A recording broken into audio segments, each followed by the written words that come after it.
All right. Good afternoon, good morning, good evening, ladies and gentlemen.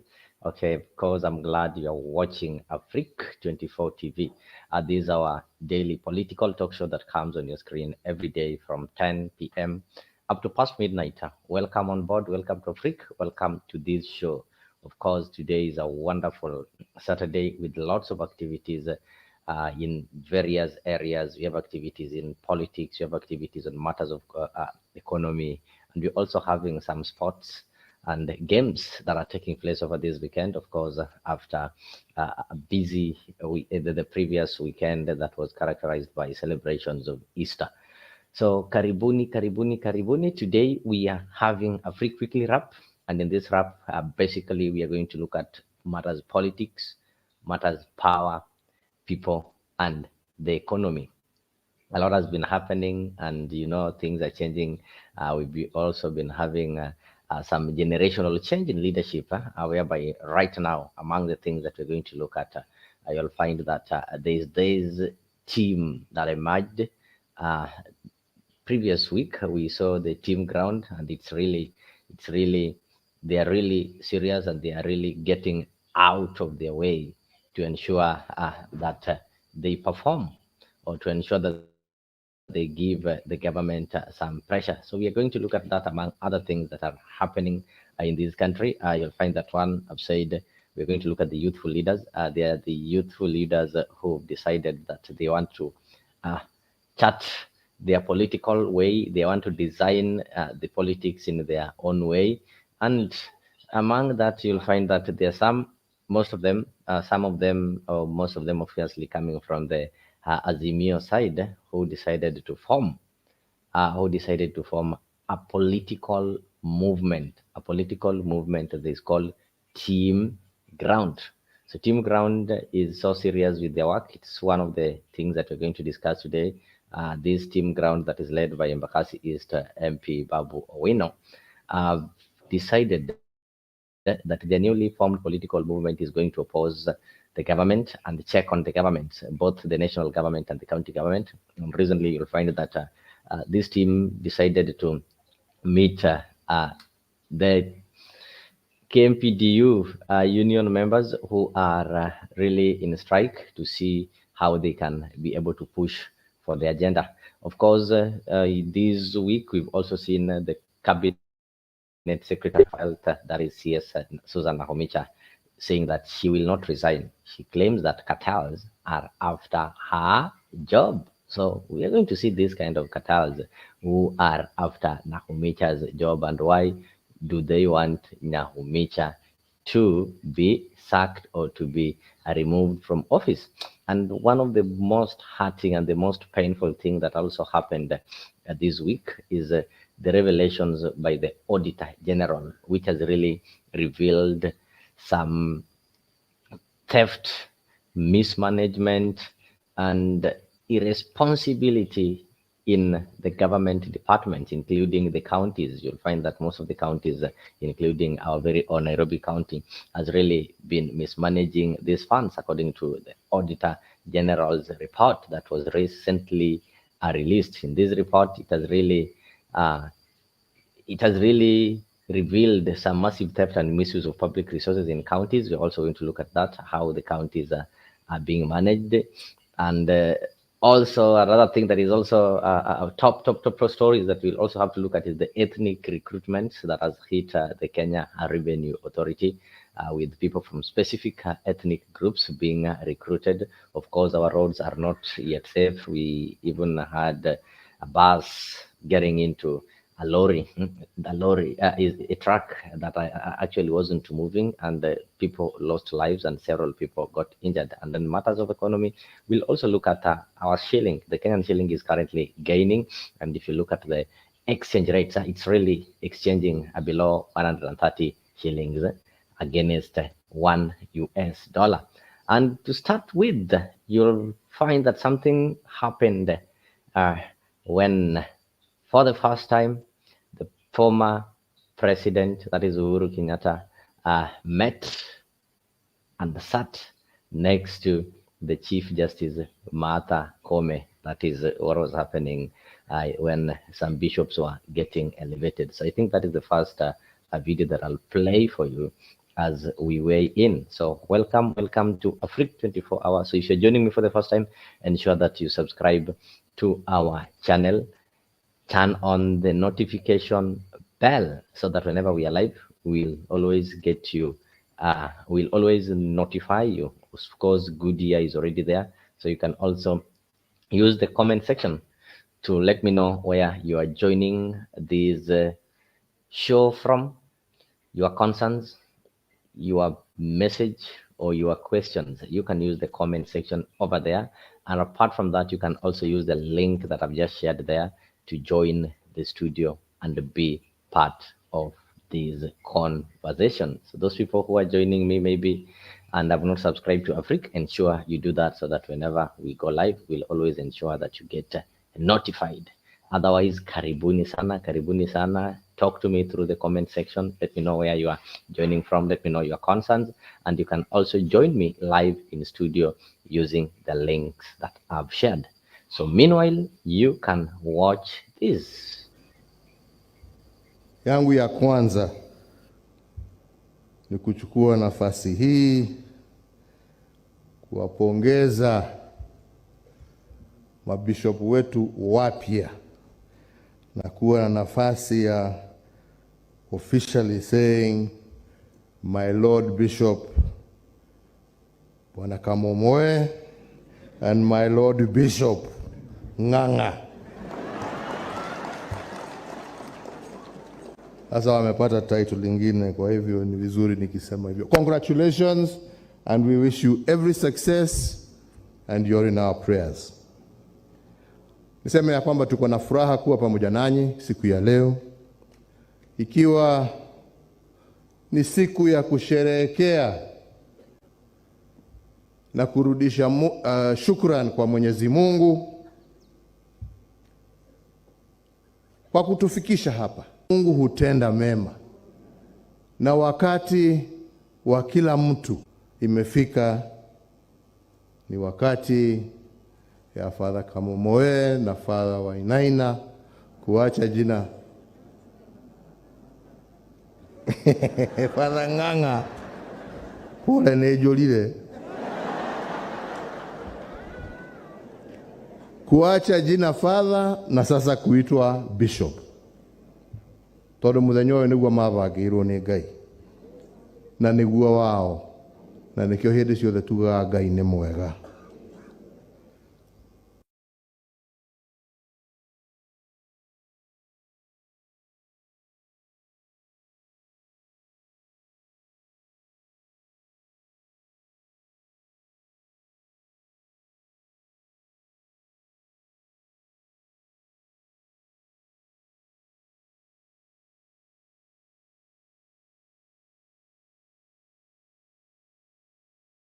Yangu tu ni kusema ya kwamba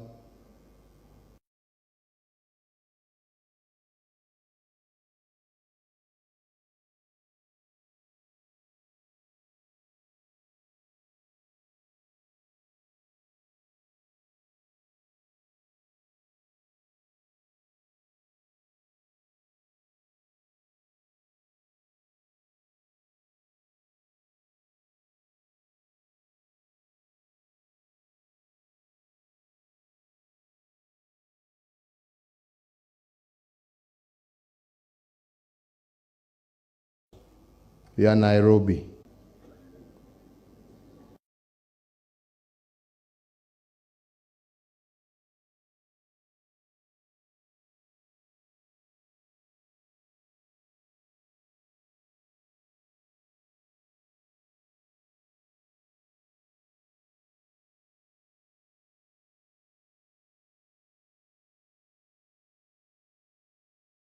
The job of a shepherd is not to direct. Hata Judas alisaliti Yesu, lakini hiyo mahela aliiwacha akaenda akatafuta kamba. Kwa hivyo haina mwisho wake. So yangu ni kusema shirikianeni pamoja na hawa. Bring them into your confidence. Bring them into your trust. They, especially in difficult times, will help guide you through and bring your flock to greener pastures. There was once a man who said, ya kwamba, the church is the conscience of society.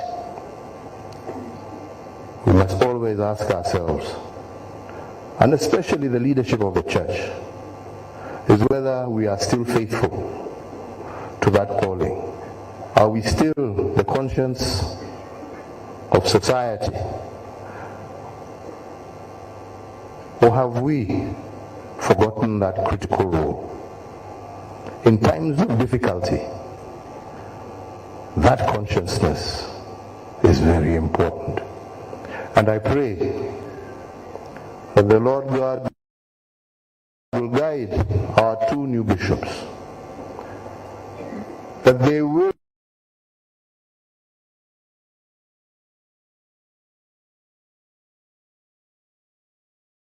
Thank you so much, and welcome back. I hope you've watched that video. Karibu sana Bonfaza, great seeing you. I don't know kama wewe ni fan wa Manchester bado kuna machungu. Of course I know you ulimaliza hiyo hangover ya EPL in the show that you had in the morning. Sasa wale walikuwa na machungu, pengine machungu yameteremka. Sasa hivi tuko kwa mambo ya siasa kidogo, mambo ya uongozi, watu na pengine mambo ya madola. We've just said that a lot happened this week as we are wrapping the week, and maybe we are going to weigh on them each at a time. So as I welcome you to say hi to the viewers, I was just playing a video where the former president met with, among other leaders, at the inauguration of where some priests, I think, were being made bishops, and in the same meeting, present in the same meeting was our Chief Justice Koome. I think this is the first meeting that they're meeting with the former president publicly after the 2022 elections, which did not go well according to the wishes of the former president. And you also heard in his speech as he encouraged the bishops to maybe be vigilant and be the eyes of the citizens. He also gave a jab. He did not forget to say that, he talked of betrayal, and he said that, you see, even Jesus was betrayed, and the person who betrayed Jesus, after receiving all that money, he went ahead to buy land and hanged himself. So I don't know what he was trying to communicate politically. I don't know if he was trying to say that there are some people who've been betraying others and maybe they don't stand to benefit. So karibu sana Bonfez, you can say hi and maybe give your opening remarks. I can also see on the comment section already. Goodie is there. Good evening. Happy to see you. Goodie, likes Liverpool so much. And Marcio Tieno is also saying that I'm watching live. So Marcio, you're watching live from where? Also ensure that as you're telling us and sending the greetings, you also tell us where you're viewing us from, so that we can send our greetings to those specific areas and ensure they get connected with the rest of African continent. So karibu sana Boniface. Yeah, thank you so much, Leo, for this opportunity. And I know that every day we always give them the best when it comes to politics, and we ensure that we inform them on what it concerns political matters. So I want to welcome our followers wherever they are watching, and here in Afriq 24, it is where you will get the best when it comes to political shows. And I am grateful to be in this platform today.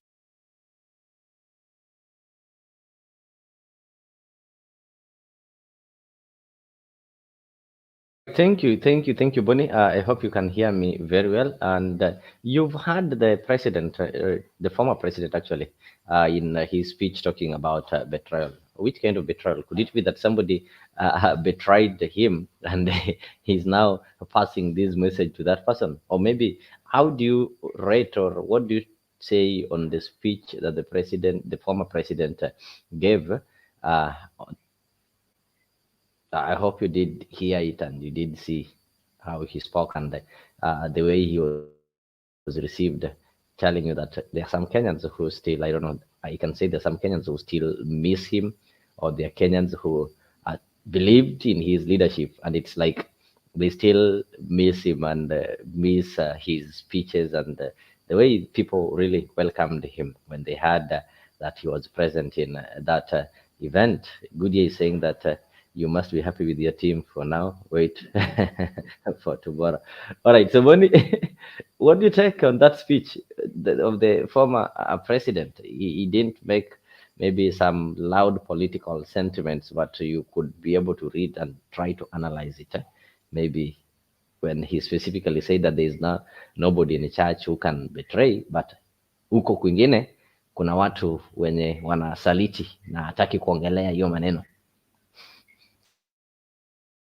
The former president has the right to speak, and he is trying to control the government. He is trying to make sure that the government is doing the right thing to the citizens, because he has been there and he knows what it entails when it comes to being the president of this country. So, the former president's speech today is a sign of trying to tell the government that they need to upgrade their socks in whatever they're doing, because a lot of things need to be taken care of when it comes to the governance of the country. So he has the right of speech, and when people hear him speaking, like some see that he has a lot of anger, but again, it is not anger. The former president has the right to speak, and he can even advise the government on how they are going to run the country, because he has those experiences to run the country, and whatever he said today is a sign that he is ready and he can support the government if they allow him to do that.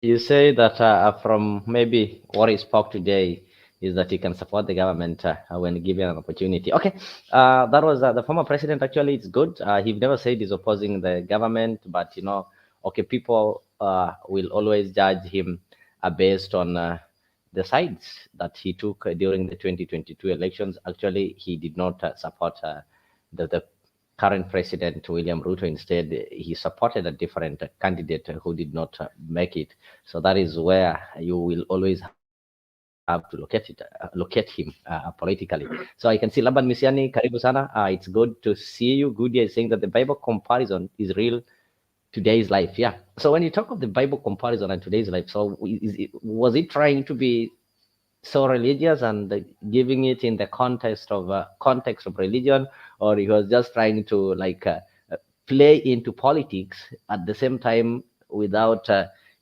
showing that he is playing into politics? So that aside, that one also happened. We did saw the president, the former president, having the first meeting with the then or the current Chief Justice, of which people do believe that he disagreed with the decisions that were made by the Supreme Court, and somehow feels betrayed by the Supreme Court or something like that. Though that is something that is debatable, it's something that isn't accurate. Uhuru Kenyatta is like any citizen and has a right to speak his mind. Other tribes matter. Laban Misiani, what do you mean when you say other tribes matter? So away from that, Bonnie, there's something that has been happening.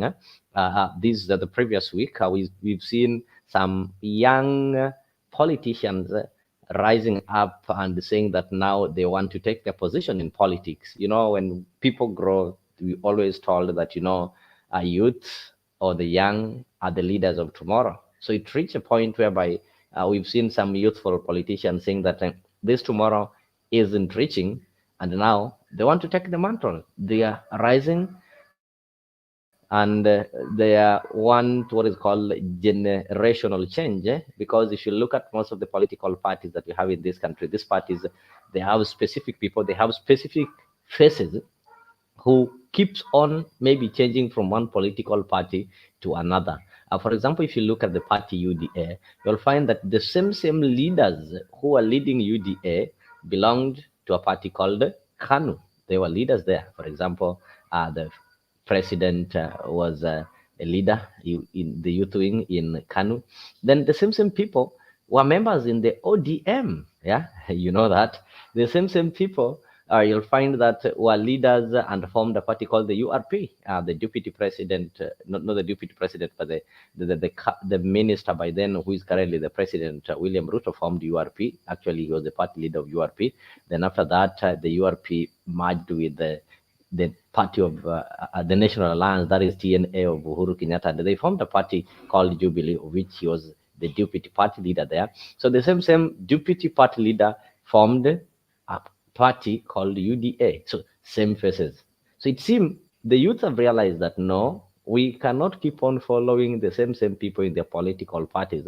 We need a generational change. They came up with a political outfit. Yes, it is not a political party, but political parties are formed out of movements. You remember sometime back in 2005, after the referendum, that the no side managed to win against the yes side. So the no side, which was represented by an orange. So through that orange movement, they formed a party that was later known as ODM Kenya, and the ODM that we currently have. So does it mean that youths already have seen that their time as they've kept on postponing youthful leadership until now it is time for them to pick up. I'll play for you a short video where this team that is led by the Bakassi East Member of Parliament, Babu Owino, vowed that they're going to do the work of opposing the government. They are going to do the work of checking on the government, and they'll ensure that they represent the interest of people who elected them. I just want you to listen to this, then maybe we'll be able to weigh on it. So karibuni sana, the ones who are joining us for the first time, ensure that you subscribe to our channel, that is Afriq 24 Hour, if you've not subscribed, and use the comment section so that we can be able to know your view.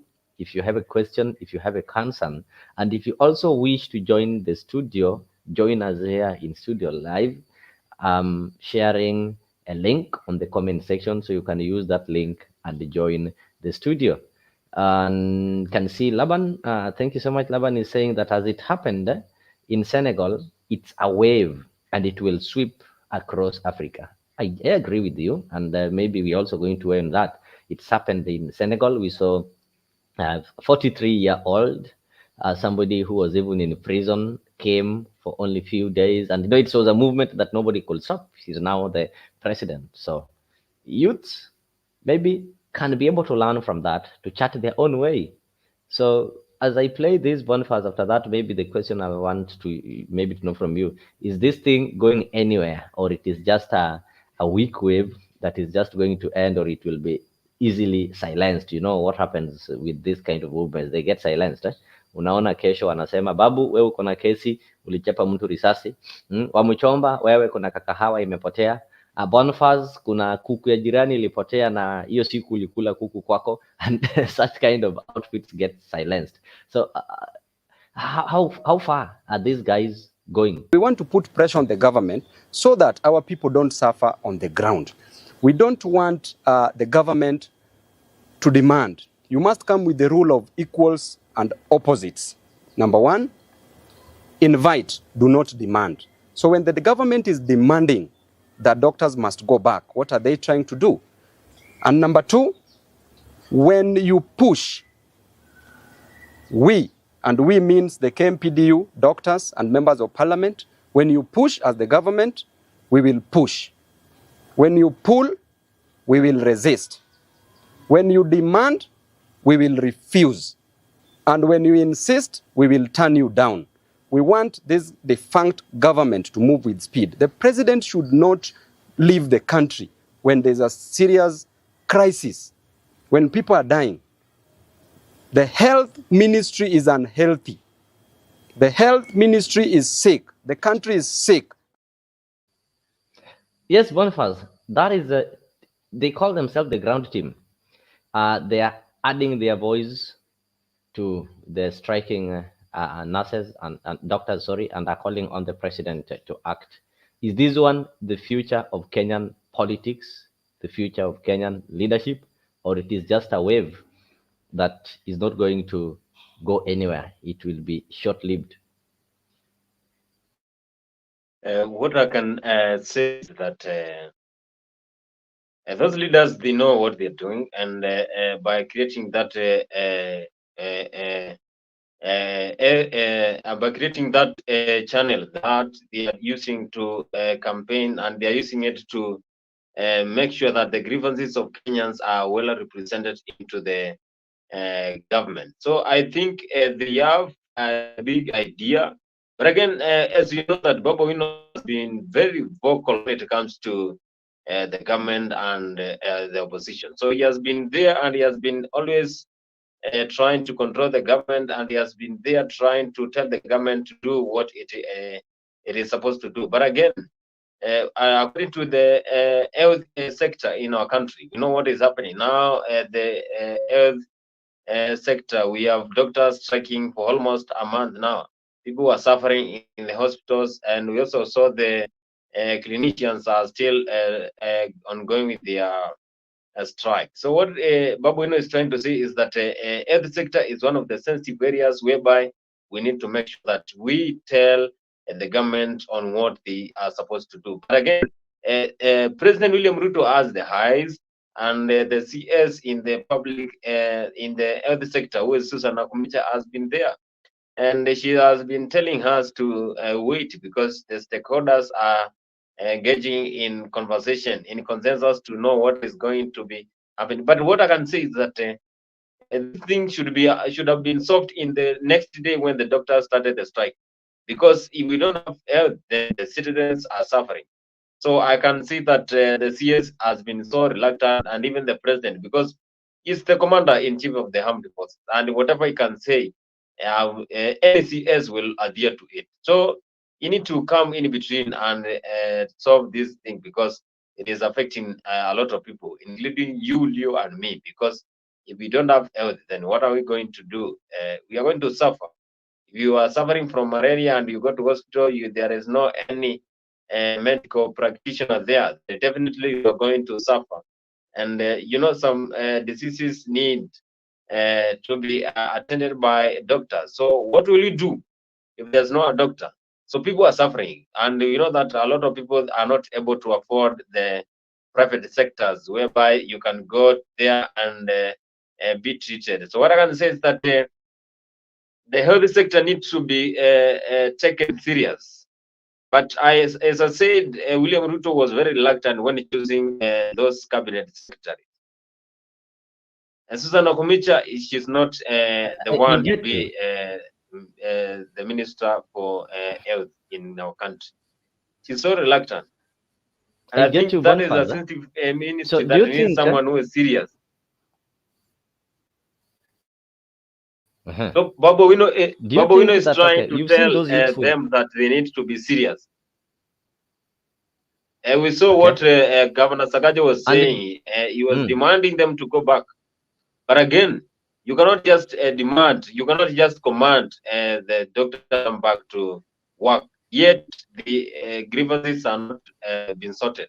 So they need to come together and solve this one, because it is affecting the entire country. I get you, Bonnie. Maybe there's a question that I'm asking. I'll give you that, baby, to respond to it. Let me read for you some comments here. I think Goodyear is responding to the first comments that we had. The former president has the right to contribute in whatever is happening in our country. Plus, he still have a pass. He has a finger on Itumbi endorsing Ndindi Nyoro for 2032 politics. Is comical. Is Laban is saying this. I think Laban is trying to respond to the question that I was asking, that is this youthful movement, the team ground, are they going to live longer to become a political powerhouse that maybe in 5 years is going to revolutionize this country and ensure that we go the Senegal way, or we have a generational change. Because you've seen that the kind of the political parties that we're having, they're different political parties, but their leaders are the same people that we've been seeing over the decades. So Laban is saying that it if there is what Ruto will not stop, it is the youthful leaders, because they speak the hustlers language, which Ruto buried immediately he was declared the winner. Do you agree with Laban that Ruto will not be able to stop these youthful leaders, people like Babu Owino and Wamuchombas, because the language that they speak is that hustler language? Remember when Ruto rose into power, before he became the president, he campaigned on a hustler platform, gave so many promises to hustlers, who are the majority. In Kenya, if you look at the ratio of the rich and the poor, you'll find that majority are poor. So when you speak a language that the poor understands, you are likely to win, and that is what Ruto did. So now, immediately he was sworn in, akaweka Biblia chini, he also forgot, akaweka mambo ya hustlers chini.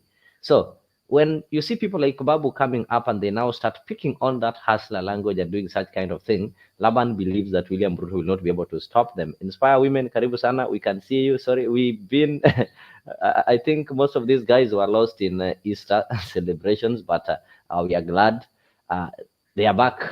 Brother Ben, karibu sana, we are here, we are live, we are back looking or wrapping the week with what has happened in our politics, power, people, and the economy.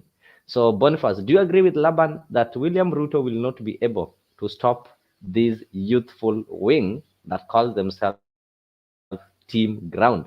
Or this is just another hot air movement that will not live long, that will be silenced na hiyo maneno imeisha? They are acting as a push, and again, if they get the numbers coming, people are going to join, their leaders are going to join there so that they can pressurize the government. You can see that the opposition has been so reluctant. So what I can say is that Babu Owino is going to get a lot of leaders there joining so that they can pressurize the government, so that the government can do whatever it promised to Kenyans. That again, the government can fill the gaps that are being experienced in the country. Now we can see there is a big gap in health sector, whereby the CS there has been just giving us some useless, I will say they are useless comments, because I heard her saying that we have 50, we have number of interns who are going to work without payment. And again, who is going to work without payment? That is one of the useless comments I heard from ICS, saying that interns are going to work for free. So that is a gap. William Ruto now needs to understand that there are some CS cabinet secretaries, ministers that he chose that they are not even able to do their work. The likes of the C.s Nakhumicha, she's not able to run this sector. It is one of the busiest and one of the most serious ministry in our country. So these leaders are going to pressure the government. They are going to make sure that the government do whatever they promise. But again, Ruto has been seeing this one, but again, he is there relaxing, moving out of the country. Is like campaigning now for Raila Amolo Odinga to join AU, because wherever he has been there, we saw what happened in Ghana, Guinea-Bissau, and he has been trying so that he can create the relationship. But again, our country is in a total mess. When the health sector is not in the right order, then what are we going to do? Because we have mothers suffering in our country, in hospitals. We have people every day. We are experiencing a lot of accidents, and we don't have doctors. It means that they are going to be rushed to private sectors, whereby it is very expensive. So that is a big gap, and it is the work of those leaders, like Babu Owino. You have heard him saying that they are going to make sure the government is doing the right thing. But now, Ruto needs to come in and try to tell us how is the health sector going. Because if the strike runs up to the first month, then it goes to the second month, then our health sector is going to deteriorate. So it is going to be a tough days in our country. It is not easy. So this team is going to be very strong at the time. I know that, because they started it. And Babu Owino is someone who does not give up.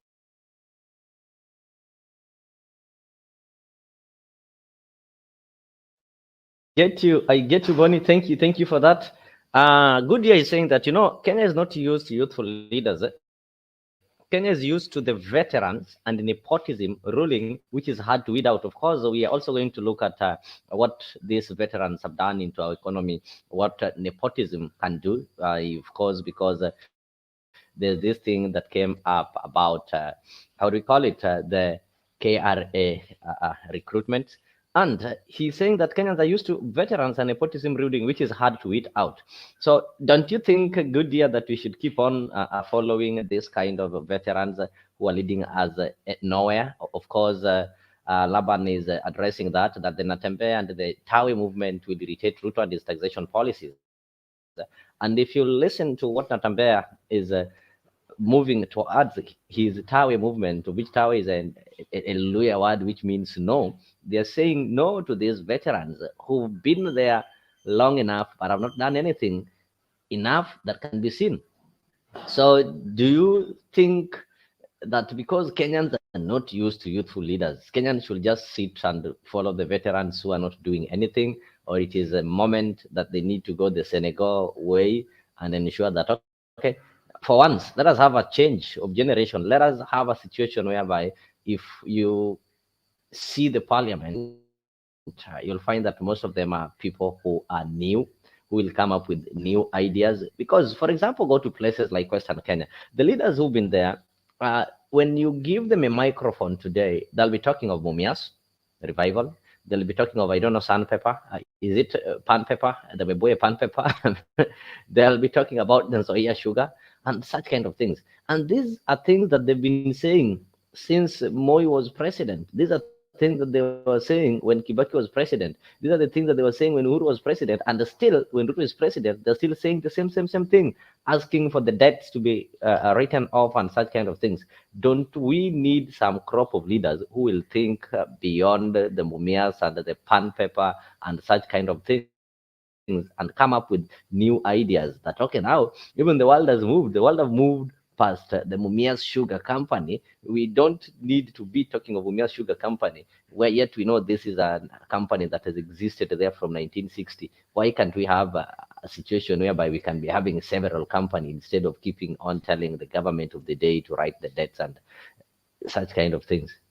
Do we need to get stuck there because we are used to veterans and nepotism, or we totally need a change? That Bonnie, today you go there and challenge your current MP who've served you maybe for 4 terms or 5 terms and say, no, we now need a change.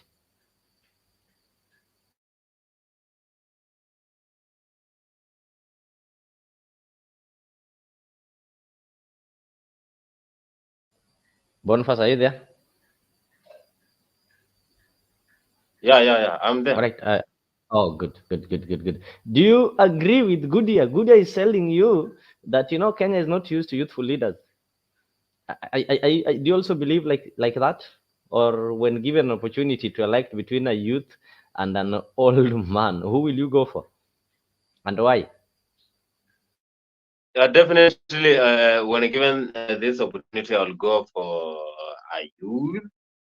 But again, youth lacks experience, so they need experience. So there is a collaboration between youth and those who are elderly. So they need to come together, and when they come together, then the elder ones are going to educate the youth on how they are going to be politically stronger. So there is that combination whereby they need to come together and they educate each other, because if they get experiences and also the ideas from the elder one, then definitely they are going to run whatever they are doing in the right way. So there is that notion whereby the elders have the experience and the younger ones do not have experience. But nowadays we can see that due to the changing technology, you can be born late, but again, what you have in your mind, whatever you have, it is very different from those who were born earlier. So here it depends with who you are and what you want to do. That is all what I can say. That is great. There is a comment there that is so interesting. Okay, go Geoffrey Ruto, karibu sana. Geoffrey Ruto is saying, Uhuru came out of his den today. he has just realized betrayal while he is the real betrayer. This is an individual who wanted the AU seat. So he wanted Raila to be president so as to have an easy path. What a revelation. Geoffrey, kindly speak up, speak up, speak up, speak up. Tell us more about this. How is this one going to happen? And now, who betrayed him? Could it mean this is why he talked of? I think that one is recorded in the Gospels, where the guy who betrayed Jesus went and bought some land and some rope and hanged himself. Boniface, you're saying that Uhuru is a real betrayer. So he just realized that, okay, he also wanted the AU seat, and that is why he wanted Raila to be president to get an to to have an easy path. But now, as things turned out, it's not happening. So why won't he support Ruto to be president to get an easy path? Geoffrey Ruto, come on. What do you have to say on that, Bonnie? Geoffrey Ruto is telling us that, Uhuru came out of his den today after he just realized that, he has just realized betrayal while he is the real betrayer. Yeah, it now depends with what Geoffrey Ruto is trying to internalize. The ear is different. People have different thoughts. So maybe Geoffrey Ruto knows what happened, but again, in politics, you need to play a mind game so that you can understand what do you want. So maybe former president wanted to get the AU. That's why he supported Raila. And there has always been a situation whereby people are saying that Raila Amolo Odinga has been betrayed by Uhuru Kenyatta. Uhuru Kenyatta, people are saying Uhuru Kenyatta might have been supporting William Ruto in a secret way. So we don't know, and here it is a politics. So Raila lost. So if Raila lost, then definitely Uhuru, if he had those plans, then he lost. So it is now in the hands of William Ruto to support Raila Amolo Odinga because he showed the interest. So the loser here is the former president. But again, the former president has nothing to lose. He has been there for 10 years and he has everything. So what? I don't think whether the former president has any ideas to come back to politics or another seat because he has achieved everything. If you become the president, then what else do you want? Okay, you know what people want, Boniface? Most people, like, we might think that somebody is having everything. Like you're saying, the former president became president actually for 10 years. He has everything. It's a matter of having everything. I don't know what you mean by everything, because remember, the former president was also the son of the first, or the founding president. He was the son of the first president, of which, if it was maybe things to do with accumulating wealth and such kind of things, then I would have said that, okay, they had enough money, they had well-established businesses, but he still wanted to become president, and he managed to become president. That is after attempting in 2002 and failed. Then come 2013, he managed to get it after waiting Kibaki's 2 term. And now he became the president. Could you think that he still would wanted the AU, not because he wanted money, but he just wanted power? Don't you know? Power. They pay power is sweet. Actually, power is sweet, and everybody wants power. Even retiring president. This a president who was retiring, and the person who is taking over is believed that they were not in good terms by the time the person was taking over. So could it be that he still wanted to remain powerful despite having all the wealth, those stable businesses, having worked as a president for 10 years? Of course, he's getting some retirement benefits, he's getting some pension, he's still enjoying the government, the taxpayers' services, like the employees at his home, security, and all those kind of things. Could it be that he still wanted to have power? Power is sweet. Nobody wants to leave power.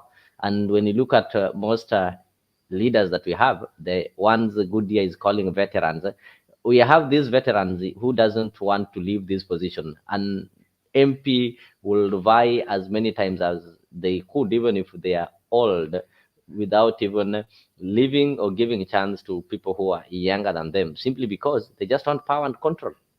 Is that not the reason why Uhuru will still want to be the AU chair? If what Geoffrey Ruto is saying is true, or we can go by that.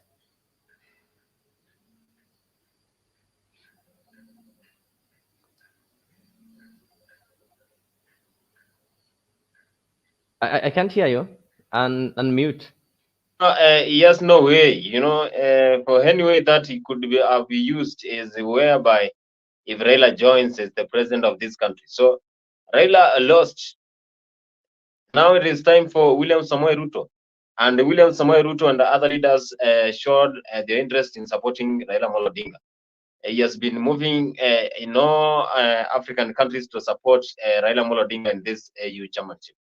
So what I can say is that Uhuru, if he had the plans now, it is time to relax and enjoy the money that he was made even from the forefathers, and the money that was made by the entire Kenyatta family, because he has no area to get a loop so that he can join as a AU chairmanship. Because we people say that there are differences, but I don't think whether there is a differences between William Samoei Ruto and Raila Amolo Odinga. Those people, Uhuru, Raila Amolo Odinga, and Ruto, they have one thing in common, and that is why things might change. And if it changes, then definitely there will be someone who will be benefiting. And we know that at the end of the day, Raila Amolo Odinga is the one who is benefiting from the handshake or any relationship that happens between the government, because he is the leader of the opposition. He has been promised that is going to be supported for AU. So it is time for Uhuru to relax. There is no gap here to fill. Thank you so much, Bonnie. Well put, well put. I can see I'm also joined by Mzalendo. And before I give Mzalendo an opportunity to say hi and maybe also weigh on some things that we've weighed on, allow me once again to welcome you on this show, welcome you for this talk show. And if you've not subscribed, I know, and I'll keep on reminding you, if you've subscribed, then there's one thing that you've not done. You've not invited somebody to subscribe. I know you've not reached out all your contacts. There's somebody who is missing this simply because you've not done that. So if you've not subscribed, ensure that you subscribe to Afriq 24, and you also invite others to subscribe so that whenever we are live, you will always be notified. And again, I can see Geoffrey Ruto is saying that, you see, Uhuru without Raila cannot do anything with his money. We expect him to continue with this bitterness until this administration serves its 2 terms. I get that. So, ladies and gentlemen, you can always interact with us and make this talk show interactive by using the chat box there or the comment section from wherever you are. Use the comment section. Let us know your views. Let us know your feeling. Let us get your questions and your concerns. It is easy. This conversation is not only about the people who are in the studio, but the conversation is about we in the studio and you who is watching. So how do we know that you are watching us and you're following up on the conversation? Is by using the chat section. The way you can see Geoffrey Ruto, Gudia, Laban, Inspire Women, of course, Brother Benson, Mary Tieno, is it Mary? Sorry, Marcia Tieno and Laban Misiani doing.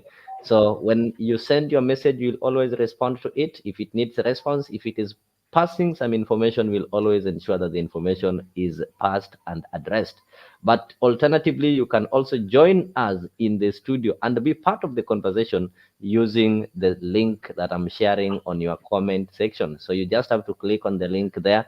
As long as you're having a smartphone, then you allow your camera and your microphone to configure, then you'll find yourself in this studio. That means we are not at the same place. We're in different places. Somebody is in the United States of America, somebody is in Somalia somewhere, somebody is in Nkurueni, but we are all connected here. courtesy of the link that I've shared on the screen. So karibu sana Eli Omondi Odhiambo, nimetuma link hapo. Tafadhali ingia hapa. We are wrapping the week. What happened in politics, power, people, and of course, we can't forget the economy. So Mzalendo, welcome to today's show. Of course, you are not late. We've not talked that much. Actually, we started by looking at this youthful movement, and before that, I had to talk of what happened today. We saw Uhuru Kenyatta in a public not meeting, but it was an occasion where some Catholic priests were being, I don't know if it is ordained or what, you'll forgive me. I'm not a member of Catholic, but they were becoming bishops. So several leaders were present, the Speaker of the National Assembly, governors, and even the Chief Justice, Martha Koome. And for the first time, Martha Koome and Uhuru Kenyatta shared the same podium. They sat next to each other. Though those people who know how to read facial expression and body language can give us their interpretation. This one is happening for the first time after the hotly contested 2022 elections, where people believe that because the candidate that the former president Uhuru Kenyatta was supporting did not make it, and the pronouncements, the hot air and such kind of words that were made at the Supreme Court maybe might not have gone well with the president. So as you say hi, you can also tell us what you make of the president's speech. I hope you heard it. And the president really touched on something called betrayal.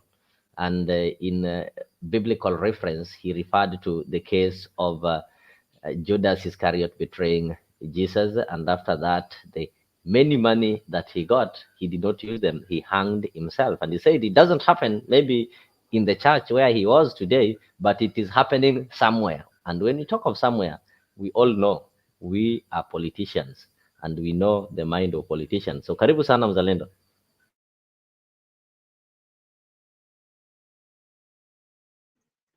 Thank you, Leo. Can you hear me? Am I audible? I can hear you loud and much. clear. You're okay. We have missed your shows. I don't know where you've been, but I'm glad you're back. And now, there's so much that has happened, but most excitingly is the president of Senegal, the young man who won the seat as president. Maybe I should start with that by telling young people like you that it is time that you forget about following old people in politics and look for your way forward for your country. It is time that young people in Kenya should not be employed as assistants. It is time that young people should not be called youths, but they should be called leaders. Yeah, it is high time that they should not be used by political class. So this was a good lesson for Africa. It is a new emergence and soon it will reach the doorsteps in Kenya. Unfortunately, the young people in Kenya do not believe in themselves. They don't believe in themselves at all. They cannot search their own path without the political backing of the big political parties. If you hear the story of the young man who is now the president of Senegal, they started it he was a tax collector. They started a political party in their office. And little did you know that this movement is going to be very huge. Young people should use the space in the internet. They can do it to reach each and every young particular person because they are the majority. If you look at the Kenyan population today, the young people are probably 60% of the population. That's a big voting college that you cannot ignore. And in the previous election, William Ruto took advantage of that and secured the young people through his messaging. So messaging is very important. So even as we come to deliberate let us keep on telling young people that it is their time to lead the country. It is their time to take over power from the old political class. It is their time to take over the political parties in Kenya. It is their time. If young people want to take over the ODM party, they can do it. If young people want to take over the UDA party, they will do it in a minute. Don't be manipulated by the old political class. That is my message this evening to the young people in Kenya. They should not be assistants. They should not be youth wings. When somebody already calls you a youth wing, is already relegated you to a position of begging. Yeah, to a position of begging. You should not beg for what belongs to you. You put these people in power, make sure that your agenda is on the table. When the narco report was being discussed, you hardly saw any face of a young person or a young leader on that particular table. And you'll never see, because young people in Kenya are easily manipulated.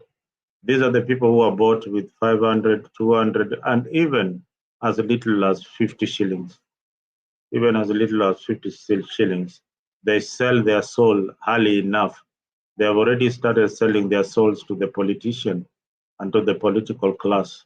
So we need to fight very, very hard. We need to be informative in some of this deliberation so that our people can get the right leaders, leaders who are policy oriented, leaders who can develop meaningful development without looking at tribe or religion, but the character of the leader and the empathy that he has in society. Otherwise, thank you. Thank you so much, Zalendo. Actually, you talked of these young people taking over because they have power. If you look at the statistics or even voters, you'll find the youth or the young people are the majority. So that tells you if these things are done through elections, then the youths have got power because they are the majority. It's possible for them to do it. But there's something that somebody said before here. I'll just read it to you. Goodyear said this, that you see, Kenya is not used to youthful leaders. Kenya is used to the veterans and nepotism, ruling which is hard to weed out. Do you agree with these sentiments, or what do you have to tell Goodyear, who is telling us that Kenya is not used to youthful leaders, Kenya is used to the veterans and the nepotism ruling, which is hard to weed out? So do you think it's hard to weed out this before maybe we look at some of the movements that the youthful leaders have started forming, if they will succeed or they are going to fade?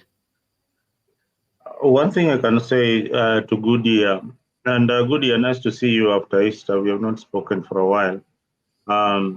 One thing I need to tell Goodyear is that change starts with you. Change starts with believing in yourself that you can do something.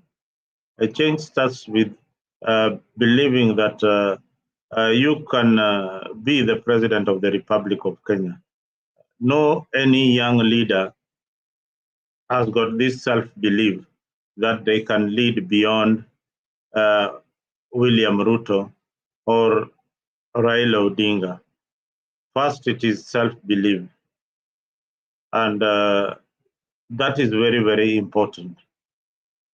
And there is something you also mentioned there, but which I think that you think from the status quo perspective. People who believe that there is a ruling class that should always be ruling over them. This is an old mentality kind of thought. You are made to think that way. You're made to think that without this particular individual, then there will be no politics. Let me tell you, whether they are gone, whether they are alive, the sun will still rise again. All right? Each and every day. You know, for a long time, you used to think that if your parents die, or if your close spouse dies, there'll be no daylight the next day. The sun still rises the same way and sets the same way. Same to politics. Politics will always be there, but how you look at it is the most important thing. If you have got self-belief that you can move away from the tribal kind of politics, I have self-belief that I need not be to be handed around. I have self-belief that I need a leader with policies that I feel are important to myself. I need not to be, to be part of UDA if I feel that UDA is a tribal outfit. I need not to be part of ODM if I feel that this is indeed a tribal organization. I need not to be part of that.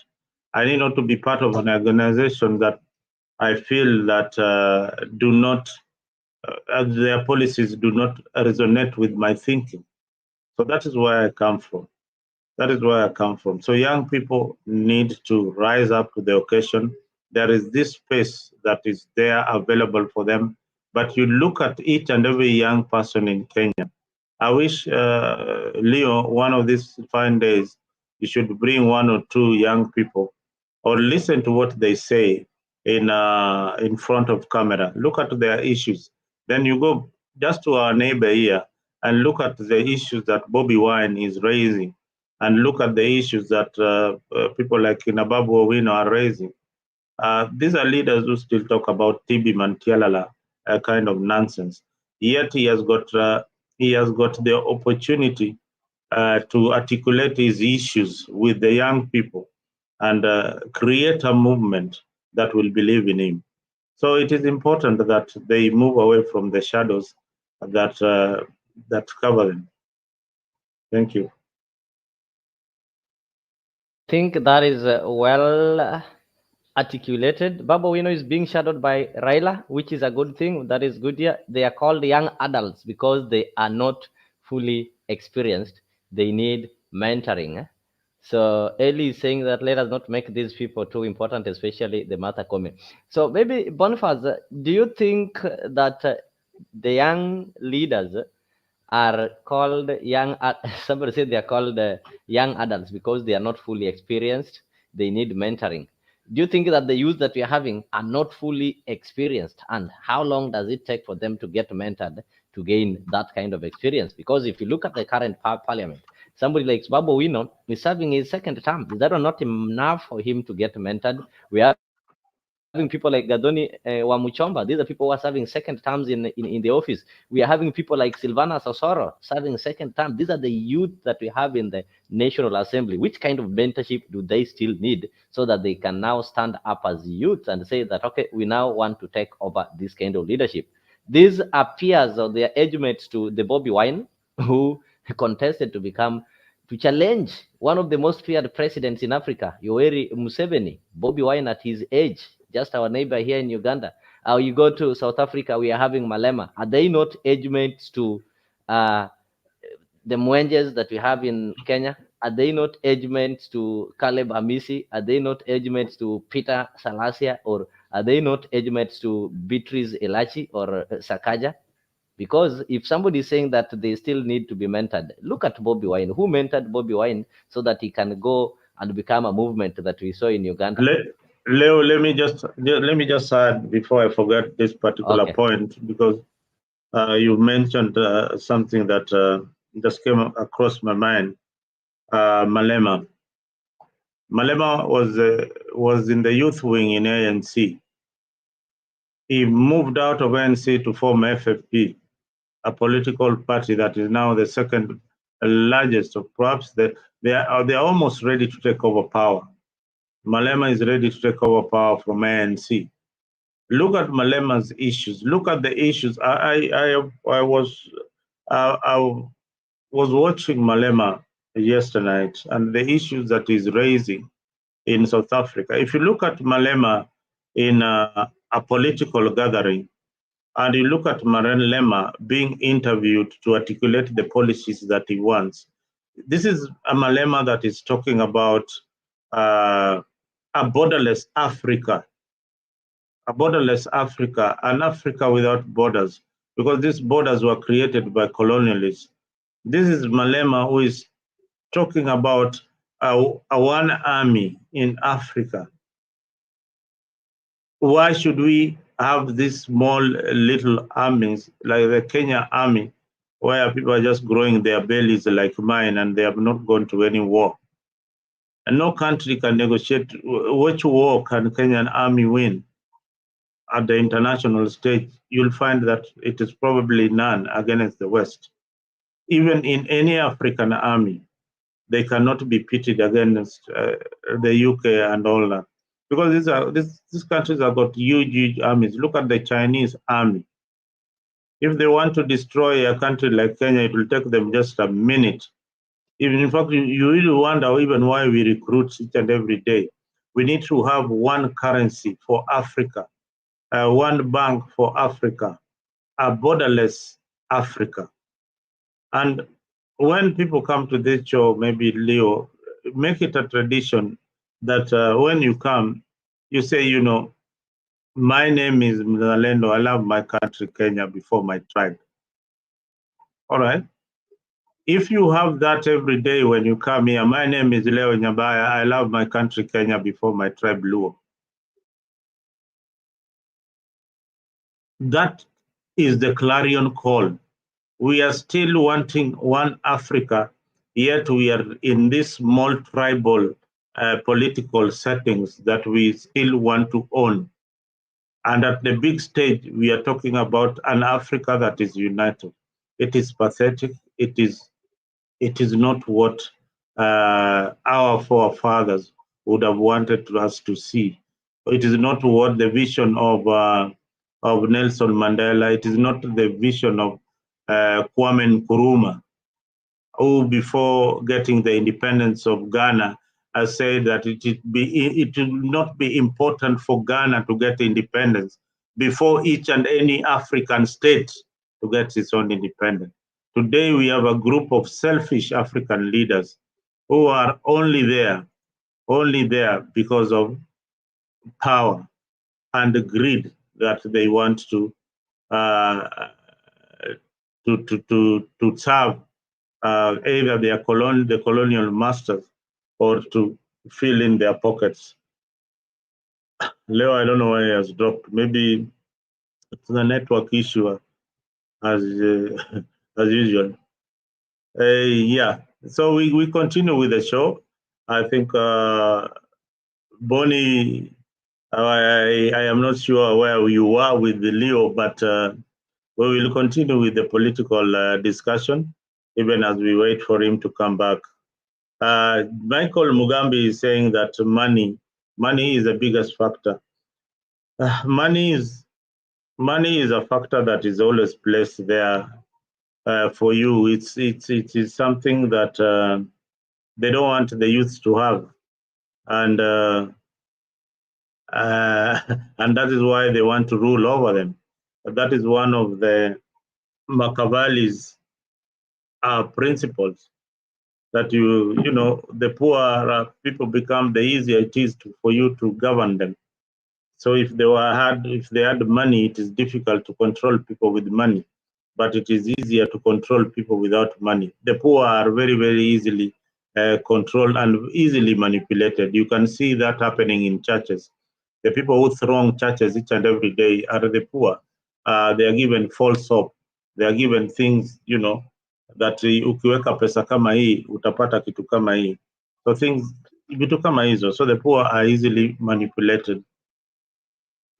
Yeah, Boni, sema kaka, umepotelea wapi ndugu yangu? Niko tulikuwa tunaongelelea history ya young leaders, the likes of Babu Owino, Edwin Sifuna, Okiya Mtata. Are they able to take over the leadership and without being mentored by the elders? A good year is saying that if some of these young adults drop their celebrity status and and concentrate in good politics by implying policies, the normal public will take them seriously. I think you've seen in Uganda. In Uganda, Bobby Wine was a renowned musician. He had celebrity status, and he has conquered. He has conquered. The people, young people are taking him seriously. Even on the stage, he has been nominated for what is it, the Oscar Awards or the Nobel Awards? There's an award that Bobby Wine was nominated the other day. I'm not very sure, but I'll find out good year. So young people will be taken seriously. It's only that they don't articulate their issues. That's why you don't take them seriously. The things that the young people say on stage, if you hear somebody like it's called Babu Owino saying Kialala Tibim, things like that, those are political nonsense. He needs, when he gets the mic, to articulate his issues, talk about the youth employment and how the youth are going to move towards the 21st century in the internet economy. What kind of training that do they need? Some of the youths in Kenyan politics only have bragging status. Look at Salasia. Yes, he's doing a lot in the ground, but the excitement that he brings, he will not be like, would you want that to be a president? No. He would rather be relegated to be that position, like that clown that he wants to be. And he calls himself a clown. So already he has already called himself a clown. So up here, he will not be taken seriously. He will just be seen as that clown each and every day. So young people need to start articulating their issues properly. Other young leaders have done it. I want to pose this question to the panelists who are actually there. I can see Ellie there. I want to ask you a question that has been disturbing me. Should in 1982, if the coup went successfully and Chuka overthrew the government of Kenya, where do you think Kenya would be today? You can attempt to answer that question. 20 marks if you get it right.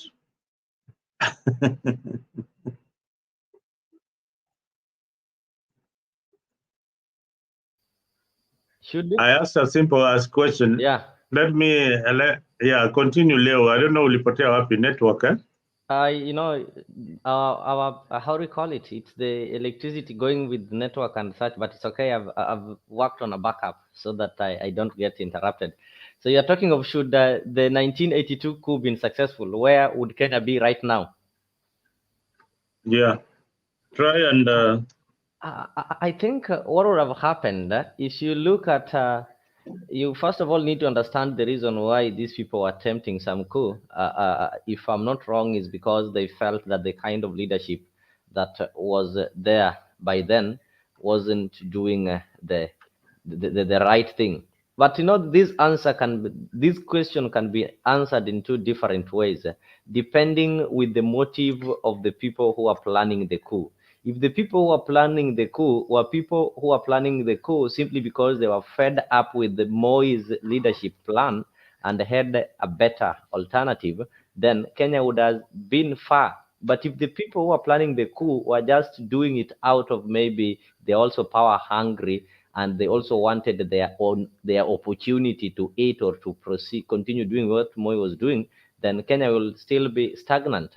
Look at the countries where coups have been happening. Majorly, we've been seeing them in the French colonized countries in the Western Africa. There are some who, despite the coup, these coups have been opening avenues for another coup. Because there's a coup today, other people learn that one as the only way to ascend to power. So as you head a coup, there will be no peace, because your opponents will also be planning another coup against you. But look at what this young general did recently. Which country was it? I think when he really took over, he meant well for his country. He realized that the country have been a Western puppet and a lot of resources were being mismanaged and such kind of things. So far, we can see it's turning out to be positive, though it's still too early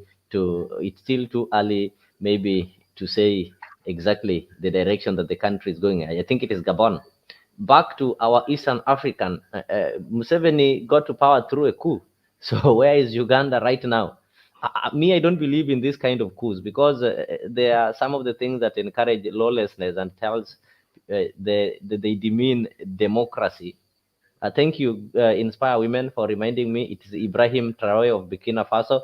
He's really doing great, because the motive behind what he did was to change the country, because he realized that things were not being done the right way. So, Mzalendo, the answer can be Kenya could be far if the guys who planned the coup had the right mindset and wanted to do things differently. But if they were just power hungry, then Kenya would be worse. We will be having people planning coups each and every time. Yeah, you put it very, very clearly that look at the countries that have had political coups. And, a few months ago, you could hear from the political discussions that heri tukuwe na serikali ya jeshi kuliko hii serikali ya kidemokrasia. If the coup was successful in 1982, then we would have a dictatorship today in Kenya. We would be struggling very, very hard to remove the military government from Kenyan system. We'll be having a different kind of war altogether. There would have been a lot of political assassinations, of course, from the voices that want change. And that is where we would be. Kenya would have stagnated a lot. So unless unless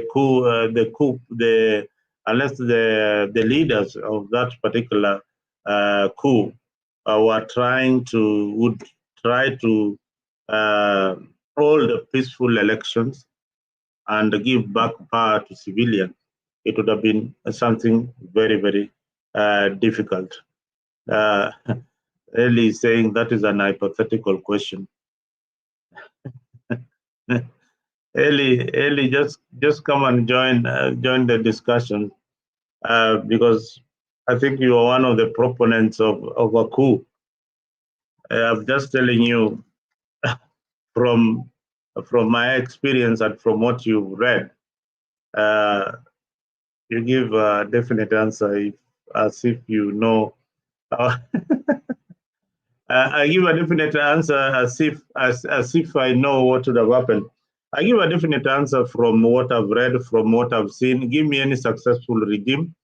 We have seen Putney, the person that you embrace so much, Mr. Eli. You have seen the kind of assassination that Putney is doing to his people. You can see the kind of suppression of freedom. You will not have that freedom. You are busy chatting there on the comment section. If I was a military leader today, I would be going for your head wherever you are, because you are trying to, to gag me, to send some unwanted information. Now, this guy called Leo does not have network. Some unwanted information. So, Eli, I will not stop it. We will keep on informing the public of the right things to do. And we don't belong to the status quo. We belong to the future. And the future is with the young people. The young people should think right. They should know that they have the power. Kimanzi, wewe uko na haki ya kuongoza nchi ya Kenya. Uko na haki ya kukuwa na chama yako na uwe na wafuasi wako, na uko na haki kwa sababu ile fidia ama pesa inapatiwa hizi political parties ni pesa ya mtoza ushuru, yeah? Ni pesa ya taxpayer. So uko na uhuru kabisa. So usidanganywe na watu kama rafiki yangu Eli, wale wanangojea wazee wawe uongozini instead of yeye kuja kusema mimi nataka kuwa rais wa Kenya ili nikuwe nilete maendeleo nchini. Yeye anazidi bado kufuata hawa hao walaghai, hao watu ambao wametunyanyasa kwa muda mrefu sana nchini Kenya. Leo, thank you, you're back. Thank you. I think, Mzalendo, that is the hard thing that we are having in Kenya, and the people will tell you that, Kenyans are not used to youthful leaders. You started by saying that youths are easily manipulated. They sell their soul, like you give them money, and that is the end of it. They'll sing, they'll protect you as you even do things that they know very well are evil and are against the constitution. They'll still protect you as long as you've paid them. So that is why it is hard to find a movement among the youths that is going to be successful. Like right now, you've seen what is happening in the country. The youthful leaders in the country decided to come up with what they call a team ground. So if you look at team ground, we're having some of the youthful politicians. Most of them are first-time politicians.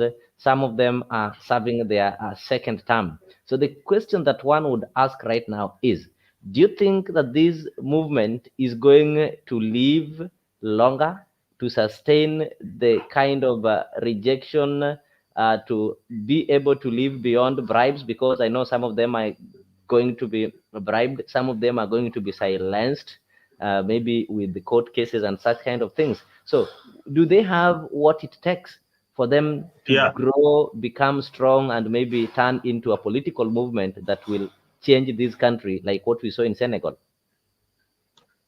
These are young leaders. Most of them you see up there are first-time leaders. They are coming into parliament for the first time. I have said, the leaders that you have shown us today on that picture, tell me what Wamuchomba stands for. Tell me what Babu Owino stands for. Tell me what the Embakasi West MP Mwenje stands for. Tell me what this other one from Western really stands for. This is what this is the difference. This is the difference. And I want to be very, very candid in this, Leo. Mm-hmm. I want to give an example of someone, young people have believed in him so well, but is a letdown to the young people. Babu Owino. Babu Owino came from a very, very humble background. The mother is intelligent. The mother used to sell changa in Kisumu. Mm-hmm. Mm-hmm. He grew up, the mother struggling to sell changa. He was arrested many times for the sale of the illicit brew. He has never come up with a bill. Including the day he was sitting for his KCSE exams. He has never come up with a bill to legalize changa. He has never come up with a bill to legalize changa or to refine it so that the women selling changa can have cannot be arrested the way the mother was being arrested. He has never come up with a bill in parliament to give free secondary education. Never. That is where the difference is. That is where the difference is. Look at Bobi Wine. Look at Malema, the issues that they are bringing. Look at these young Senegalese who now rose to the presidency, the issues that they are bringing. Then you look at the young people like Kenyan leader like Selassie telling you, hey, sasa niko na CDF ya milioni 200 bwana. Nimefika hapo bwana, sikuwa naamini naweza fika hapa, bali nimefika. So the excitement should be there, yes, as a young person, but be able to articulate the issues that resonate with the young people. Yes, zile maswala, yes. I would like to step in. I think you can Eli, put your allow camera Eli. on.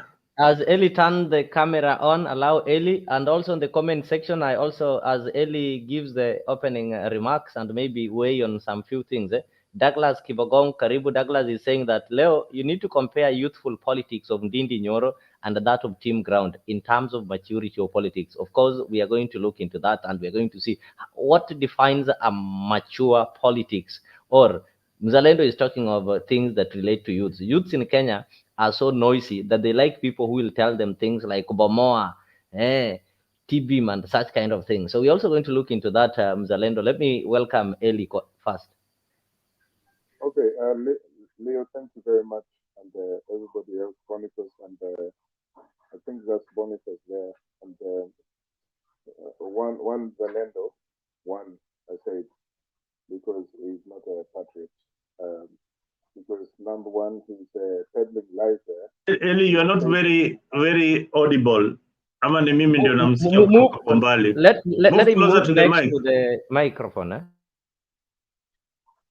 Okay, I'll remove this earpod, the earpods that I'm using here now.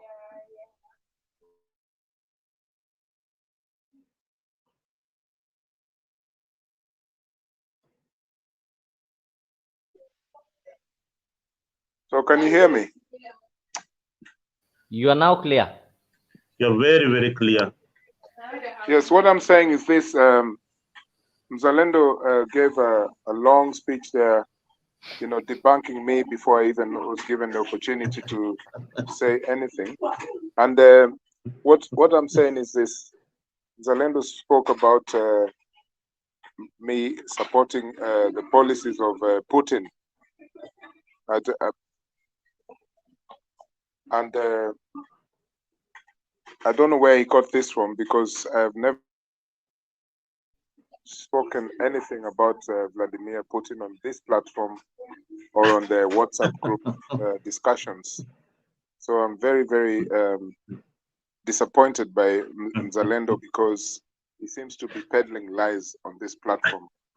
That's very unfortunate of him, someone that I respect. You can sit there and peddle anything but not lies, okay? So that one has really offended me. And the other thing is, he spoke about the issue of, and he pointed out that I support military takeovers.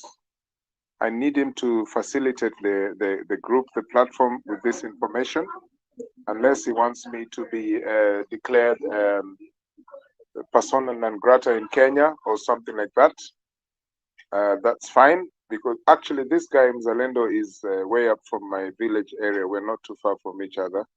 I don't know why he's trying to hunt me down this way. It's very disappointing, because he's misinforming you about Putin and me, and also about the coup. What I've said in our platform is that military takeovers that are benevolent in the way that it has happened in West Africa in the last 4 years since 2020 is something significant in how Africa,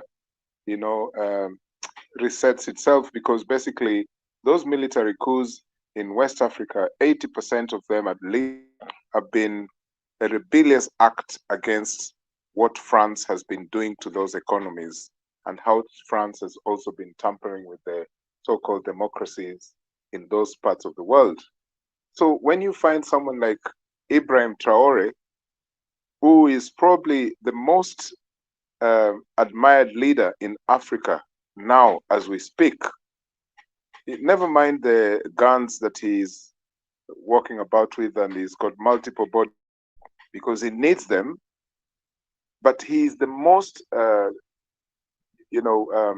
serious African leader at the moment, Ibrahim Traore of Burkina Faso. And that's your homework to do, to research why I'm saying this, because I'm not here to spoon feed people. You can find the information yourself. And you should know why most of African people, I mean, like you can check online, you can check the questions on audio, TV, and just day-to-day conversations, what people are saying about what Ibrahim Traore is doing in Burkina Faso, that is changing the face of that country in terms of its contact with the likes of the World Bank, IMF, all those Bretton Woods organizations, and how he's very dismissive of France and its control of West African countries, and how he has done that practically. Okay? So we're not talking about someone who, for example, stole the elections in Kenya in the name of William Ruto and advancing his aims around the world just by making, speeches and gaining awards and fake PhDs. And we know the rest about him, which I'm not able to go into now because we've done it before. But we have a serious leader in West Africa in the name of Ibrahim Traore. So all I was propagating in our WhatsApp group, for example, was why is it that we in East Africa, for example, hey, you guys stop it. I have kids here trying to, they know I'm on Zoom and that's why they're making noise. So what I'm trying to say is this. Why is it so different that in Africa, when you speak about a coup, a benevolent coup where there's no blood, it is such a sin to speak about it, because there's no other option. Look at those countries that are in trouble right now in East Africa, in South Sudan, Ethiopia, Somalia since the early 90s. Kenya has had something that just defines itself by being controlled by the West. And that's why we've not had a tangible coup, which is a benevolent coup like what's sweeping across West Africa. I'm saying that politicians in Kenya, we're fed up of them. There's nothing they have to offer. We have a thing called IEBC, which is fake. The judiciary is fake. The parliament, we all know that is in the pockets of the executive. Everything has been turned over upside down. The economy is fake. They fudge the results of investment to show as if the economy is doing really well. These things, if you look at what's happening in East Africa, they are trying to redefine the economies, the political system. It's a culture change. It's not, right now, what we do here in these platforms every day, we speak about individuals and people. We speak about Salasia. I don't even know how he looks like. We speak about people, but we don't speak about the culture change of what is happening in Africa. If you allow me, I'll use the last definite example of a culture change, which is unfortunate in some ways, but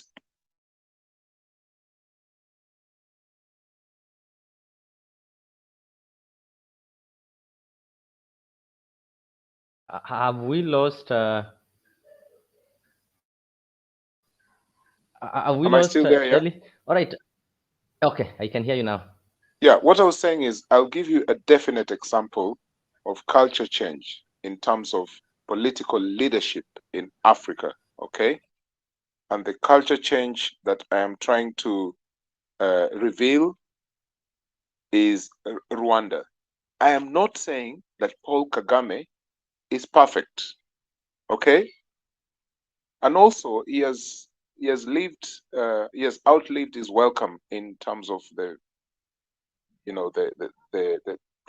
definition of legitimacy. He's just outlived his welcome. He should not be in power that long. But if you look at the culture change in the political system of Rwanda, this is something that probably should have got its way in most of African countries.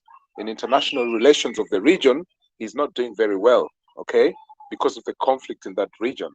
But we need someone, in most African countries, we need someone who is not authoritarian. Yes, it could be a military leader, or a post-military leader, someone who's been served as a general, or, because the civilian leaders have failed. This is what I'm trying to say. They've failed, and I think I can actually understand where Mzalendo is coming from. I can understand him because I think last week I spoke about General Badi, who was running the Nairobi Metropolitan Authority. And this guy, no matter what you say about his style of leadership, he controlled that authority in such a way that things evolved much quicker, much faster. There was less corruption in Nairobi during the time when that man called Gideon Buvi was ejected out of office.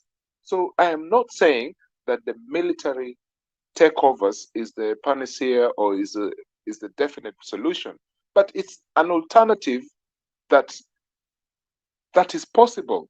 And I'm a constitutionalist. I believe in the constitution, but we have failed to adapt to our constitutions, especially Kenya, because in Kenya, every 6-7 years we review our constitution. We have this report. This other one that is being paraded about between the UDA and the thing called Azimio. It's a club of the elite. So we failed in all these things, and that's the same syndrome the same problem that they had in Africa. And they said enough is enough. So they said there's a political class that they're fed up of, and then they decided, let's work with the military. Now, I will go to why the military can also go the wrong way, okay? Yes, it can be a solution if it's a benevolent power system where there's no bloodshed. In West Africa, that's been the case in the last 4 years. There's not been bloodshed in those military takeovers. But there is a sense that some of those military takeovers are also engineered by powers like Russia, or even in some cases, Western countries fighting each other, or in some cases, people are suggesting that is China is using the political economy of the conflict, political conflict, as a way of applying their military control in West Africa, China. So everyone is doing something. So that's another problem. But so far, what we have seen in Burkina Faso is a guy who is level-headed. He knows what he wants. He's a bit like Thomas Sankara, and I'm sure that that country, if you give it another 5 years, and he can put back democracy, whichever way you want to call it. But I think that the regime in Burkina Faso is an example that should be copied in many African countries. He has said enough is enough of this enslavement of this so-called democracy that's not working in Africa, because every 5 years we're just butchering each other. The last point I would like to make about this is this so-called negative ethnicity. Mzalendo, you're contradicting your name. Negative ethnicity, if you read Koigi Wamwere, when he wrote that book about negative ethnicity after the 2007-2008 conflict, it was basically trying to apply what happened in Rwanda, but in East Africa. But he said that there is positive ethnicity. You should be proud of your ethnic identity. But you came here and said about 20 minutes ago that we should be proud to be Kenyans first before we are proud to be Luo, Giriama, whichever community. I disagree with that, but that's my personal opinion. Me, I'm a very, very proud Luo, because I believe that if I go back to my traditions and whichever place my great grandparents came from, it may have been Sudan or further up to Egypt, I don't know. But why should I ignore the basis of my ancestral identity just because we want to have a fake patriotic nation called Kenya, which was created by the white man? Why? We were divided in those ways because the white man used it as a divide and rule. But we should be proud of our positive ethnicity. I don't think is something that we should be guilty about. Okay, if the political class are fighting on tribal terms, that's not our problem. It's their problem. So I think it's a bit mischievous for you to make a moral compass about like we shouldn't be tribal and all this nonsense. No way. I am proud to be a Luo, and I'm not going to apologize about that. That's just my right, and it's my human right, and it's the basis of my identity before you call me a Kenyan. And by the way, I wasn't born a Kenyan. I wasn't born in Kenya. I was born in Tanzania. I just happened to be a Kenyan because my parents were working in Tanzania. Eli, I I'll was give you born there. another opportunity. Just keep it Yeah, here. I'll Thank talk you. about that one day. Yeah, that, at the moment, that's enough what I've said.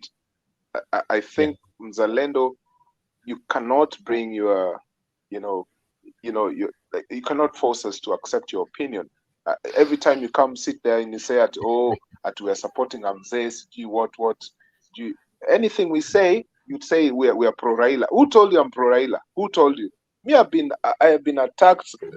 Whenever I used to call Yes, myself. yes, No, no, no, you no. are. Let me finish. Yes, You spoke. yes, you Okay, are. okay, just a Let minute, me Yes, guys. you finish. are. I I have think 1 minute and I'll Mzalendo, of course, finish. I'll I give have you an 1 minute opportunity and to I'll respond I finish. because need you've to been. answer early. I need to You answer before. attacked me Yeah, endlessly there and I finish. listened to you. Now I'm here. I've even told my kids to go upstairs and play there, whatever they're doing, okay? Because I want to listen to you, right? You attacked me and you put a lot of propaganda there, which I will not accept, okay? And you are saying every time you appear, you say, we are Raila fans. Who told you that I am hysterical about Mr. Odinga? Who told you that? You need, no. You don't say things like that, man. And also, I have a right to express my opinion without you pretending to know my opinion. Thank you very much, Mzalendo. And I hope that's enough Okay, bag for you to thank you, deal with Eli. it. Thank you. I've allowed you so many minutes, because you've taken time without maybe contributing in this platform. Thank you and welcome back. I want you to keep on coming so that you can be able to share such kind of sentiments. So, of course, we were joined here by Captain Moja. I hope you arrived safely. The last time I saw you, you were flying away from Africa. So you'll tell us that one later. So before I give Mzalendo, of course, I'm going to give you a minute or two to respond because you've been mentioned. It's good for me to be fair enough and allow you to respond. Let me also recognize the presence of those on the comment section. Stella, karibu sana. Stella, we really miss you on this side. So unafaa upande juu, toka hapo chini. And Eli, Stella is really thanking you for speaking well. I don't know which part you people agreed that you are going to address. Ama mko pamoja.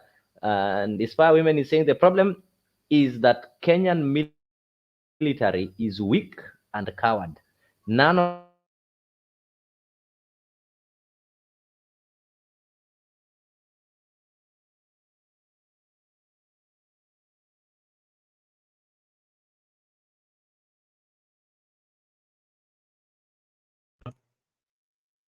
They are just fighting for Mzalendo, you Chief, can continue sharing. Huyo jamaa amekanyaga wapi? amekanyaga ile mali mbaya. Mwambie nunue credit bwana. Now, Eli, oh my God. You really, we are neighbors and we should not be attacking each other like that. You're my brother, Mr. Eli. I like your opinion. And sometimes, I have to ignite your emotion for you to climb upstairs. You have been on the basement for a while now. It is important that we hear your voice. I needed to hear your opinion on certain issues. Sorry I know guys, you've been I think disappointed I'm by audible now, yeah? you've been disappointed by the political class for a very long time. Just be proud of the man that you support. Don't be, even after losing, don't be scared. Just be proud that, and be a proud loser in the last election. So sometimes when you lose, you gain a lot. You gain AAU chairmanship. There are things that you can gain after losing an election. So you get employed by the ruling class. So that is politics. But away from the discussion on ethnicity, I want to clearly tell you Kenya comes first, wherever I am, not my Luo tribe. Kenya comes first because it's bigger than my Luo tribe. I am proud to see a Kikuyu friend if I'm in Europe and any part of the world. So I carry myself as a Kenyan. I don't carry myself as a tribe. I know I come from an ethnicity, a small ethnicity called Luo. So whatever I do with my ethnicity, whatever I follow with my ethnicity, that one is also important. But when it comes to politics, I think ethnicity has been a very, very big problem in Kenyan politics. That is the issue that I'm addressing. If you can address the positive ethnicity, then we are together. But the negative ethnicity in politics, then I am out of it because there is nothing that ethnicity brings in our politics apart from breeding a crop of bad leaders. If you are proud to be ethnically inclined in politics, then you are also proud of corruption. You are also proud of the incompetent leaders that come along with ethnicity. So if we can get rid of ethnicity, then the smallest tribe, the Kaumas in the Mijikenda region, can become the presidents one day of this beautiful country called Kenya. And we cannot be talking about ethnicity, and yet we want to talk about Africa as one country.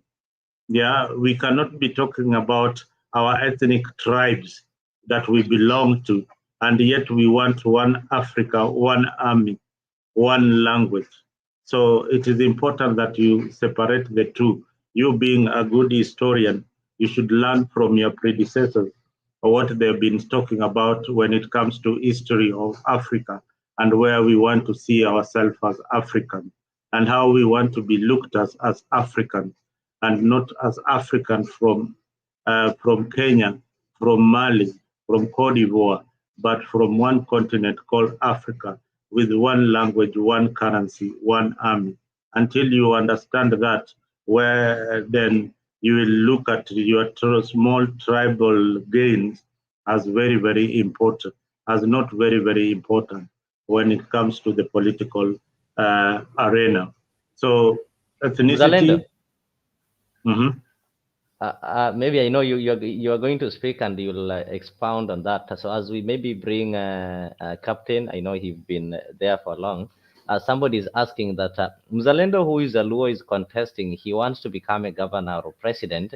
Then there is this Stella who is also a Luo. So should Stella not vote for Mzalendo simply because they'll say it's an ethnic vote because Stella is a Luo and Mzalendo is a Luo and Mzalendo is contesting. So if Stella, who is a Luo, votes for Mzalendo, should Mzalendo be voted by people who are not Luo? Because if Stella votes for Mzalendo, they'll say Stella is so a tribalist because she's voting for a fellow Luo. Or what defines ethnicity? Should it be that when I contest, people from my tribe, to avoid being labeled as a tribal, should not vote for me? People from other tribes are the ones who should vote for me.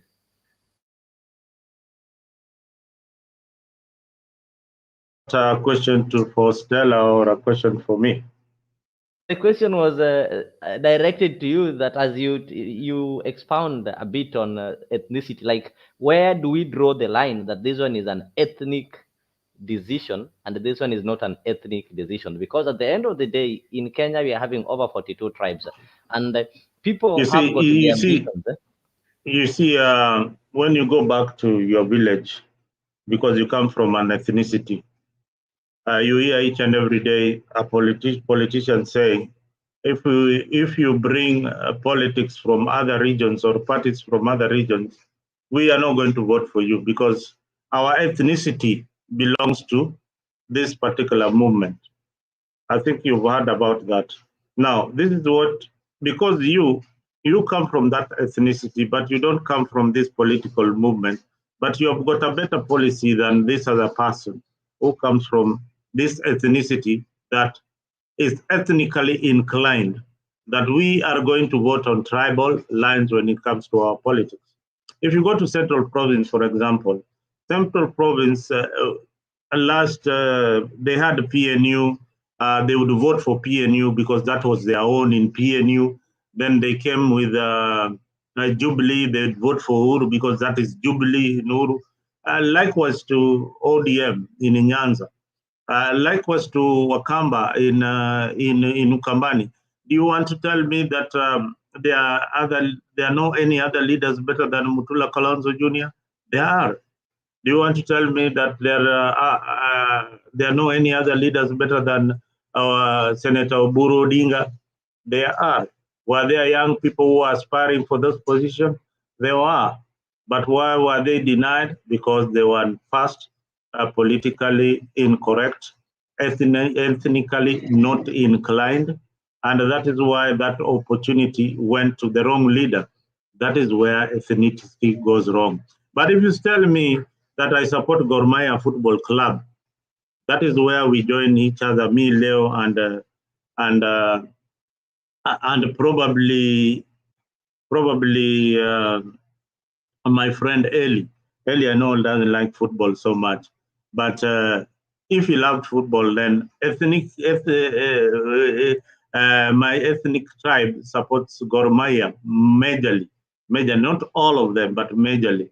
A good percentage support Gor Mahia. So that is where we will go. A good percentage of my ethnic tribe support Raila Odinga. That is where they will go. Now, the minority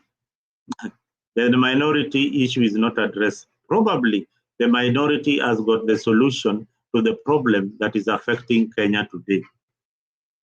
You understand? So it is a deeper context that you need to probably have time, and we can deliberate the whole day, the pros and cons of going that direction. All right, thank you.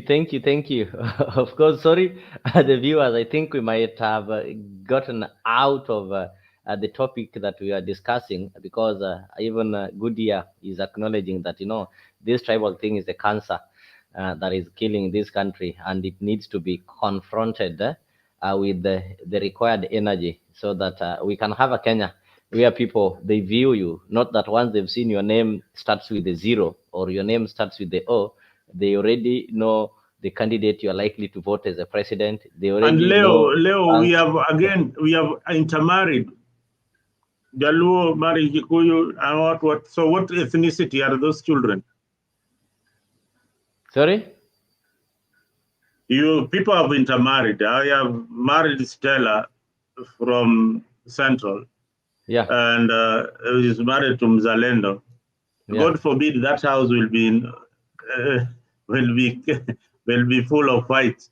But what will be the ethnicity of my children? We'll get back to that. Let me welcome Kip to say hello. Then Stella. Then I'll go to Boniface. Pale naona anachomeka. Hamna sida, nafasi inakuja.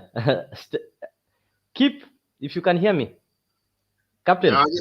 Yes, karibu baba. Najua ulifika. Niko area. Okay, karibu.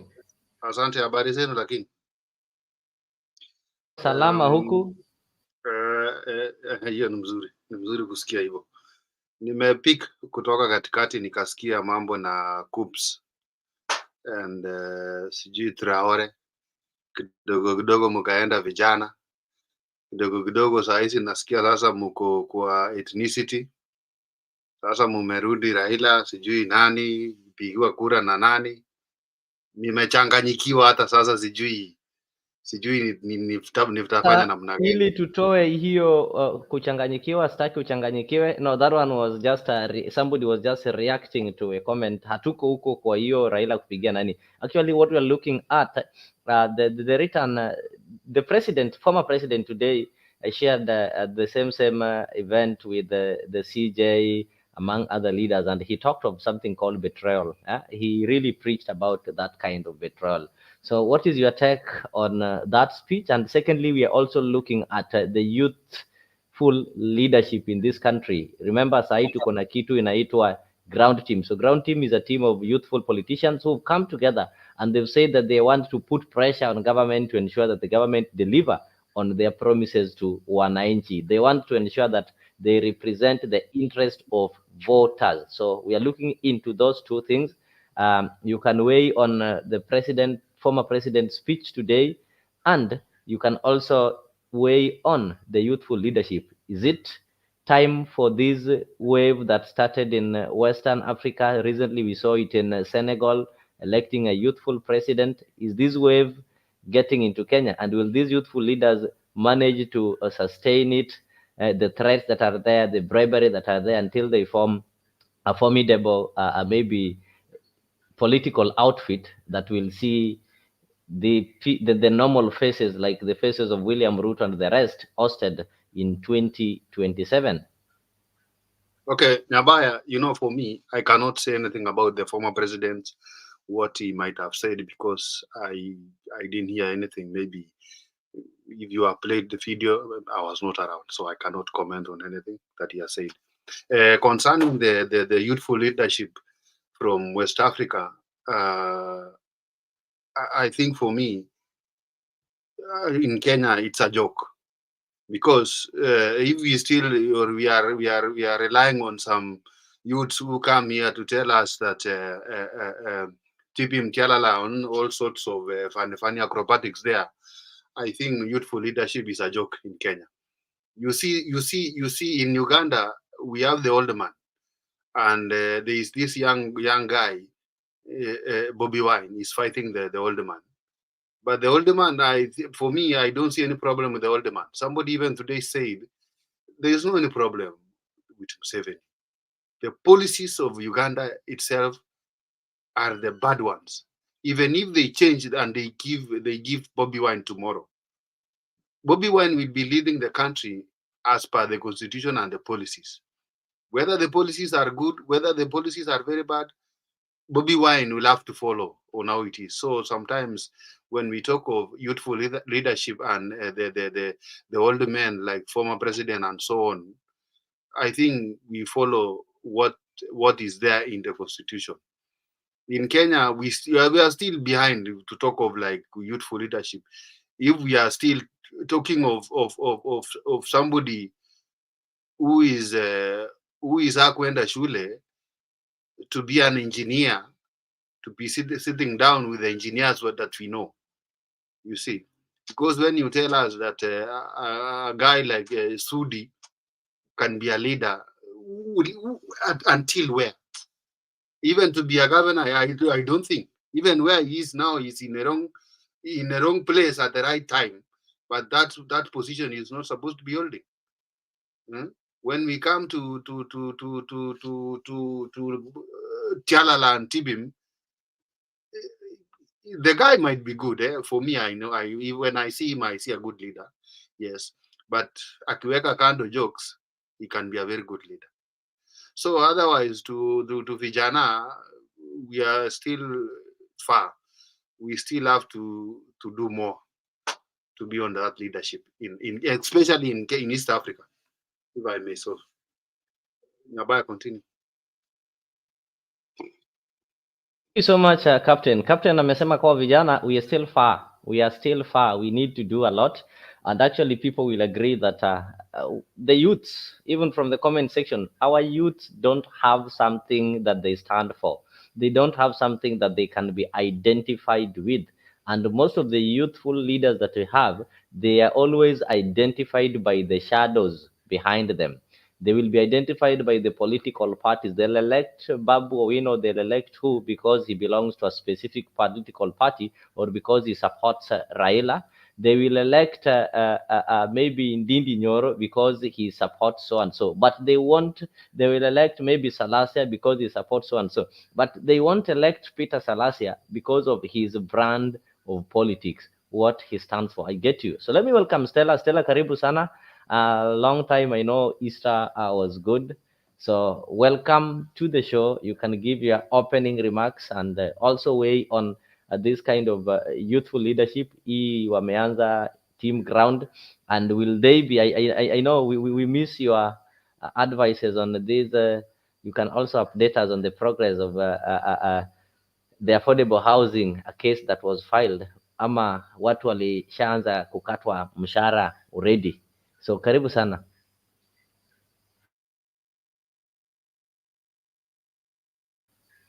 Stella, are you there or?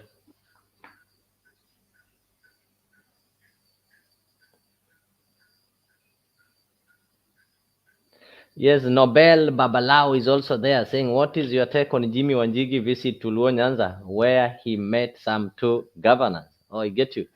Nobel, as I wait for Stella, Stella, if your microphone is on, you can pick it. So let me try to respond to this, but I know I'll also throw the question to the panelists here. They'll be able to respond to that. When Can you you see hear Jimmy me? Wanjigi, I can hear you now. You can proceed. So Oh, Nobel, we'll get perfect. back to you. Oh,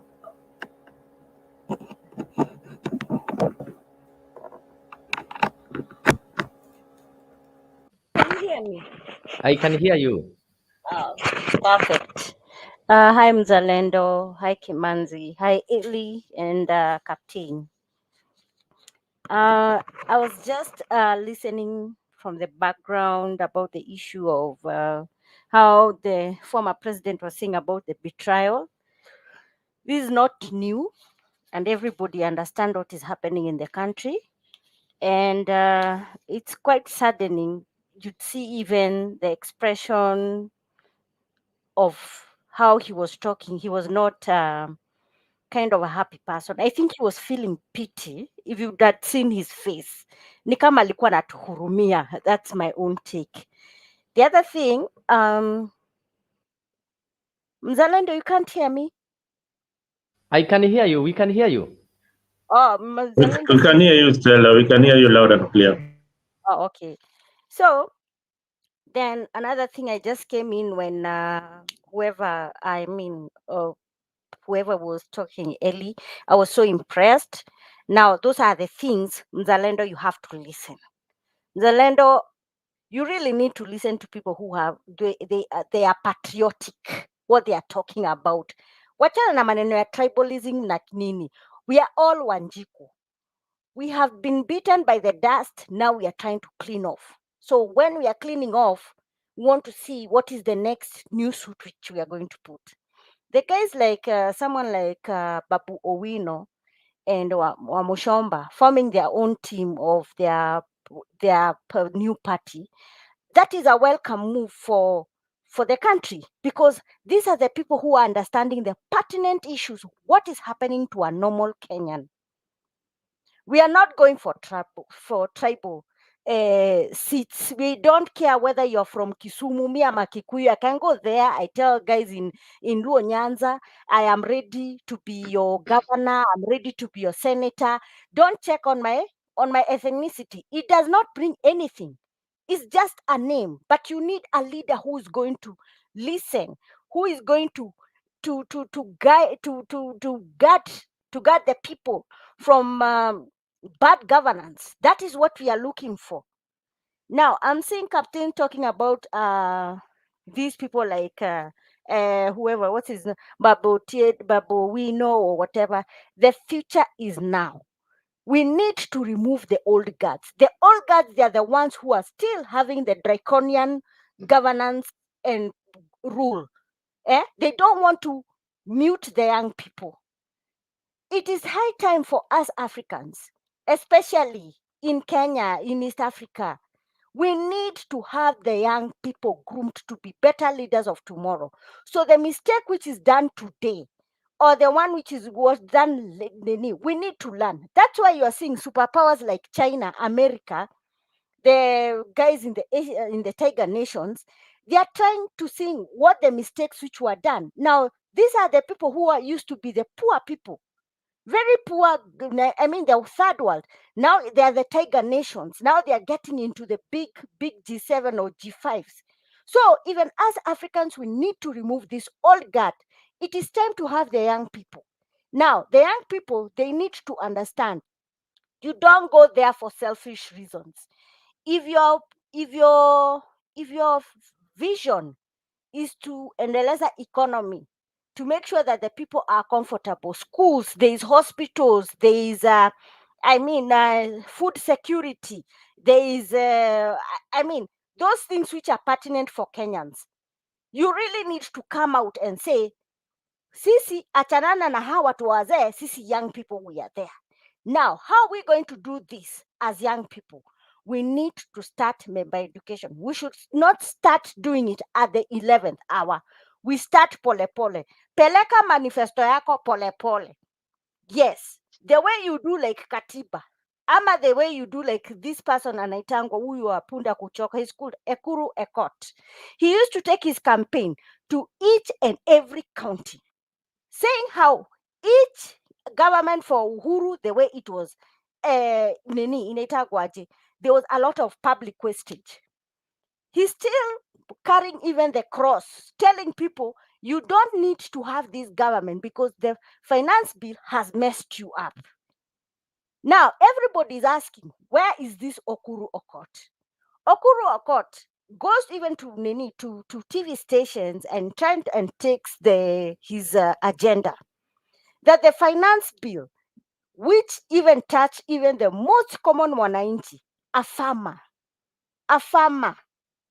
Leo, it is so sad. I think even you people, you saw the expose fake fertilizer. That fake fertilizer, we know who is giving that fake fertilizer. It is not a young person. It is an old person who is trying to get money quick because anajua in the next 2 years hatakuwa kwa hiyo kiti. So you make quick cash and kill people quickly. Remember, that food and that fertilizer anapeana, it is also going to affect his children, also going to affect his family. So you see, the thing is, this old guard, especially the guys like Linturi, he needs to step aside. Let's get someone else who understands how his docket works. You cannot neglect a coffee farmer. You neglect an avocado farmer. You neglect a tea farmer. You neglect a wheat farmer. This is about food security, but they do not care. But a young person mwenye ako pale chini mashinani haezi nunua hata nyanya yenye ilikuanga ya shilingi 5 saa hii ni 25 bob. Ask yourself, what is happening? The other thing, the future is, the future now is for the young people. Now, the old guard, and I believe this thing, these people, if they are trying to form their own group, their own political parties, let the political parties, the person, the registrar, to allow these people to be registered. However, how many political parties ziko, they should not put an old guard. We are not going to allow an old guard. The thing is, let these people go and take their manifesto, and the government should stop interfering, stop in sending threats za venye walikuwa wameanza kuthreaten doctors and teachers now, because I'm hearing even teachers, they are almost going to strike because they are capitation, because the schools are not getting money. Now, if you see something like capitation ya shule, we are even afraid how our children are going to school from the next 1 week, because the children are going hungry, because a certain PS, a certain CS, their excuse is what? Treasury haijatoa pesa. We know very well treasury ishatoa hiyo pesa. We can tell pesa treasury imetoa hiyo pesa. The thing is, what I'm saying, the future now is for the young people. And if you know that you want to form a political party, or you want to venture into whatever in good governance, start your manifesto now. Go to each and every county. Start educating people. Please, the first thing, tell the people, hata kama ni mtu wenyu, mumchague, lakini mjue ako na intention gani.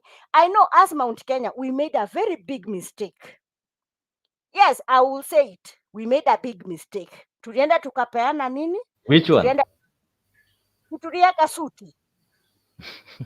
The same Mount Kenya people who are on the majority side, they have really disappointed us.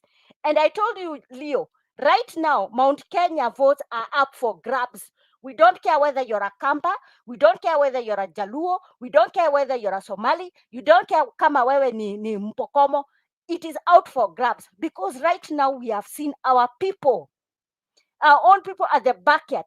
They are Nimajutas Msaliti.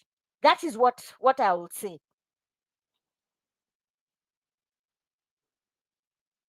Thank you so much, Stella. That is loud and clear. Imesikika. Karibu sana Pen Nyagaka. We also miss you on the screen. If you can get an opportunity, tafadhali ingia kwenye studio. Karibu sana pia nimemwona Honorable Vincent Machoka. Welcome. I know you are game that you are waiting for the other day. I don't know if it disappointed you. Good day, is saying Zalendo. Okay, I get that. So there's somebody was asking this question. I just want to pause it here. And Honorable Vincent, because you're joining now, I'll give you an opportunity to say hi, and maybe I'll allow you maybe to weigh on what we've done before at your own pleasure, because I want to take you back. I just want you to start with this. There's a question from somebody called Owi Dominic. You know him. He's a great man over there. I'll also invite him one of these fine days. So Dominic is asking, what is your take on Jimmy Wanjigi visiting Luo Nyanza, where he met some two governors? Honorable Machoka, I know these are kind of questions you like responding to. At this particular moment, when you're talking of the young, youthful leaders coming together to form their political outfit that should be oiled well. And Stella have said that this political outfit should not have the old guards. You know who Wanjigi is. He's visiting Luo Nyanza. What is your take on that? Or what do you think? What do you read from that? Is it, can we read some politics from it? Vinny, karibu. Yeah, thank you. Good morning, good evening, good afternoon to everyone who is here, wherever you are watching from and wherever you are listening us from. I want to thank you for for having this great show again today, and thank you for hosting us also this night. I have missed a lot of such kind of podcasts, and I have been away for some time. And by the way, Leo, to inform you, Chelsea won that match, and I was so happy I even forgot you had invited me to join your interview that night. I was celebrating all night. Anyway, to the question Okay, you just okay. asked. Thank you, and proceed. Chelsea won, but their win is not taking them anywhere. So you can proceed. No, Leo, you have to It understand that Chelsea won. It doesn't matter. Anyway, Jimmy Wanjigi, I always regard Wanjigi as a beneficiary of corruption and fraud, and one person I don't take seriously.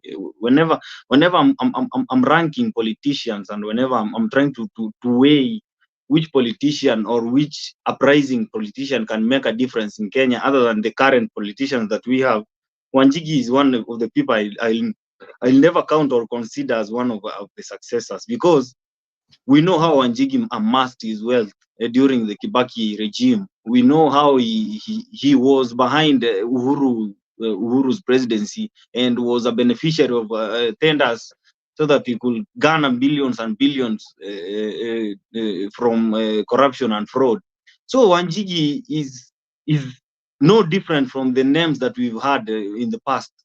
Those are those people who used to run politics from behind the scenes, who have seen that now the politics that was being run behind the scenes has shifted from behind the scenes to now front scene. You must be seen so that people can you can get power. Nowadays, power is not behind the scenes as it used to be in Moi's government and Kibaki's government and Uhuru's government. Nowadays, power is just with the people. That's why you even see nowadays people are freely talking and nobody's getting kidnapped, nobody's being arrested for saying whatever they want to say, nobody's being shut down for saying what they want to say. But in the past, people like Wanjigi who used to run things behind the scene, when you try to criticize some government operatives, you find yourself arrested at night, or you are being followed by cars. So I don't feel like Wanjigi is a new politician, is a new blood that we want to see in this country. And him going to Luo Nyanza to meet governors, it does not change the fact that Wanjigi is nobody in this country. And I'm sure the narrative is going to sell to those people in Luo Nyanza is that I funded the campaigns of Raila in 2017. I was with Baba. I did whatever. But people don't buy that, and the Luos don't buy that. They believe Raila has numbers. You don't need to buy. You don't need to campaign for him. Raila himself has money, so you don't need to say you campaign. You funded this campaign. You oil this campaign. So I think him going to Luo Nyanza is the same exercise that Kalonzo is also doing, walking around the country with the MPs from Mukambani, trying to show that he has people behind him. That's the same thing Wanjigi is trying to do. Wanjigi is trying to sort for those governors. Those governors, when you go somewhere and the governor welcomes you, and the people start thinking like maybe huyu jamaa pia ni kama hako na nguvu. So I think Wanjigi is trying to do the same thing. And as far as I'm concerned, I will urge our Kenyans not to even waste a moment to allow people like Wanjigi to appear in the ballot ever again in this country, because these guys have money. These guys have billions of money in their banks. These people don't care how hustlers survive. Their intention is to just fund corrupt politicians. Their business is to make sure they get these big tenders of building big roads, building mass infrastructure, without even caring whether the money that they are using, where the money comes from. Mostly there's this thing that was happening in Uhuru's government about tenderpreneurship. Tenderpreneurship in Kenya is defined differently from the way it's supposed to be defined by business. In Kenya, Wanjigi will support your campaigns. For example, in return, you will have to give him 430 billion to build SGR. And if you don't do that, he is going to hide your sword and claim that he has the sword of power. That's the kind of people we have in this country. And I will not allow, I personally will not even want to see the name Wanjigi in the ballot ever. And I want to thank IBC for doing us justice in 2022, kicking him out of the ballot, because I even doubt his credentials, academic credentials. I doubt his credentials, because I don't know if he went to school, because whenever when he does interviews on TV speaking about the economy, I can tell you Afriq 24 does a very, very good job compared to what Wanjigi can argue about on matters economics, because I listen to him all the time. Normally he likes going to this morning show at Spice FM. Whenever he's there, he just says things that will stick in people's minds. He likes throwing some harsh words so that people can believe him and think like he's a messiah who is going to save this country. I want to tell you, Mr. Leo, today that Wanjigi is a beneficiary of fraud, is a beneficiary of corruption, and Kenyans must reject him with totality. So him going to Luo Nyanza does not grow his political base at all. He doesn't even have his home ground. He doesn't even have a single member of parliament who works with him. There is nobody who believes in him, because he's also a stingy person. Ni yule watu wa give and take. I give you money, you give me something. I give you money, you give me something. That's why people don't even follow him. That's why people follow other people who supports other politicians on matters goodwill. I think I have answered the question you asked. And Thank you so much, Honorable Vincent Machoka. That was really great. I can see some hands are up. So let me allow Kip to address the issue before we move on. Kip Dakambili, please.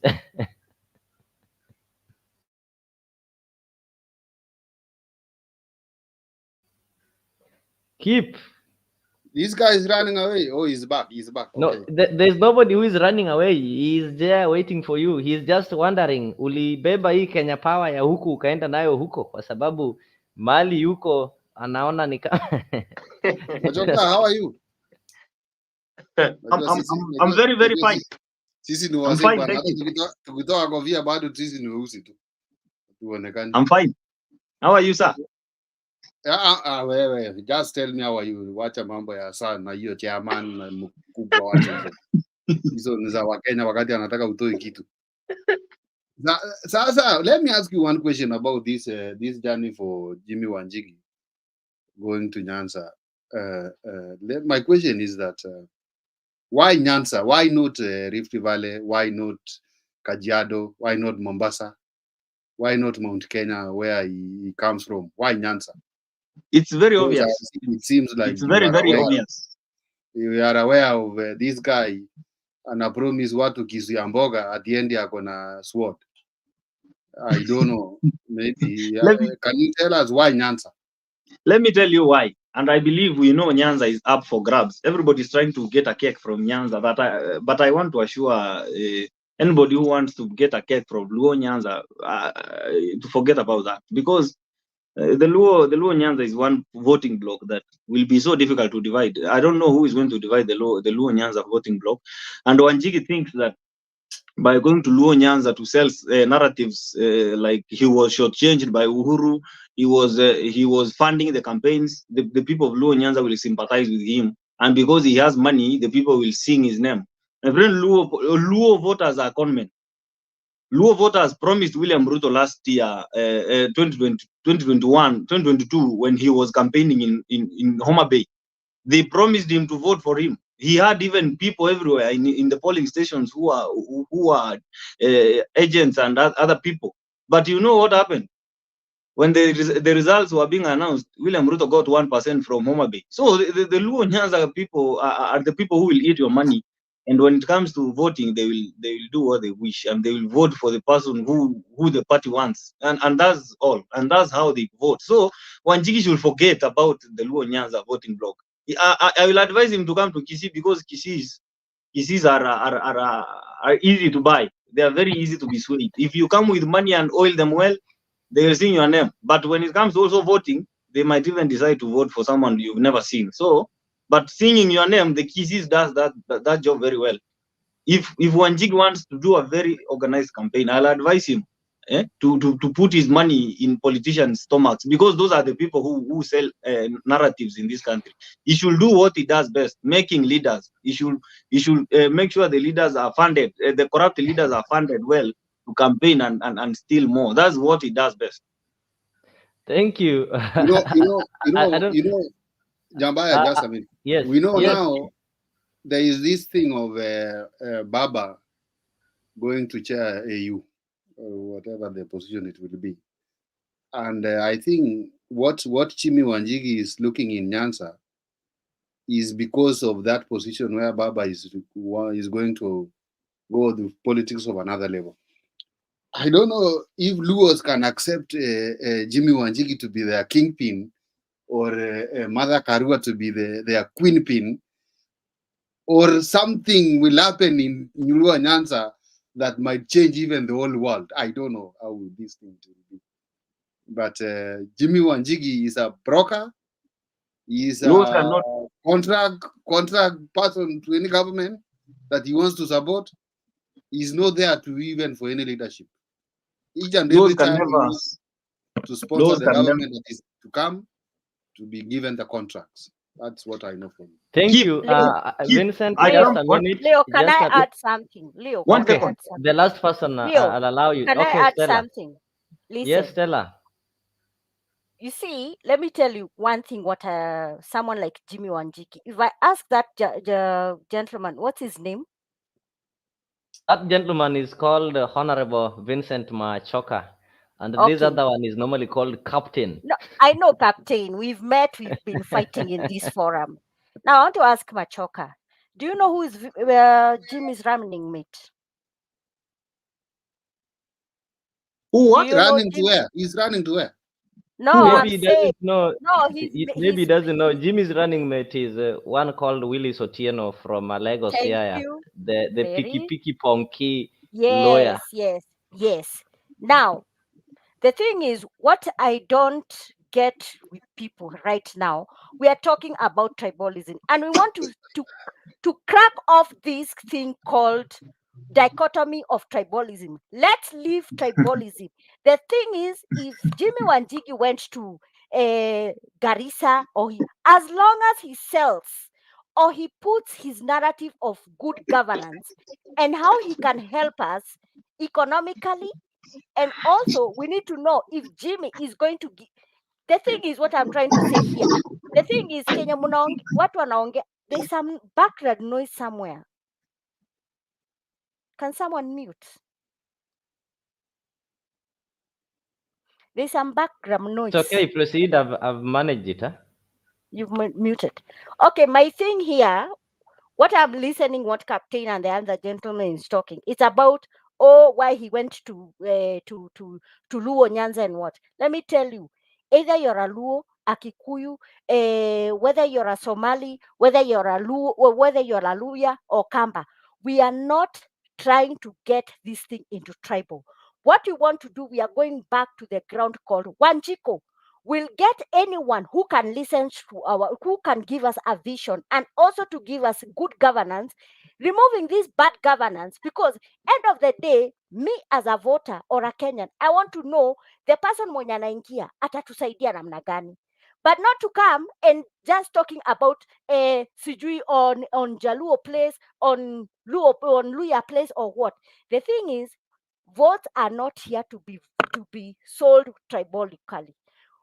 Votes are being gotten for a cause. So now I'll tell Captain, don't look the person kwenye ametoka. Huwezi jua hata kama ameenda Luoland, atapata more votes than his counterpart in Mount Kenya. So the thing is, let's kill this thing called dichotomy of tribalism. Let's move on and let's leave about anything about tribalism. We need to see what is a good cause for the future. That is what we are looking for. Stella, a quick reminder that I say I didn't talk about tribalism. I talked about You spoke about the Luos. the beneficiary, Wanjigi as a beneficiary of fraud and corruption. That's what I said. I didn't talk about the Luo Nyanza. I don't care wherever he goes. My problem is we cannot have a Wanjigi candidature. You have said about fraud and everything. So now, if he has fraud, what has he defrauded? I need to know. What has he defrauded? Because we have to be realistic. What has he defrauded? What has he defrauded? That is what I'm asking. We'll get into that. I know. Let me, Nyabaya, allow me to answer Stella because he has mentioned me somewhere. Okay, you want to? yeah. Let me tell Stella that I didn't say anything that tribalize Jimmy Wanjigi. That's why I was saying why he did not go to where I come from, Rift Valley. Why not Mombasa? Why not even Kajiado? Why not Turkana? Why Kisumu? You can't and again you have not even reminded us how the sword that we believed that he has been holding, how did that sword get to Kasarani and was given to Ruto? Because some other day I heard that amesema hawezi toa sword sijui hawezi patia mwisi serikali. How did it happen until the sword is now in the hands of William Ruto? Or akonaye pia hata sahi? No, sometimes we need to tell each other the truth. Okay, let's not come to politics of tribalism alone. Let's not come to politics to tribalism. What I'm trying to say. Okay, fine. He cannot be. In different places at the one time. Maybe he's trying to move. Akona timetable. You don't know the next time kama ataenda Mount Kenya. You don't know kama next time ataenda Turkana ama Garissa or Marsabit. Just give this guy a chance. The thing is, we are still young. Then remember that we don't have IBC. So let him push his narrative. Every time akienda kwa each and every county, if people feel that he's comfortable to run, it is okay. But tusianze kuangaliana ati why did he go to Nini? Why did he not go to Mount Kenya? Unaanza pole pole. Now, for him, you have to check the matrix. He has to see where is the bigger block of getting bigger votes. It's Western and Mount Kenya. Let's speak the truth. I get you. Okay. Yeah, okay.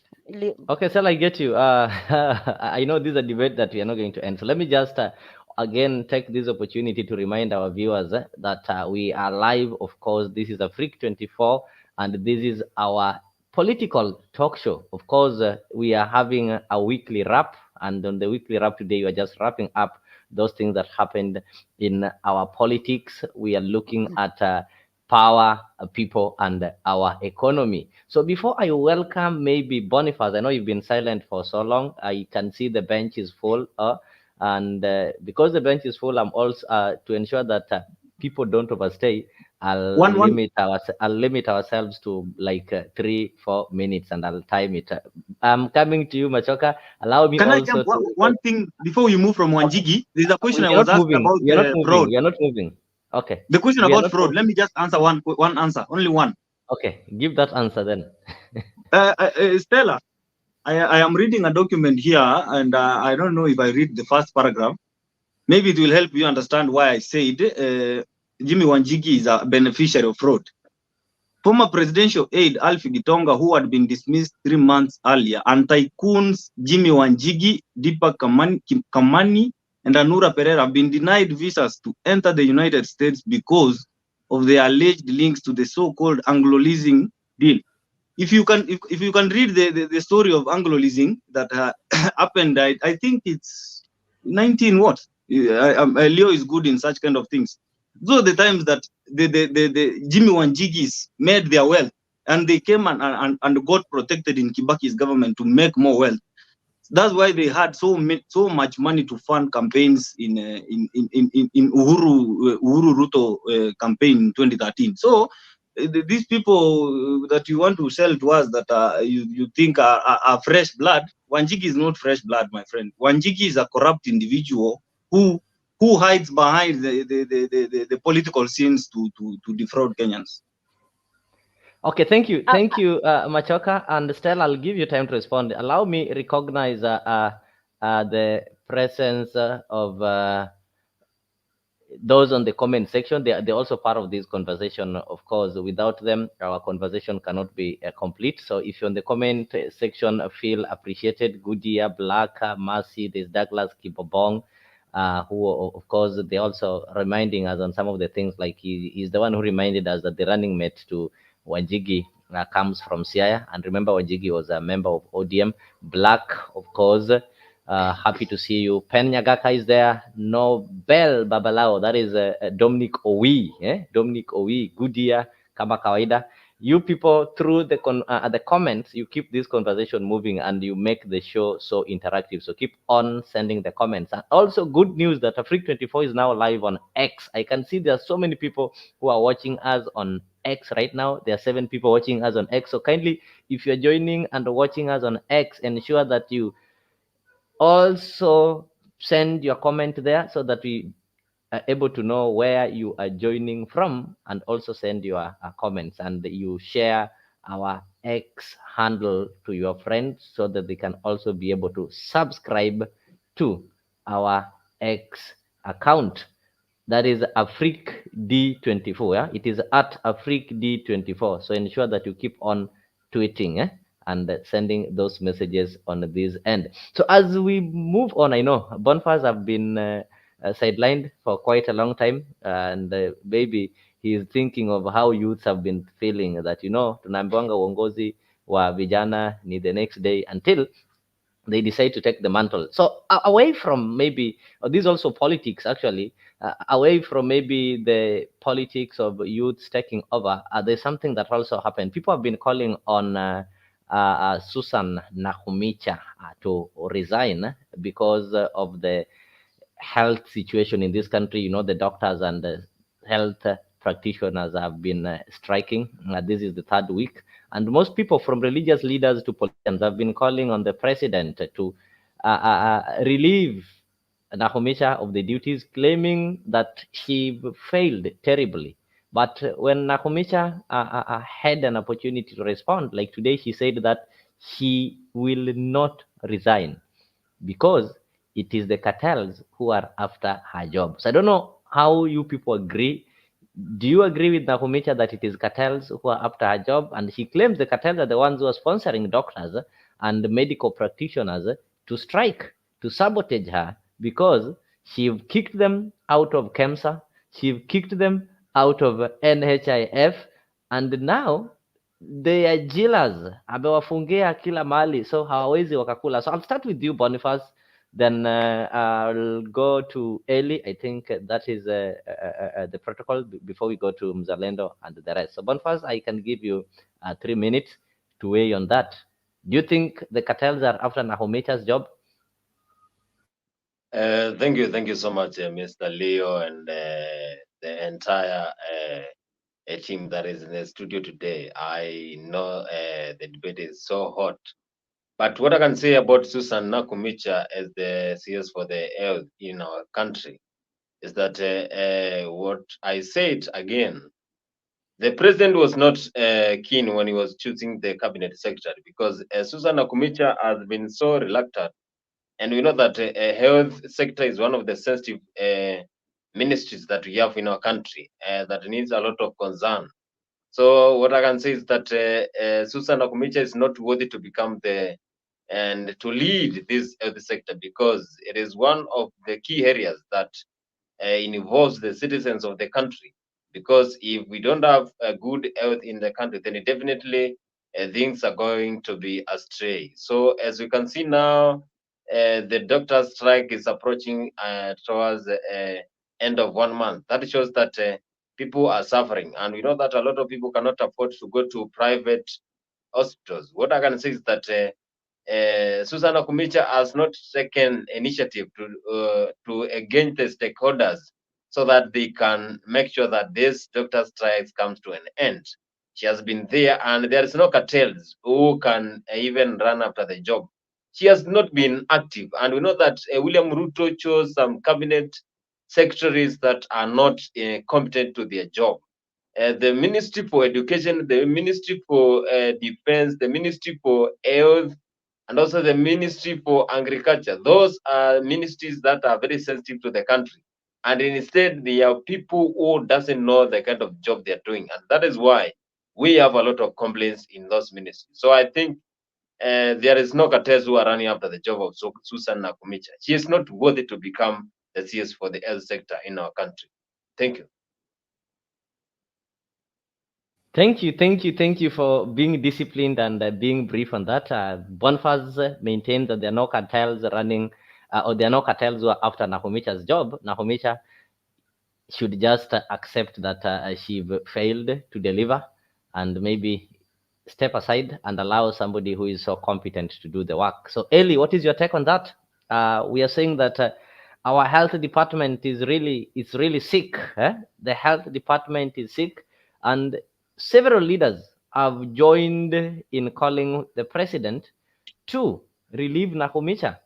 And the latest that we saw is Babu Owino, that is Embakasi East MP, have taken a motion, and I think I've informed the speaker of removal of office of one Susan Nakhumicha. But Susan Nakhumicha maintains that she is competent. It is cartels who are after her job. What is your take on that, Eli? Thank you. I just wanted to speak about Uhuru Kenyatta's speech, which was one of your subtopics there, but then I will comment about this health minister first. Number one, I don't recognize William Ruto's government, so it's very difficult for me to make a substantive comment. But saying that, I will just delve into one thing that was paramount in the way this so-called president appointed his so-called ministers. I think there was a time when they were all paraded in front of panels or in an interview panel, and none of them had anything below $1 million in their bank accounts, and that was something either a straight fact, which means they were speaking the truth, or it was fudged so that when they do corrupt things in government, we don't allege that they've stolen money. All those people that were appointed by this man were millionaires when they went in front of the panel. And I remember that Nakhumicha one had just under $1 million, which is a lot of money for any Kenyan out there. So that's just my first take about this discussion regarding this particular so-called minister, because I don't recognize this government. I had someone talking about Maina Wanjigi's son, Jimmy Wanjigi, and the detail about his corruption history and all that. And I think when we're focusing on these things and we're trying to, target these individuals, we are all aware that most of the Kenyan political class are cartels and they're corrupt. So it's just it's really boring to even attempt to pick on one and leave the other because they're just the same, unfortunately. And so this is just one of the big difficult situations we have in the way a country such as Kenya is governed, because the political class, you'll find very, very few who are not corrupt in the country. And that makes this discussion very, very difficult, because one person will say this one is corrupt, and the other one will say that this one is more corrupt. But we know that the general discussion entails the corruption across the board. This is a very difficult problem that we have in the country. And so that's why I was talking about when we have a leader who can change this culture, where it is impossible to have cartels running the country, then we know we have a solution. Because every time we have these discussions, we're trying to look for a solution. Some of those corrupt leaders, they watch these panels. And I know some of them who do watch these panels. And I know even people who are activist leaders, like PLO Lumumba, they watch this panel, and we've clashed with such people because they've been on this or the other side. But these people, they watch. And they sometimes, I think they laugh at us, because they know that they meet in the darkness where we don't see them. And they share the same table. They belong to the same boardrooms. They're investors in big companies, and they pretend that they oppose each other. That's my take when I'm looking at someone as useless as that Nakhumicha, because she's just part of the cartel that calls itself a cabinet. This is a big problem. And I think when we discuss this person, we're going nowhere. She came from Ford Kenya as a vice chairperson in charge of youth and gender issues, And if you look at her, how she's bad mouthing youths and people who are the low cadres of society, because she has chase cars and bodyguards everywhere running about her. She's giving her kibeti to someone to, I'm not being sexist, but we've seen all these pictures of how she throws her power about, and we hear even more rumors about her style of leadership. But we know that the fundamental thing about William Ruto was, when he came into power, he wanted to give an amnesty. In fact, he gave an amnesty to many people who had multiple cases in the courts. And in fact, one of what's the guy from Meru, Linturi, his case was just one of the most awful. And he was appointed a very, very senior position as an agriculture minister. So when we look at that, the amnesty that was given to these leaders, then it's very, very difficult to even to start to analyze what they're doing now, because they have already been sanitized, Now, back to the issue of, I hope I haven't gone around in circles. I couldn't answer that question because I don't recognize the government of William Ruto. Some of us, we attacked Uhuru Kenyatta, left, right, and center. I mean, to be honest, I still don't have time for Uhuru Kenyatta personally, because some of the things that Uhuru Kenyatta did in leadership, the consequences are still being felt today. Okay? But compared to this person who is in power now, I think that Uhuru Kenyatta can be more or less seen as a better leader than this person who is in power now. He's been giving his speech today in parables and talking about traitors, and he used the word wasaliti directly. He didn't mince his words. And of course, he's talking about the people who raided his farm and his family's farm. And those are the points where now I totally disagree with Uhuru Kenyatta and his family, because the legacy of his family was humongous theft, you know. And I don't want to bore you guys because you know the size of land they have, which traverses the length of Nyanza province. It's a difficult issue not to be addressed.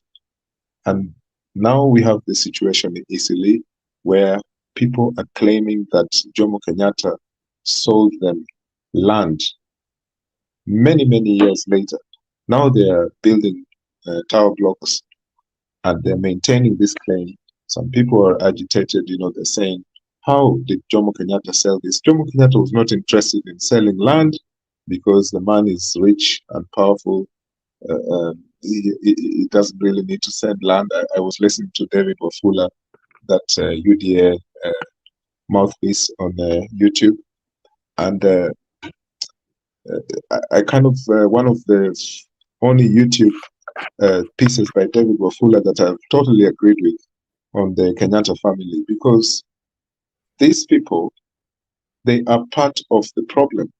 This particular family, the legacy that the senior Kenyatta left in the country is affecting not just the Kikuyu population, but the country as a whole. They need to address how there's going to be some kind of reparations on the land issue. And if they can start off with Kenyatta's family, then they need to look at other people who did the similar things way back. Because that thing that is happening easily now is explosive.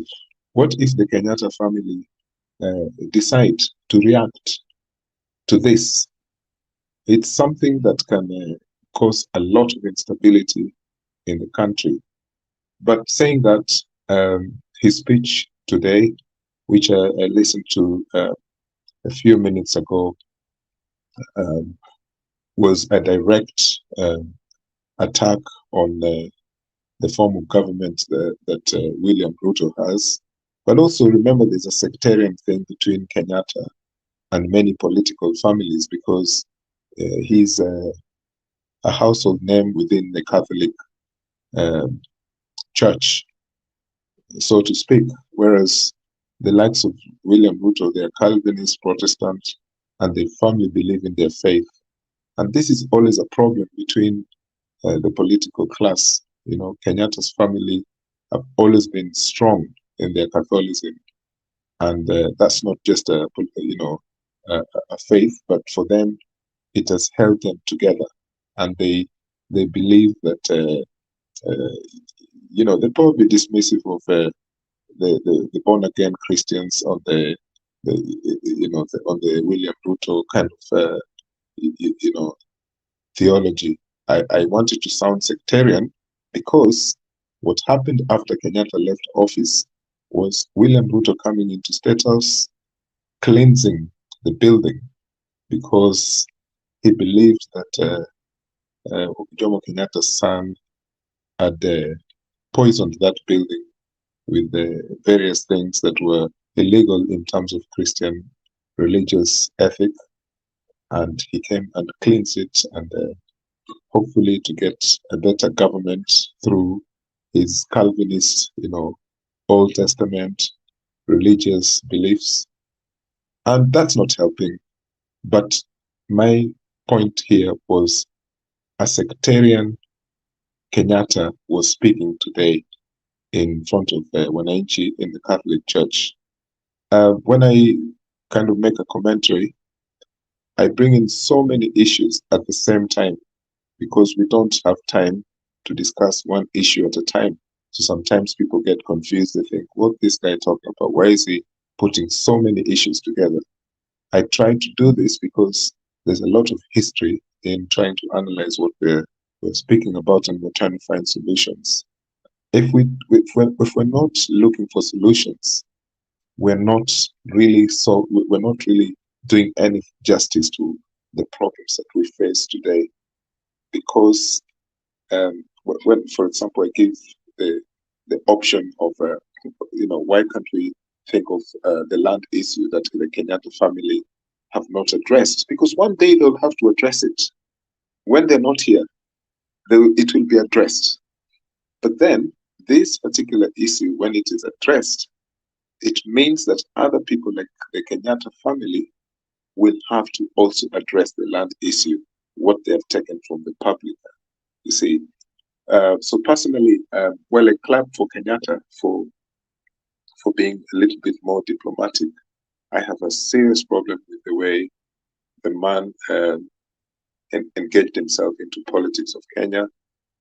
His don't care attitude. We know that on the 6th of April 2015, 148 students were massacred in Garissa University College. I don't want to tell you what Uhuru Kenyatta was doing, but if any of you has any piece of information from the intelligence community, you'll be shocked what Uhuru Kenyatta was doing on that day of the massacre and why the response to the Garissa atrocities was that slow. It was how many minutes? Sorry, I'm just finishing. I'm You've finishing. gone I talk a lot. I keep quiet. I keep quiet for a long time. Then when I get the chance, I take. Yeah. I keep quiet for a long time because I'm listening to you guys. And then when I come and respond, I try to get at least 5-6 minutes. Okay. So what else? Yeah, I'm just finishing. So I'm saying that the Kenyatta presidency had a lot of problems, which I find it difficult when I see Kenyatta blaming this particular former deputy of his and trying to sanitize himself in front of the public, because the things he did were probably worse than some of the things we see today. But I would say that he had better temperament, and he still has. He's a people's person, and so on and so forth. Thank you very much. Thank you so very much. And the members also, sorry if I think earlier he requested, so I allowed him so that he can finish without interfering with this thought of the way he arranged his responses.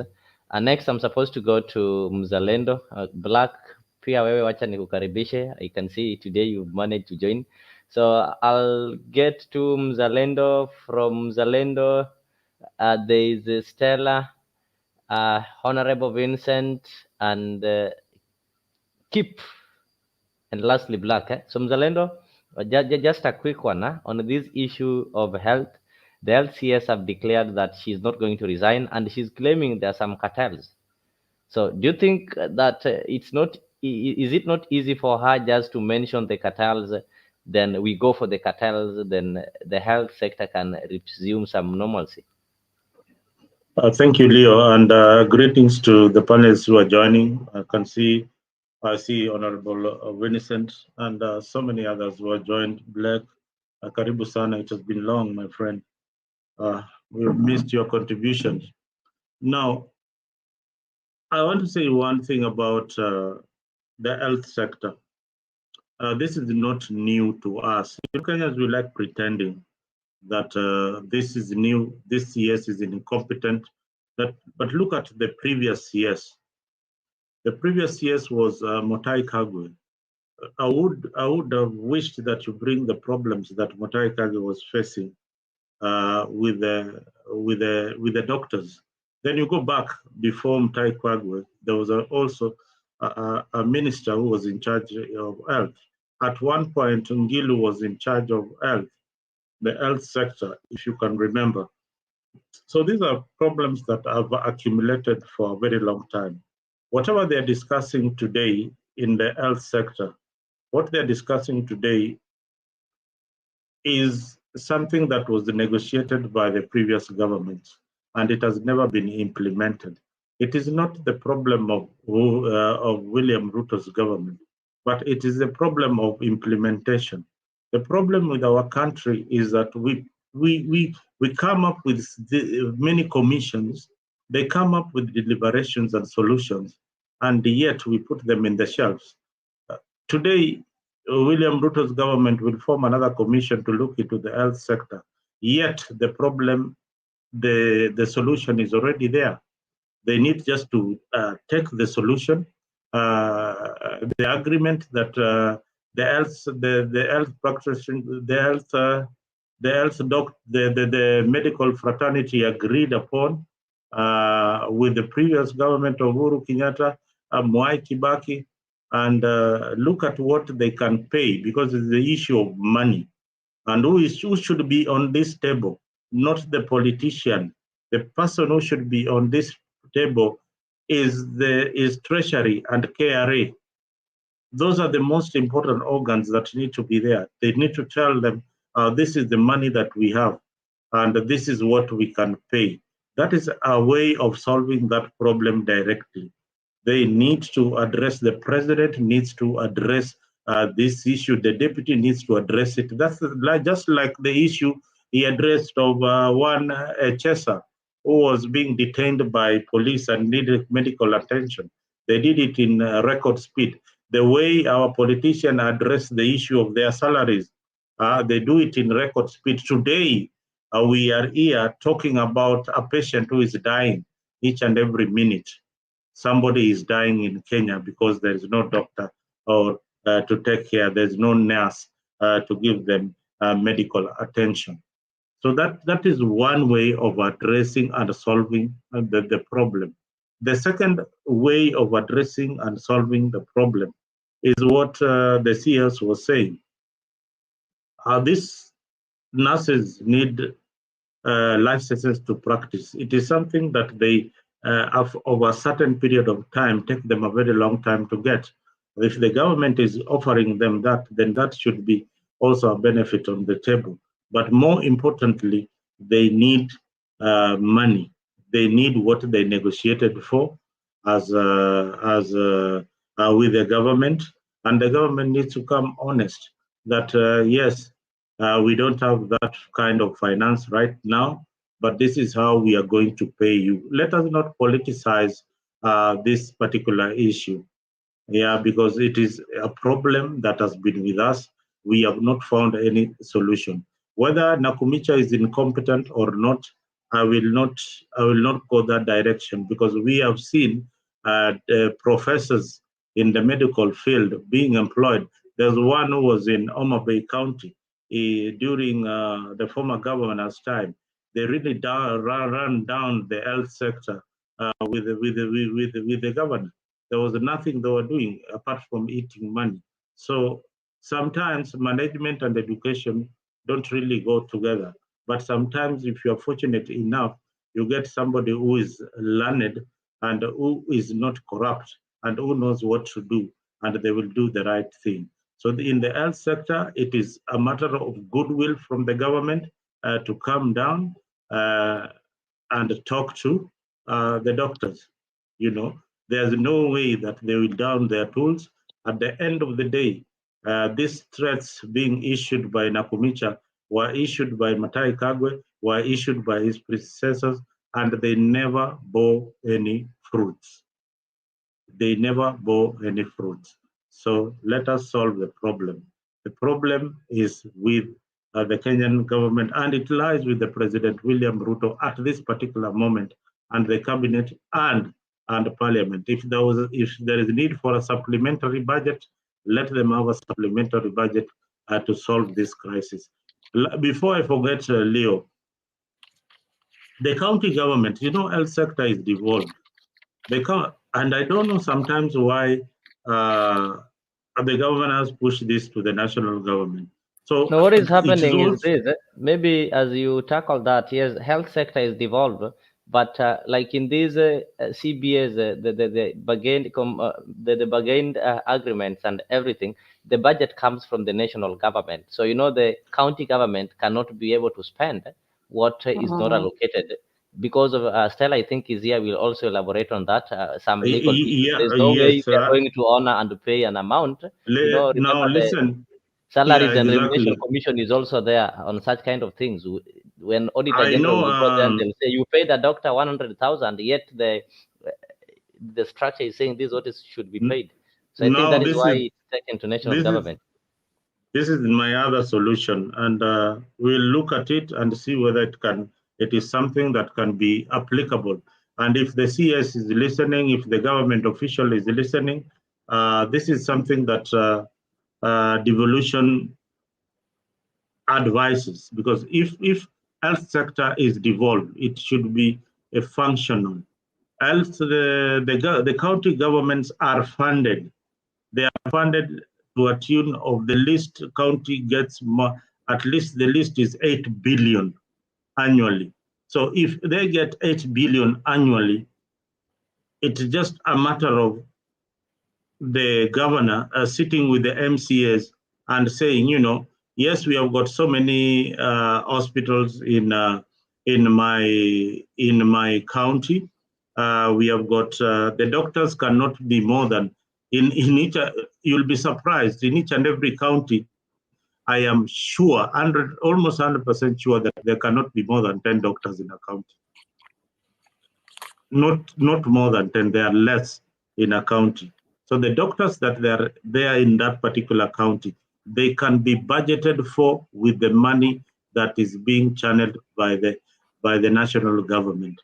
Only if the county government have got goodwill and they want to help their constituents by providing good healthcare and manage and ensuring that they stay alive. Because what is the point of you being a governor and each and every day you're waking up to see people are dying in the wards, yet you have got money that you have put aside for disaster running into millions, which you could pay a doctor, or which you could pay an intern, or which you could pay a nurse.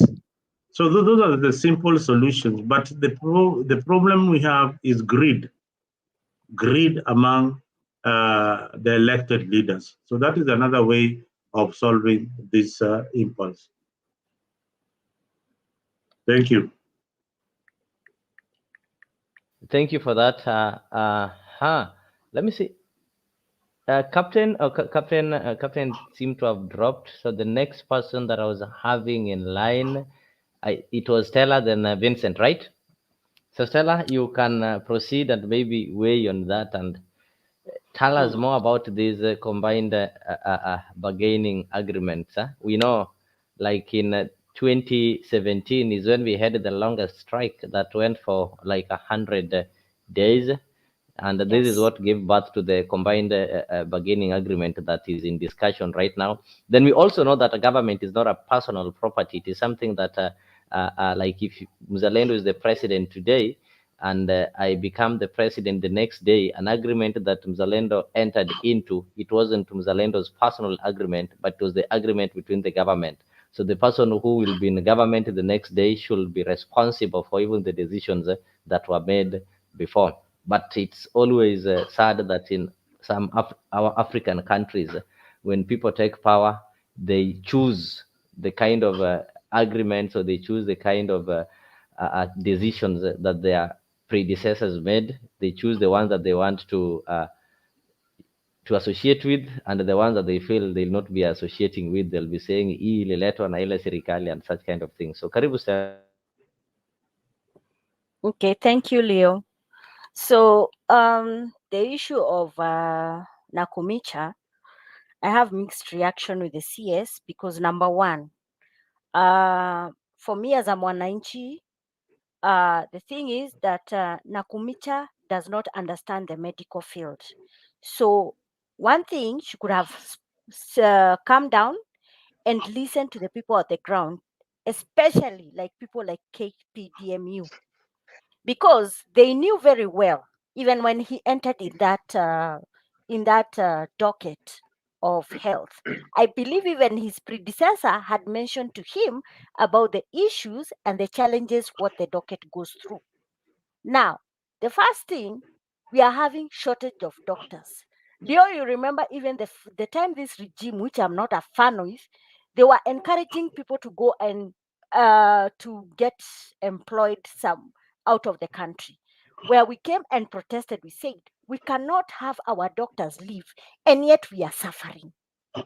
The thing is, what I'm trying to say is this: someone like Mutahi Kagwe, the time when the CBA, which was passed through, and the court had told the national government that the amount which they had discussed with the KPDMU, that matter still stands. Now, the thing is, there's some background noise.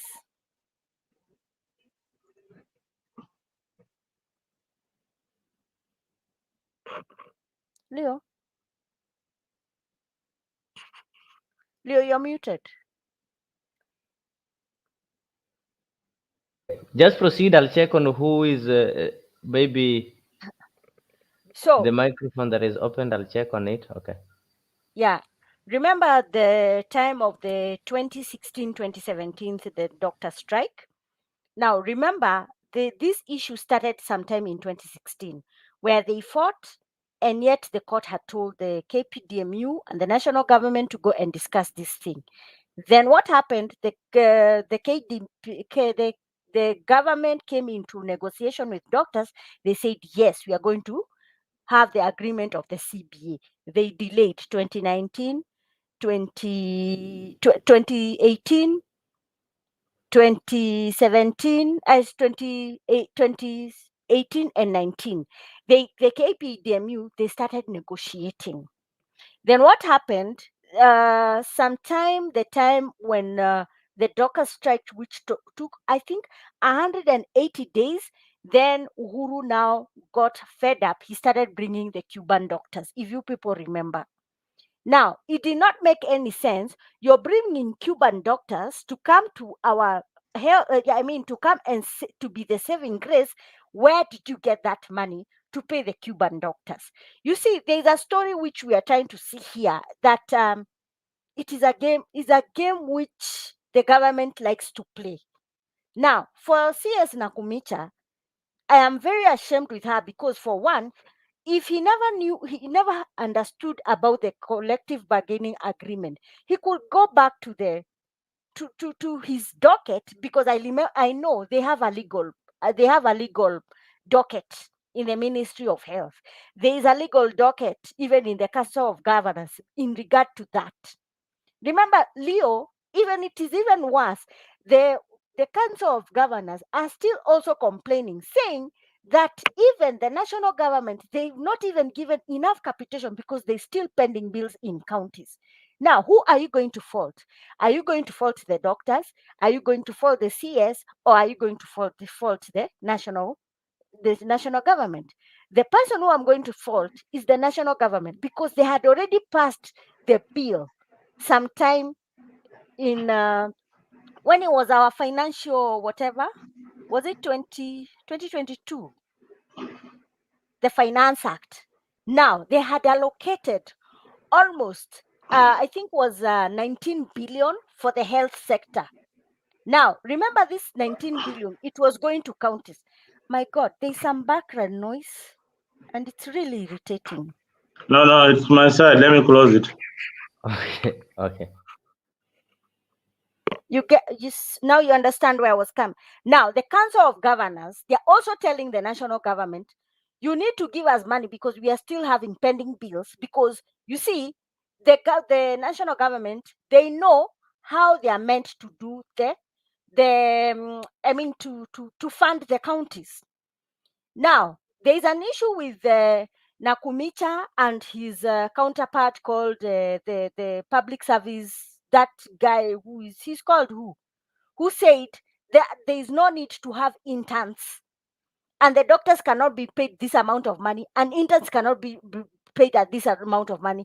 If there is wanton waste in this regime, especially with these people like CSs, we have people like PSs, they are blowing up like 60 billion in a month, where even the what's his name, Nancy Gadhungu, controller of budget, who comes and says every time when he's being summoned at the committee, at the public account committee, that is wanton waste. Like there are things like offices or maybe parastatals are misusing almost 60 billion on wanton waste, printing t-shirt and what. Let me ask you, Leo, 60 billion, when you add from that amount which they were insisting they wanted, they just needed 24 billion. How hard is it for the government to to give that amount of money? It is possible. The thing is, it is Nakhumicha and his counterpart, the public service, whatever, they are refusing to release this money. They are refusing to this money. Remember, Leo, it is so saddening that even under Nakhumicha's docket, we have the issue of NHIF. Remember, NHIF right now is defunct. So anyone who has an NHIF card cannot go to the hospital. So you have to go to the hospital with cash. Remember, kukona ile kope. If you have any insurance, if you have to visit the hospital, there is that co-share you pay. That's 1,000 shillings. Tell me, mama mwenye ako nyumbani mashinani atatoa wapi hiyo pesa? If you go right now to NHIF, right now we don't know whether we are still in NHIF or SHIF because that thing has not rolled in. But still, unakata 2.75 from your gross. But when the money is going to be paid, it is not being paid in shift, it is being paid in NHIF. Now, when you're going to NHIF to your app, you're seeing you're still owing arrears. You're asking yourself, how would she be that careless? Defunct, she made NHIF to be defunct. So that means if even I pay for my NHIF, it is useless. Sitatumia kadi yangu. It is useless. The thing is, Nakhumicha should just step aside. If she does not understand her docket, there are people called advisors. She has people who are in that docket. If she does not understand the ratio between patient and doctor, it is very saddening, Leo. A doctor has to attend almost 200 patients in a week. That is not allowed, even in the in WHO ranking. It is not that we don't have doctors. It is the government does not want to employ these people. Remember when you are having interns, that intern, this is an intern. Don't see an intern at any trainee too. This is someone who has done his medical school, cleared. If he took his specialty of being a surgeon, if he took need to be a neurosurgeon, that is the time he needs to be engaged in ndio afanye practicals zake. Akishafanya practicals zake apatiwe certificate or license, then he can go, then he does his final exam, then he's qualified to be a doctor. But now she's seeing that doctors and nurses, they are of no importance. Now, Leo, the ratio to a nurse to a patient can attend 300 people. Remember, the patient who is coming, patients come in very different ways. Kuko na mama na watoto. Kuna mama atakuja aleta mtoto wa chanjo. Kuna mama atakuja aleta mtoto afanyiwe inaitangwaje, what do you call this thing for this chanjo. Then there are mothers who are coming with their newborns. There are people who will come with accident. There are people who will come with people who will come with small issues like poisoning. Yani, like, what is a patient, if I can put it. A patient you can't classify. Now, a ratio of a nurse to a doctor, a nurse will have to attend for almost 300 patients in one day. I can give you a sad story. A place in, is it in Nakuru? Yes. Nakuru, it is the PGH. Nikama, like, you see, if you go to Eldoret, there is Moi Referral Hospital. That's a medical school. Now, the person who's supposed to be brought to whatever, they come to Nakuru at the PGH.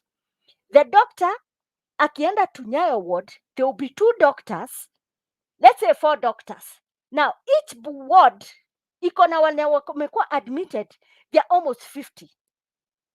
So, 50 beds times 6 wards, that's 100 and something. If my calculation is okay. then you expect this doctor, he will still be a doctor. But this doctor also has a life end of the day. He's being even anakuwa endangered with communicable disease, because such insurance cannot, because you see doctors, they have special insurance. Nakhumicha does not want to understand. She just sees someone with a blue coat, or she sees a nurse with a blue uniform, but she does not understand the hardship of these people, what they are going through. Let me come to the collective bargaining agreement. By law, in employment law, the court had told the national government to release that money. The problem is, it is the person who is refusing to release that money from the treasury. And the treasury gets the instruction from the PS. Now, the PS, we don't understand why he's not telling the CS to release that money, so that money is given to counties so that these doctors are paid. Now, the thing is, you have hospitals, they are not doctors. You have patients, they go to hospital, they are just there just to console themselves. They're in hospitals. Now, it has become even so bad. Lab technicians are striking, nurses are striking, orderlies are striking. Haya, hata watu wa mochari wana strike. Even them, they are also in the medical field. Tell me, who is going to save our saving grace, which is health sector, when we have an incompetent CS who does not want to listen? Just there, was it yesterday, he was begging for the doctors to go back. Then Atela said, we are not going back unless our demands are being met. If my demand is being met, that I will go back, fine.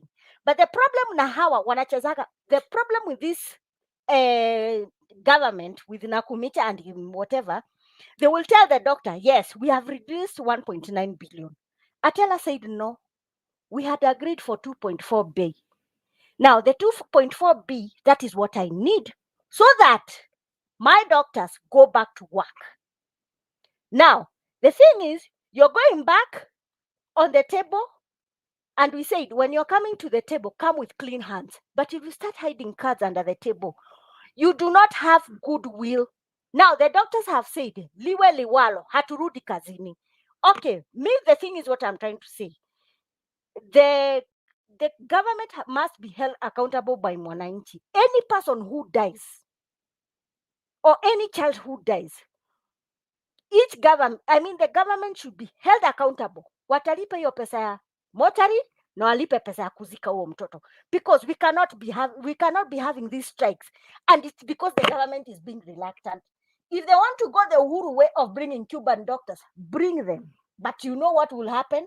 The doctors will say those Cuban doctors should not even dare kukanyanga hizo mahospitali. Anyway, I'm seeing someone is saying that Nakhumicha is best for that docket. So I want to understand how good is he in that docket, because he has faith from the time he entered in the health, which health is a devolved. This thing is not a joke. I don't know why people are seeing this thing as a joke. I hope people should go to hospitals and they see how those beds, and they see how people are suffering. Like right now, we are experiencing rains, rains. Now, in the time we are going to our kids are going to school, they are going to get communicable disease, homa, kuhara, nini nini. Hata hiyo dawa enye ulikuwa unapewa bure kwa hospitali ya Kanjo haupewi.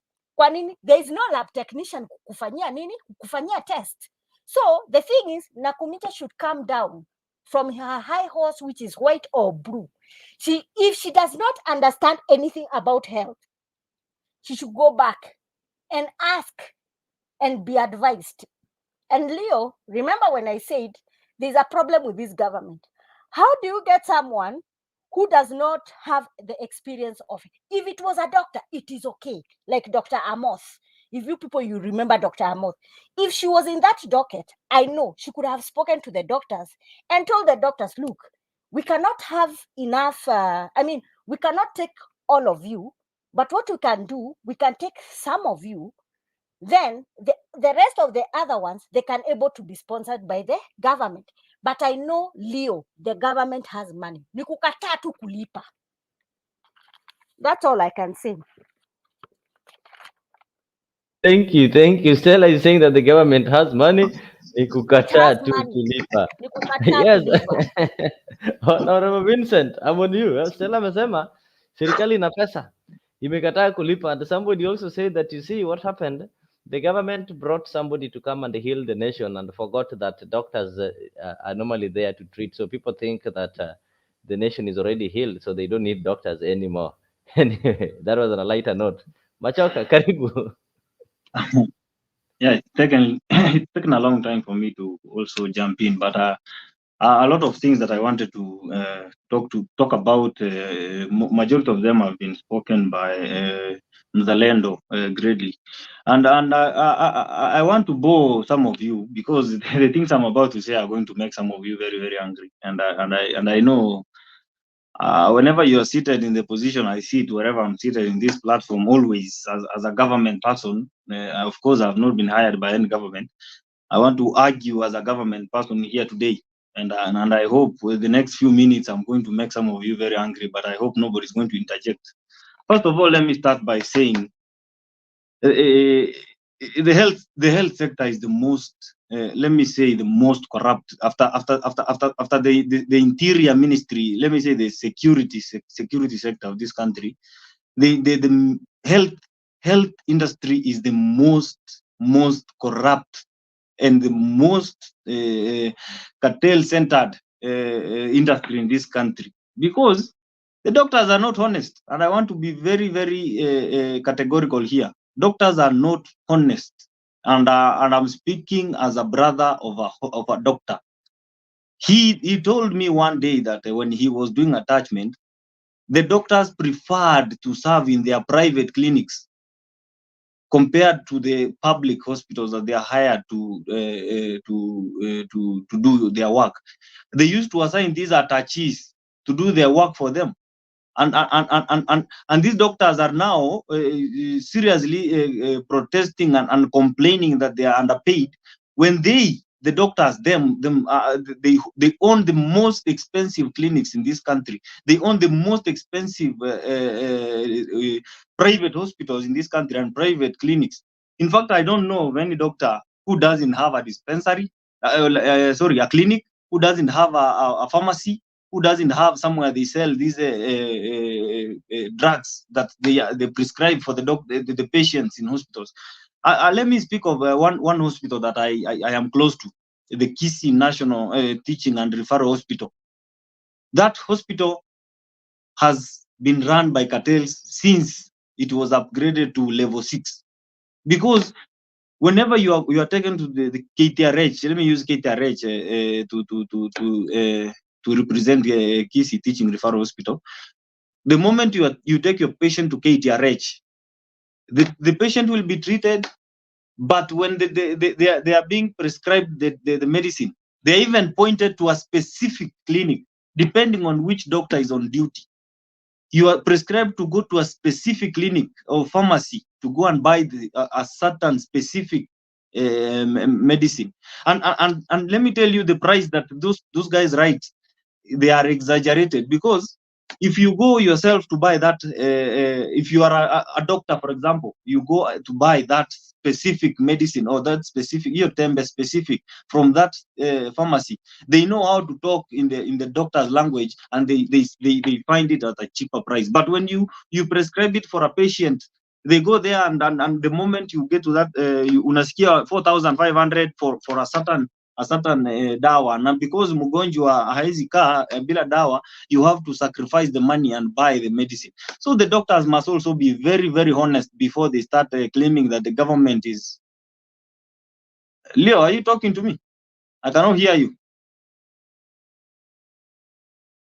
Leo, you okay? So the doctors must be very honest, first of all. Before, I've heard Stella say that if you want to come to a negotiating table, you must come with clean hands. Let the doctors also come with clean hands. Let them go sanitize their hands before they come to sit in the panel to negotiate for those whatever they want to be increased. Let them first of all stop operating their private clinics more than they operate in the public hospitals. Because there's a day a friend of mine got an accident, and when we were rushing to the emergency department, a doctor had to be called from the home. I don't know where she was. She had to be called, and she had to be told that you are needed here urgently. Imagine she had to maneuver the jam. She had to leave the vehicle somewhere and use a motorbike so that she could reach in time and try to save our patient. And that is the last time I took a patient to a public hospital in this country. I will never dare do that, because we could have lost that guy. The leg was fractured completely. The bones were fractured, and we had to wait for 30 minutes before the doctors arrived. That's the problem we have in this country. The doctors are preferring to run their private clinics compared to the public hospitals. They have the numbers on the nurses are being used to call these doctors. Unasikia anakwambia kidogo tu anaenda anajificha, then they call this doctor, and the doctor has to take time and come to attend to a patient. So first of all, let's stop blaming one side of the divide. Let's also blame the doctors for not doing their job in a proper way, because the government knows that. And another thing that I discovered recently is the NHIF scandal. How these doctors manufacture the NHIF whatever, and the government pays to their private accounts. In fact, my brother told me the other day that when he was in hospital, he realized he was transferred to a new hospital, and I'm sorry to say whatever he said, because that thing really hurt him also as a doctor and as a professional. He told me that that hospital, when you go there to be treated, you are asked if you have NHIF. If you don't have NHIF, a certain NHIF of a different person who was in the hospital earlier is used in your name. You don't even know that your name has been used by NHIF. The way he described that thing, and he told me that at the end of the day, they end up accumulating the bills to one patient, the one patient's name, and when the government is paying towards that name, of course, maybe the patient might have been operated as it's said in the report to NHIF, but this report that they write, they combine 5 to 6 patients in one report, and use one single card to steal from NHIF. The doctors are running private NHIF. I don't know how they call it. I am not in this fraternity of health, and I don't understand. So first of all, let's stop blaming the government in everything that happens, because even these doctors themselves are the most corrupt people that we have in this country. Away from that, let me speak about the issue of the agreement that the doctors are trying to force right now, so that the government listens to them.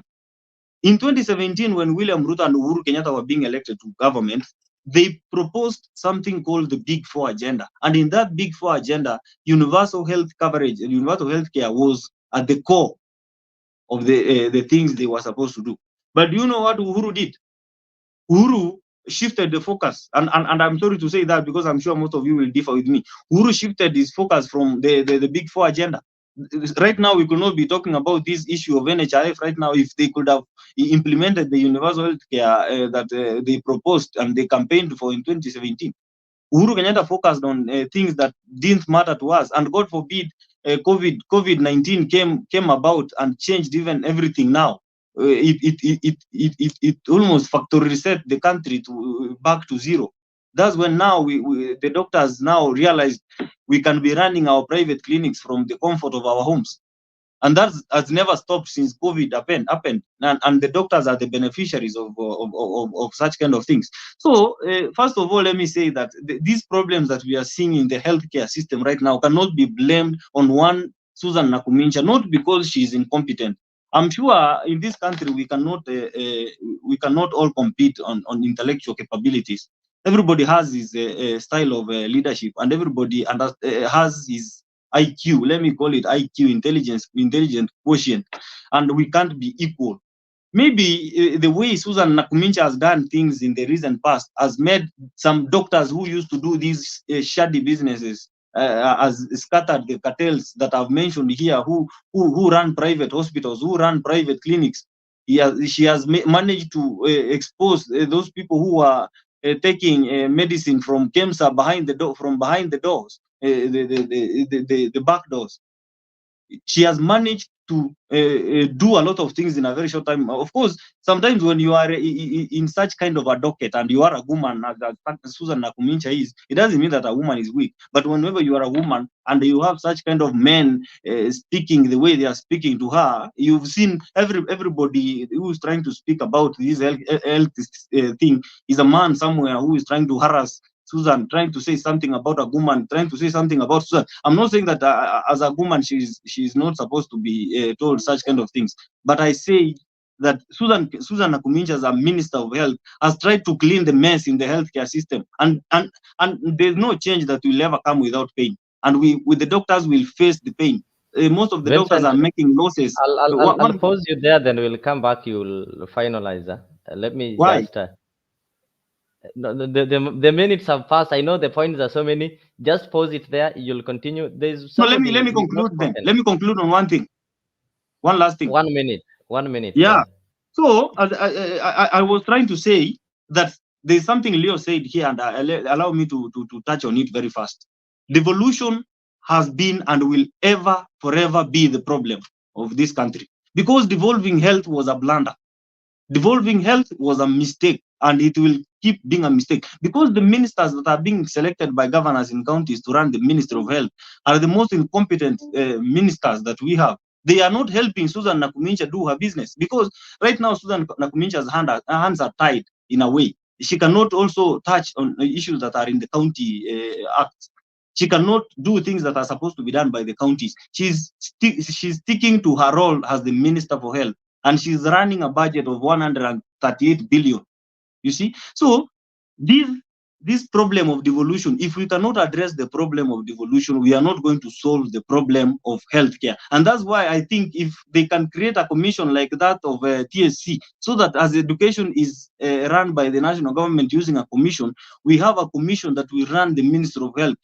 That's when now we will have the doctors following the rules, the way we teachers, I'm a teacher, the way we teachers follow the rules. You cannot even cane a student right now in this system of education. You cannot even quarrel with a student because you are facing charges by TSC.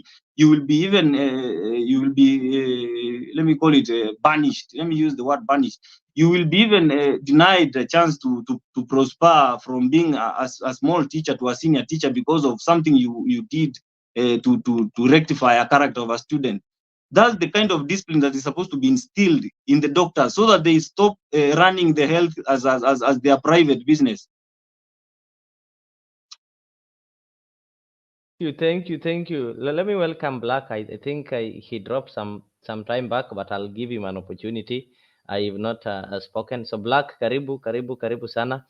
We've heard from Vincent. Vincent have said that the cartels are after Nakhumicha's work, and he also said that the problem is the devolution, not the incompetent people. Anyway, Black, if you can hear me, just Yes. unmute and proceed. Yeah, I can hear you. The question is, can you hear me? Hear you well. Okay. Okay. So first of all, I just want to say hello to everybody in the studio and the viewers from wherever they are. I'm Jambo. I hope mko poa. Mimi hata sina mambo mengi ya kuongea. I was enjoying the debate from where I am, and I appreciate the great minds that are in the studio for the points that we've made. I was really enjoying the debate and still am enjoying the debate. Just for a few things that I just wanted to point out. Um, when you bash Nakhumicha in the sense like saying she's incompetent, she knows nothing about the doctors, she knows nothing about the healthcare system. Giving example like Dr. Moth, um, saying that he is better because he is experienced as a practitioner of health. I mean, so I don't know if um, my great colleagues here in the debate panel are aware that Nakhumicha went through Kenya Medical Training College, that she actually passed um, her exams, and she received her diploma in pharmacy, pharmaceuticals, that is. And she went further to even go to JKUAT, where she alienda upgrade mpaka akapata PhD in supplies in healthcare. So we're talking about someone who knows the healthcare system very well, and as by virtue of the fact that she went through KMTC na akapata DP yake huko, she's one of those medical practitioners out there that are striking right now. So she's not speaking as an outsider. She's talking as an insider, as one of them. You understand? So let's first get to know these facts before we say some things. So that's the reason why I said she's the best place, because ye mwenyewe ni one of them, right? And who else would you want to lead that docket if not one of the doctors, right? Now, in matters to do with the areas that have been there pending, it is worth noting, not just that I'm justifying, it's worth noting that these are pending bills that zimeanzia kutoka 2017 all the way to where we are right now. You cannot just say that these pending bills zimeanza tu juzi kutoka 2022 mpaka sahi. These are pending bills from 2017 to 2024. The questions we should be asking ourselves is, what was the other previous regime coming down up to this regime doing in the meeting their obligations as per the CBA that they had, right? That's the question we should ask ourselves.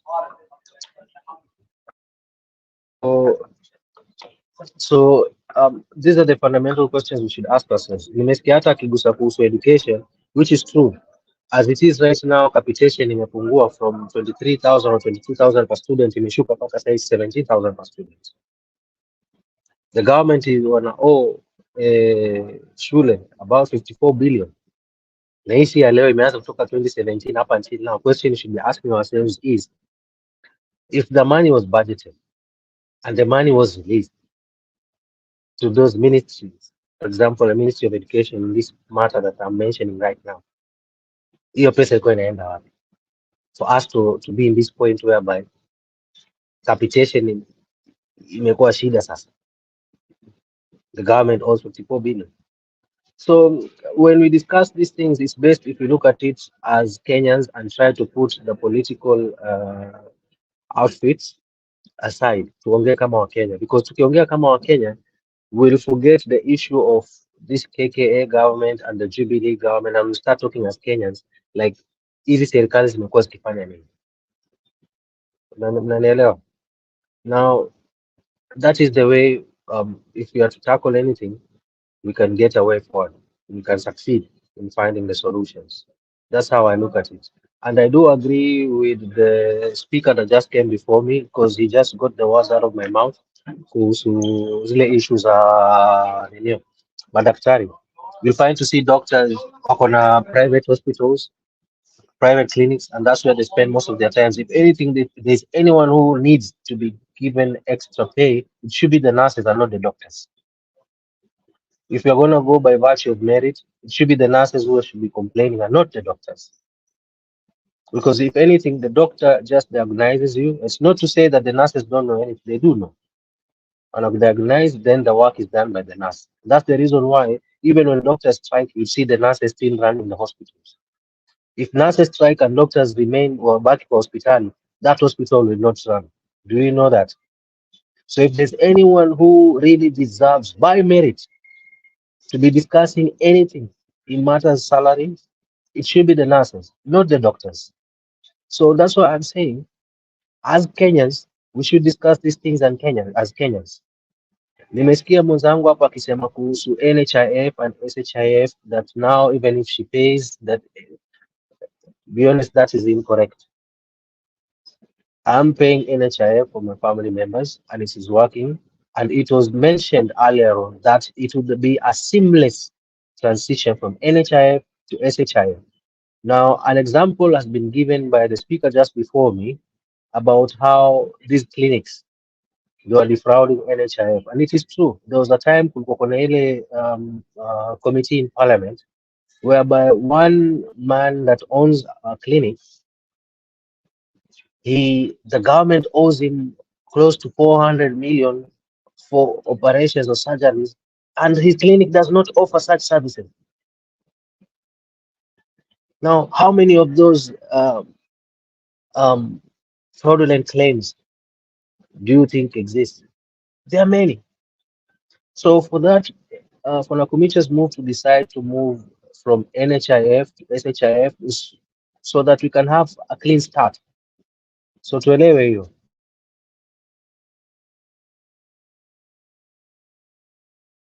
So I think I'll just leave it as that. Ndio Black, nipatie do you watu wengine think that nafasi ya maybe kuongea. change of the name is going like to make it better? Because as it stands, the staff who are in NHIF are the ones who've moved to the new outfit. The only thing, do you think that one is going to bring a solution?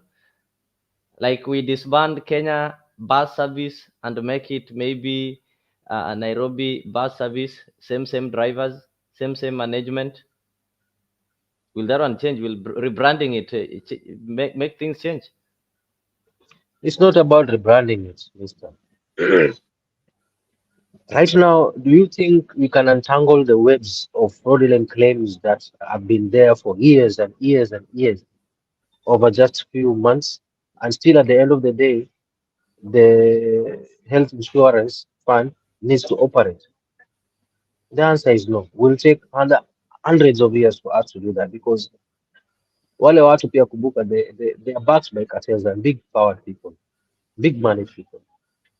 So as it is right now, in my view, it was the best move.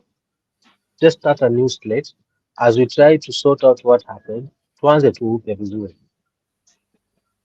That is the best move to do. And Or maybe a if last you were in one that to get your position, opinion. what best would you have done? Sorry? Just to get your opinion on this, you heard Nakhumicha talking of some powerful cartels.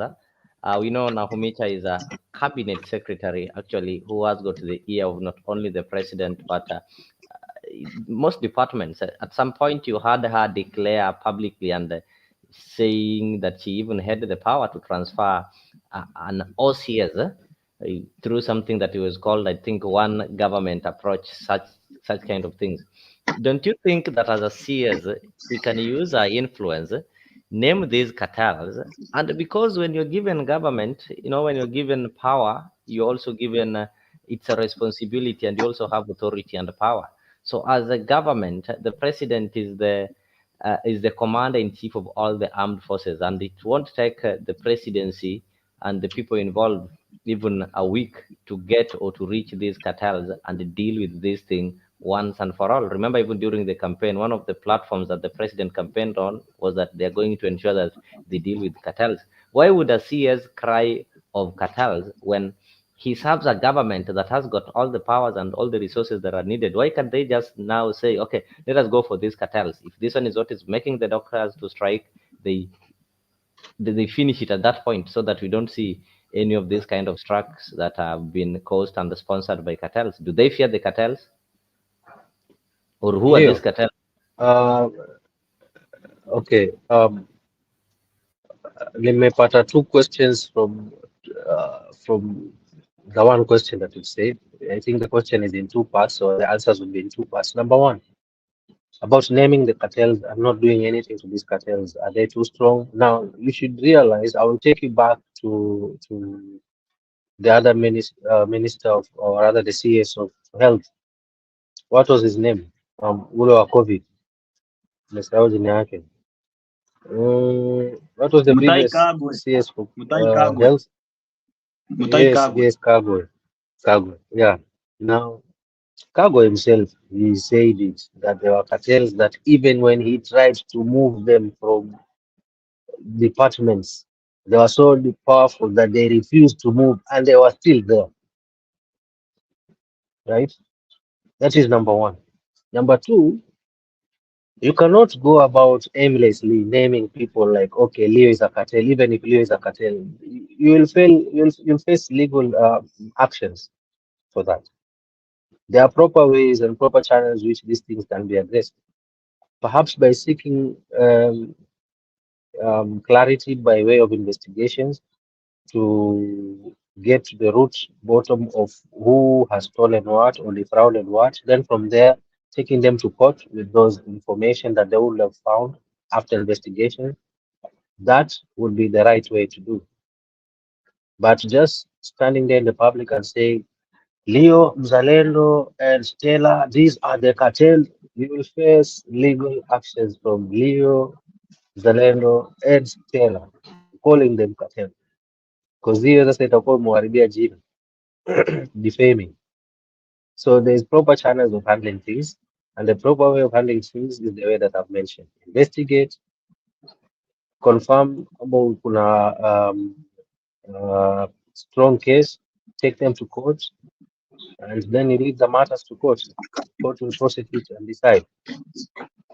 So that's how I look at it.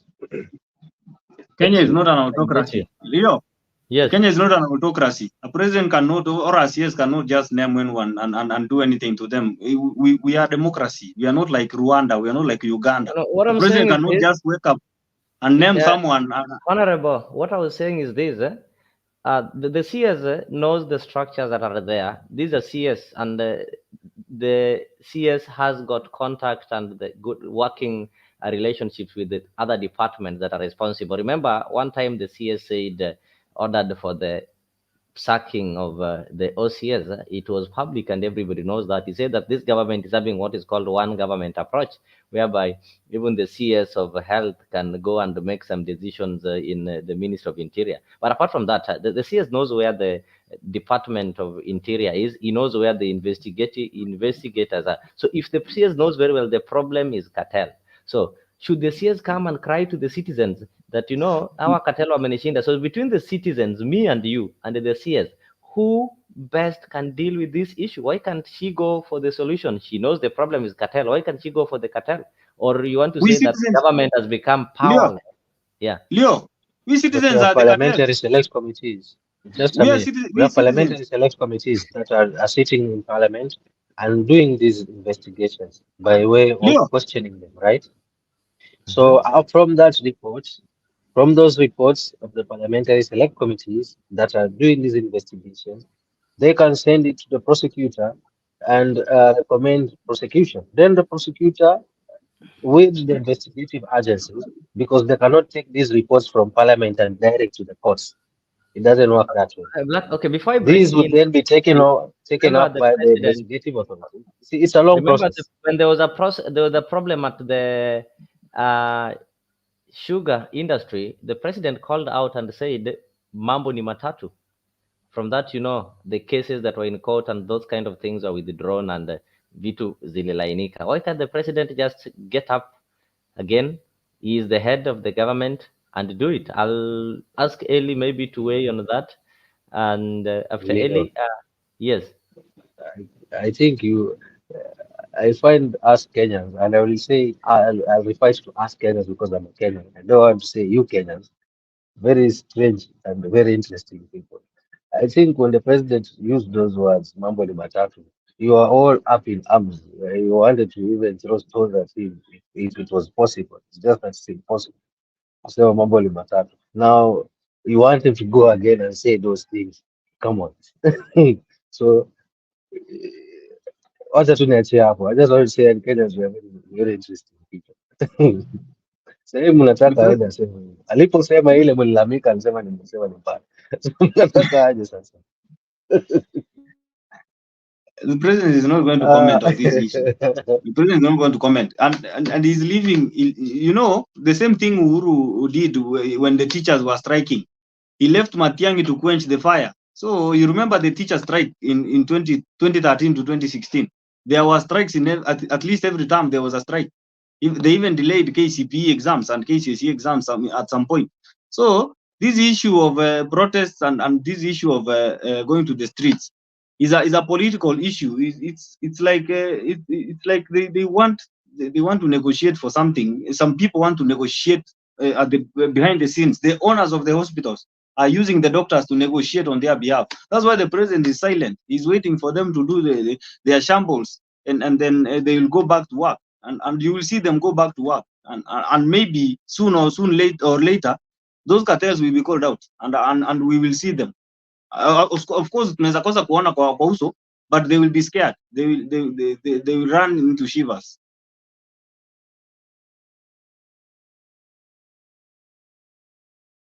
So interesting. Let me get to hear from Eli. So interesting. Eli Karibu, remember some point there was a strike in this country in 1997. I know most of us were still young, but there are things, records that are there. And there is a strike that was, I think, one of the longest that we had in education sector. Teachers really striked, and the then Minister of Education, if I'm not wrong, was somebody called J.J. Kamodo. That is for the first time, I was still young, but I would pronounce that name Kamodo. So it reached a point that Kamodo will not be able to restore sanity and maybe get teachers back to class. So the president then, Daniel Moi, had to get in and come up with a deal with the teachers that made the strikes to be stopped. Actually, that year, even the KCSE and KCP, I think, were delayed in 1997. So it took President Moi to personally intervene as the head of state, and they came up with the back to work uh, program, an agreement that enabled to see teachers go back to class. And some of these agreements, I think, were later fulfilled by, if it is not Kibaki, then it is Uhuru's government. There was a proposed something that were fulfilled in bits, because obviously the government cannot do it instantly, but at least teachers went back to classroom. So Eli, do you think that the president as the head of state has got a responsibility, knowing that health is one of the most critical departments in any country, or okay, in any society? If the health system has failed, then there could be no society. So is the president, do you think the president has got a responsibility, like, to get in and ensure they get a lasting solution? I don't know. As I said before, that I don't recognize Mr. Ruto as the president of Kenya. Just in the same way, Professor Makau Muktua did not recognize Uhuru Kenyatta as the president of Kenya for the longest time. And that's a different issue. But when you look at a country where people who can afford to get treatment in India, probably South Africa, and to some extreme, maybe in the United States or some parts of Europe, very few people can afford to get access to health, critical health therapy, medical therapy in those countries. Now, when you get that, and you find that most of those people who can get access to that are government functionaries that we are talking about right now. I remember during the intense campaign, one of the interviews that Raphael Tuju faced in one of the main media channels, I think it was Citizen TV, and he was still minister in Uhuru's government without portfolio. And he made some very serious comments about the alleged medical, therapy, if you like, of William Ruto's spouse in South Africa. Direct comments, and the allegations were very serious in terms of spousal abuse and things like that. And the person that we are talking about went to South Africa for treatment several times, including during the campaign period. Now, if those people, either in the so-called opposition or the government side, are able to continue accessing medical services abroad, it says a lot about the functions of the medical sector in Kenya. Okay, I agree with what someone said there, that the ethics of the professionals, the doctors and so on in Kenya, who are employed in the public sector, is wanting. They can't wait to get away from the so-called hardship areas, for example, the northeastern or eastern provinces. In fact, a lot of them have since left the country and in Europe and other places, and are earning extreme amounts of money, even as just GPs in these countries, I am not bad mouthing medical professionals in Kenya. What I'm saying is the government spends a lot of money. Well, at least in the past, the orthodoxy was to train them before all these private universities came. And it was almost an exclusive thing to be in the medical profession back then. So I don't know if it is something to do with the way the medical profession has changed, the education, the medical sector as a whole. People are more interested in making money in the private sector. The insurance clause that makes it impossible for many people to access affordable health care. I am not sure what is happening there. But what I know is that both political sides during the campaign of 2022 were nearly saying the same thing in terms of affordable healthcare, universal healthcare, except for the one for Raila Odinga was Baba Care and I don't know, Mama Care, something like that, which sounded more user friendly. For your question, I've gone round in circles in order to answer your question about whether this rigged presidency has some mandate to say something when doctors are on strike. For me, I fault the trade unions in Kenya. They are not serious. And allow me to just say that if someone like Francis Atwoli is allowed to be a lead figure in the trade union sector in Kenya, broadly, like he's in many boards of the employment sector. He sits in many boards, Francis Atwoli. I don't know what influence he has in the medical sector or trade unions. I think he has, like, because it's an umbrella organization. But if someone like that is leading a trade union which has a huge constituency of millions of people, then I would not be surprised if the trade union of the health sector is also in shambles, because I think that's what it is. I will not play with people's lives, for example, going on strike brazenly without thinking of what's the alternatives. There has to be some contingency measures when you go on strike in the in the medical sector. No one wants to leave people dying. If they do, I'm very, very sorry. There must be something completely wrong with their brains. I am not suggesting that they shouldn't strike, but I think that the trade unions in Kenya, especially in the health sector, they're not doing the right thing, what they should do.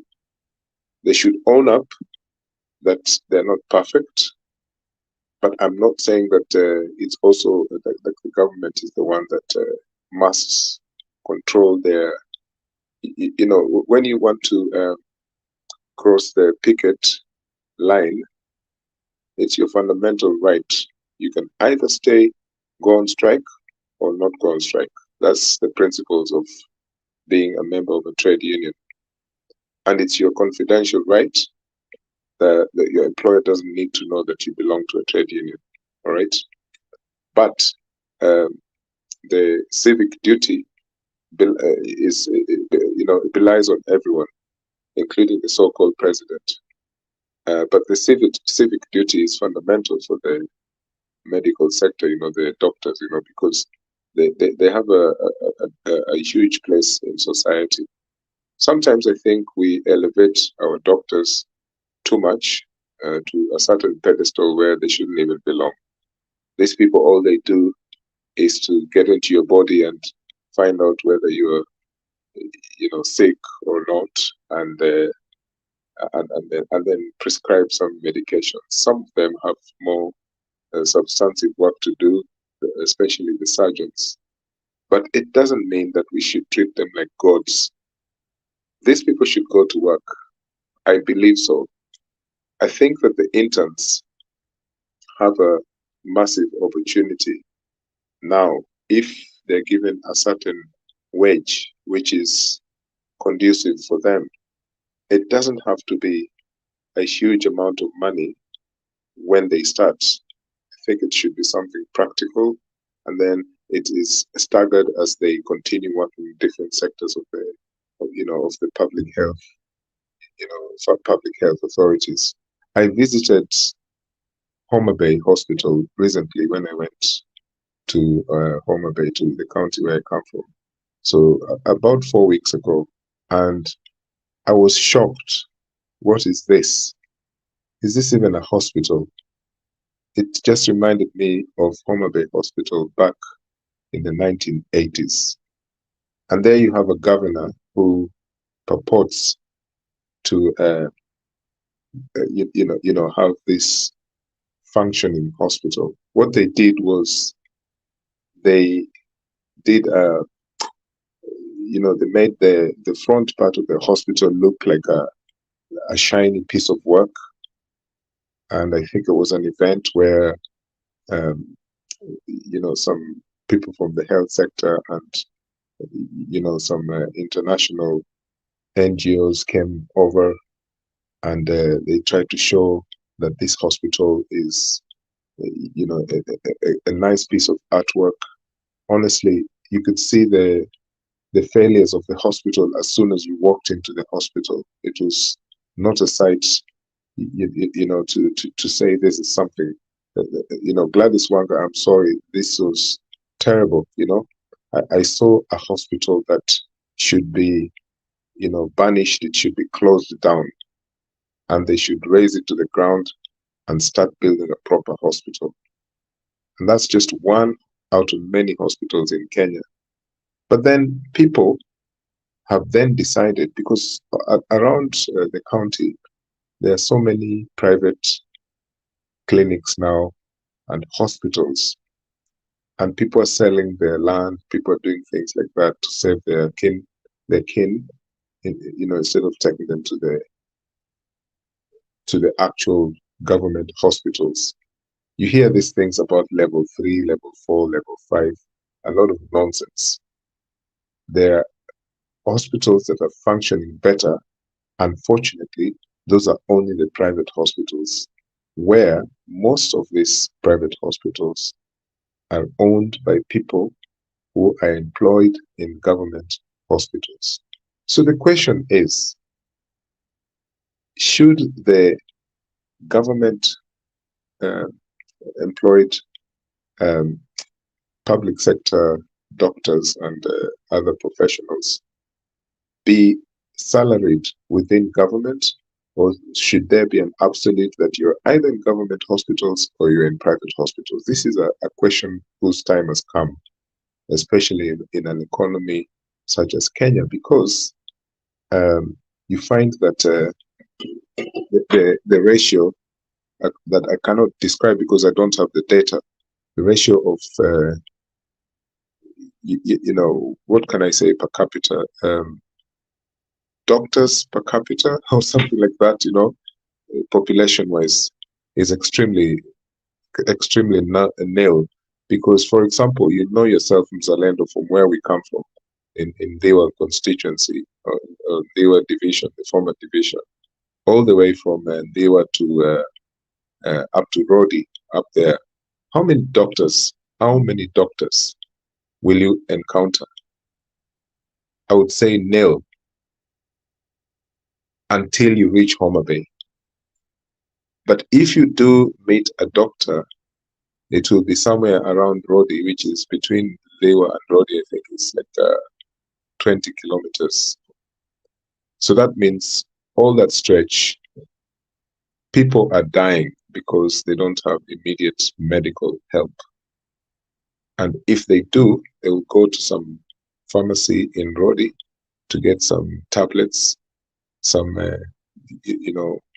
what they call PRNs, to help them get through until they get to Homa Bay, where they'll probably they'll get there by border all the way from Dewa, or a bus or a matatu to get some medical help is a very sad state of affairs all over the country.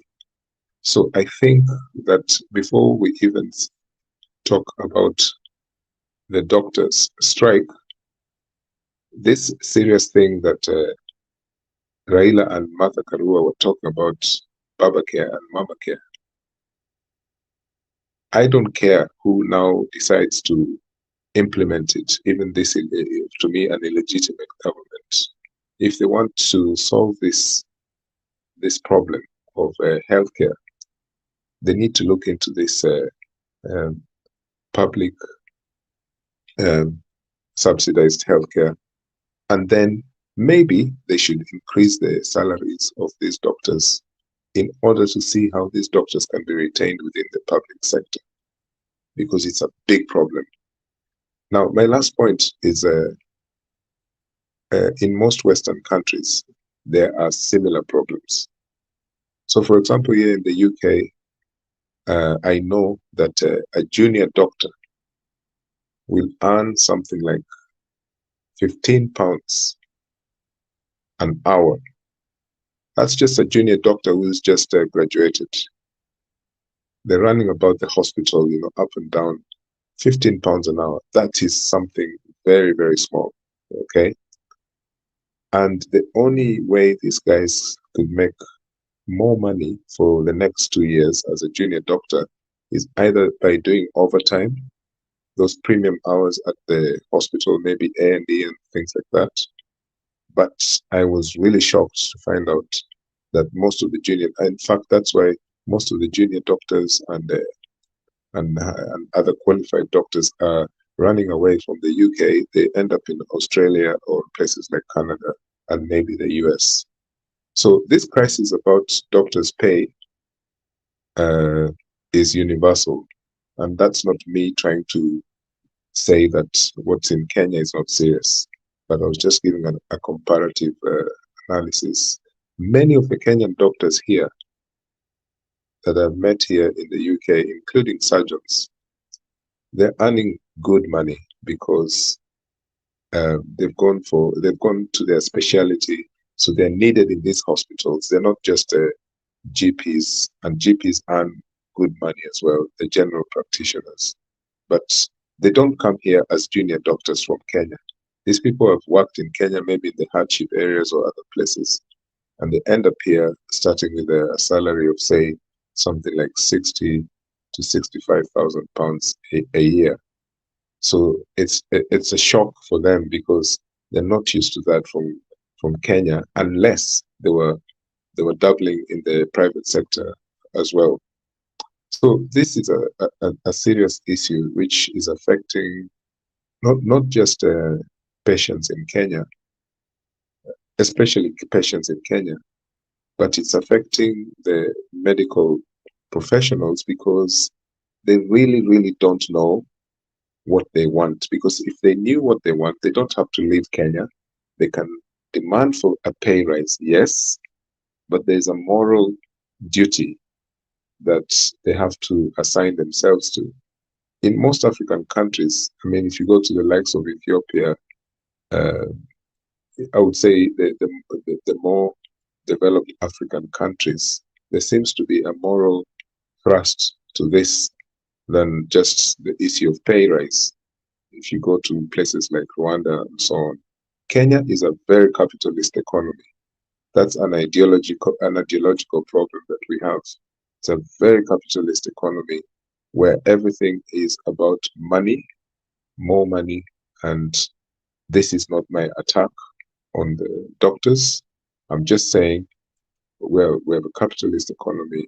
We have a very brutal regime within the trade unions. The trade unions are not fair to themselves or to the public at large because they're politicized, so they don't know what they want. And yeah, so these are the problems that I think we're facing, theoretically and practically in the Kenyan medical sector. So I would say that the doctors, yes, they have a right to demand, better treatment, better wages, but they need to be honest with themselves, about what is it they're actually doing. Okay, Thank you. I thank you for allowing me to give my views on that. Thank you. Thank you for that. Ladies and gentlemen, just a reminder that if you've not subscribed to Afriq, kindly ensure that you do as subscribe to Afriq 24-hour TV, so that whenever we are having this kind of live political talk show, you will always get notified and you catch up with the conversation. So I just want to take this opportunity once again to welcome you on board. You can always let us know where you are joining from using the comment section. You can also participate in this conversation using the same comment section. And if you also wish to join the studio and be part of this discussion, I'm sharing a link on the comment section. So you can use that link to join the studio and be part of this conversation. This is our political talk show, even though we have some other shows that can suit your viewership needs. So always keep it here at Afriq 24 hour, because we'll always try to connect you with African stories. I'm glad that the panelists here are really giving their opinion, their views, and their advice freely, irrespective of what they believe in. Zalendo, I can see already your eyes are really focused. I just want us to move on. We said today what we were doing today is just a weekly wrap. And in our weekly wrap, we normally look at the matters politics, matters power, people, and economy. So I just want us to move on. There's something that happened again this week. If you people read the report by the Auditor General, how the money is being spent not only at the county levels and even at the national level. And the report that was given by the Auditor General has revealed some massive theft and misuse of public resources in our counties. You look at counties like Nairobi County, you find that less money has been used in maybe things to do with development. In Nairobi, the highest percentage was used in this thing called, I don't know, Dishina County and such kind of things. And people also claim that, okay, some of these things are not priority and they are not inclusive, such kind of things. You go to State House, you find that I think you people saw there are so many things that even the branded umbrellas have been budgeted for and such kind of things. So, Stella, I'll just start with you. These counties, our counties are Sorry, really. Leo, can Yes. I ask a question Okay, you can ask the question, please. before you ask Stella to speak? I saw that thing, the list that you just mentioned. Was Yeah. it true, or were they having a laugh about how much it costs the official chair of the governor of Kirinyaga? Yes, 600 and something thousand Kenyan shillings. So And they this is also mentioned the company. They also mentioned, yeah, they also mentioned the company. I think so. Before, Yes. can I But just you comment see, on you see, something Leo, in a second, Stella, just a second before we move to All right. corruption, All right. because Elias mentioned something very interesting. Okay. We agree with Eli on certain issues.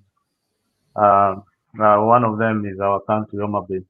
I am glad he witnessed, because had I told him here on the platform that mama anapaka vitu rangi, nobody would understand that yeye upaka vitu rangi. And the level of PR in Homa Bay is top notch, very, very high. And Stella will tell you that Homa Bay is doing very, very well from what they see in the press and the investment that is put in PR. I was looking at the accounts in Homa Bay. You'll be shocked. There are no figures that they put. There are these development projects that they have put and they have done completely done, but there are no figures attached. You can go to the website even right now. There are no figures attached to whatever they have done. Yeah, and it is theft. It is big theft happening in the county. If you move to each and every county, the hotels that you see or the development projects that you see along the road. You move to Rodi, to Homa Bay Township, those hotels, if you move to Mbita, those hotels are owned by either the executive or the governor themselves. So this is something that is happening in nearly each and every county government. Yeah, corruption was devolved to the county to the county. That is where we have theft, one-on-one theft, because it is controlled by the political parties. Nobody can check the governor. If you check the governor and you are the MCA, be rest assured that you will not be an MCA in the next government, because the governor is answerable to the political party leader and to the presidency at some point. So it is just theft. Ni wizi ile inaendelea, and with more than a decade of devolution, we should have seen at least some change in the health sector. We should have seen some change in the education sector. We should have seen some change in terms of factories. Look at what Omabay has prioritized. They are building an avocado factory, yet we don't plant avocados to extract oil, na hakuna hata farmer moja wa avocado in Omabay. Zero. So instead of synthesizing the farmers to start planting avocado because a factory is coming, they are building a factory, they don't even have the product. It is sad. When the Auditor General went to Homa Bay County, what he saw is that, when national government gives money to the county, they are supposed to implement projects. There's no project that is new that is going on in most counties. What the argument is that we have to finish the projects that were started before, that were sold. So they are pumping in money on projects that were already budgeted for, and the money depleted, and adding some more money to the project. That is how they are stealing. Now, the MCAs are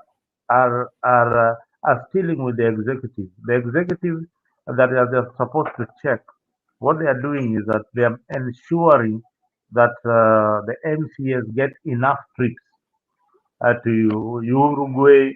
Unasikia MCA wa Homa Bay ama county ameenda Russia. Na kuna war huko Russia, ameenda Russia, mwingine ameenda Tanzania, ati they are going to benchmark. Let us see the fruits of this benchmarking. Every time they are making trips, let us see those fruits.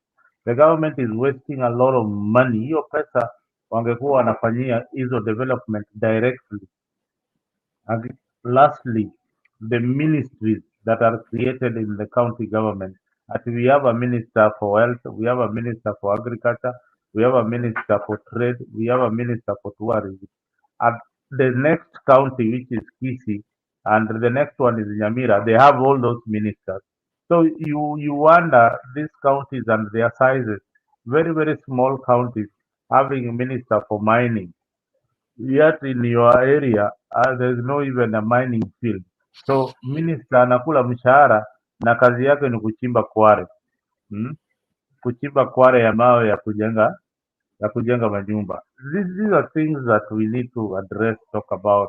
That the devolution, yes, it works in some areas, but there's a teething problem with devolution and the money that is being pumped in the counties, whereby it is controlled by either one political party, and there's no checks and balances in those particular counties. Asante.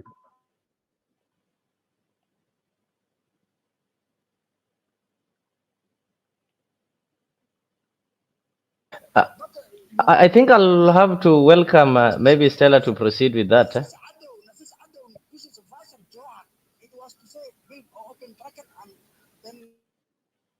You're playing something on the background. Okay.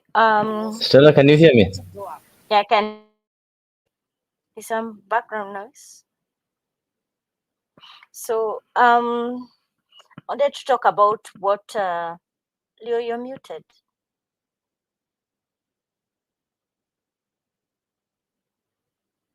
Can you So hear did me? we lose you? Yes, I can hear you. Proceed. Yeah, yeah. Oh, you're talking about the findings with Budgeted corruption. Yes. Audit report yes. is really exposing our counties and Leo, as I told you, don't say that Kenya is broke. There is money. If an umbrella peke yake, it is charged 1,000, and if I go get a branded umbrella for my company, I'll be charged maybe 400 shillings. You get? So that means, Leo, let me give you in a way how corruption starts. Now, let's say that Leo, your company is supposed to supply T-shirts, maybe in let's say ODPC office. So the first thing what you're told, you have to register a company. Then after that, after registering a company, then you go for the pre-qualification. So once you go to the pre-qualification, they check your KYC documents. If it is okay, then they tell you sawa sawa. Then someone in the procurement tells you, wewe nitafutie 200,000 ndio nijaribu kukuweka ukwe wa tender. So the tendering thing has not been vetted in. And that time when they're advertising this thing, already kuko na mtu ashapeo hiyo tender. Now, Leo, what Nancy Gadhango saw, that most companies, the ones who kind of supplied goods and services to the government and the counties and what, those companies, none of those companies were above 5 years. The oldest company was around 2 years, if I'm correct. Because I don't understand, Leo, if a company, I mean, if an institution like ODPC, you buy a branded T-shirt for 3,000 shillings, and yet if I brand me on my own company, they are going to charge me 800 shillings. So that means someone behind the procurement, he tells me, I'm going to give you this deal, but 60 ni yangu, 40 ni yako. Unaelewa, Leo? So that means every time atakuwa na circulate order yako for 3 years. for 3 years. For 3 years, because you know the pre-qualification for the government, they give you a period of 3 years. After 3 years, they get someone else.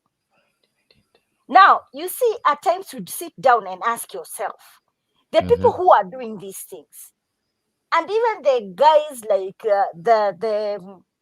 they're called who? The guys like the ESCC, they know these people who are that corrupt doing this thing. And I'm telling you, Leo, it is like, you remember season 1 for the NYS, and you remember I season get 2. you. You are talking of remember? ESCC. ESCC is a body that is charged with fighting the anti is an anti-corruption.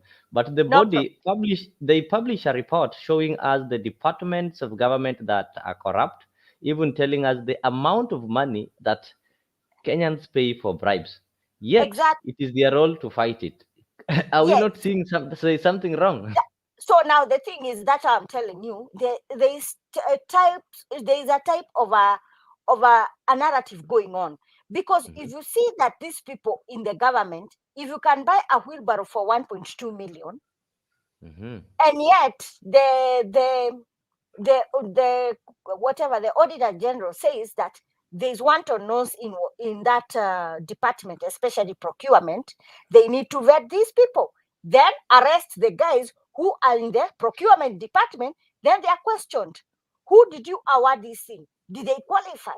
Were they put in the IFMI system? Yes or no? If they were put in the IFMI system, what was the criteria of putting the people on the IFMI system?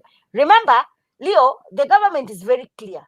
There is this thing called AGPO, the one for the youth, disabled, and for the women. Remember, if you have a big tender, like let's say printing diaries, printing it's called what, biros, these are given for the use and what. But the other procurement things which they go above 10 million and above. Yeah. Now, Leo, such things, let's take like Ministry of Health. They order maybe 50,000 beds. A certain person is, there is a company yenye ilikuwa ina supply na walikuwa najua this is the company which is competent because they can meet the demand of those beds which you are asking.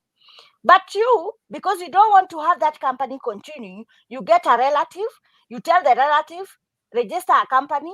Once you register a company, I put you in the KYC. Once the KYC, they're okay, then I put you in the pre-qualification. I go bribe people in my department. I give 20,000, 50,000 in the toilet so that you're qualified, Leo. Now, the time when the payments are being done, there are no beds in those. Okay, see, the county has asked for 50,000 beds. Yes. 50,000 beds, they are not in that hospital. Because most hospitals in the counties, the bed capacity, you cannot measure it with maybe PGH or maybe the referral hospital because of that. Now, the issue is, Nancy Gadungu did this audit report and it shows there's wanton waste. So that means money was out, but it did not make it didn't make any use. Now, Yeah. the thing is, the government keeps on saying, we are going to check on it. The thing is, the ESCC, even them, they are also corrupt. Because if you know there was a certain person in the ministry and that guy, those people at the procurement, arrest everyone in procurement, hata huyo mtu mwenye anaserve chai, they are arrested and interrogated. So they get the root cause of those people. Anyway, they were giving stories. Remember the one for the season 1, the season 2, the NYS, Yeah. where Haji, the former ODPC, he came and showed he came out and exposed the PS who used to be a lady in, but I know even right now she's in jail. She's in jail with two others. The two other seniors. They are still in jail because they supplied air in NYS college worth 9 billion. Do you remember? The Yeah, what do you yeah. call it? 9 billion. You see, by that time, 9 billion, yeah. yes, the time the investigation was done, and they found this mama, she was called someone Amolo, and the other three. What happened when the ODPC, the guy called Haji, he made that these people are meant to be arrested and they are not going to be given any bail. So the ODPC told the court they still understand, they still go through the investigations. Once the investigation was done, the lady and these other three people, their assets were frozen and they were taken to court and they were found of abuse of office. Then they were jailed. Why can't the same Nancy Gadangu go and go to court and tell the court that we need to have orders to arrest anyone who are involved, especially in the procurement? I don't know why it is so hard for government, for people who are responsible in their dockets. Hawataki kuanika watu. Same story like the one which you asked for Nakhumicha. She says that the cartels ndio wanamstua. She has the ODPC. They are the police. Kukona even the strongest police at Rekes code and what. She says there is this person and this person and this person and this person. Then they are arrested. But this excuse cartel or what? Me, by the way, I'm saying this is an excuse. This issue with this regime of Ruto, these people are on wanton ways and they are wasting money. And I think it is their time to pack up and go. So in 2027, we get someone else. These people should pack out and go.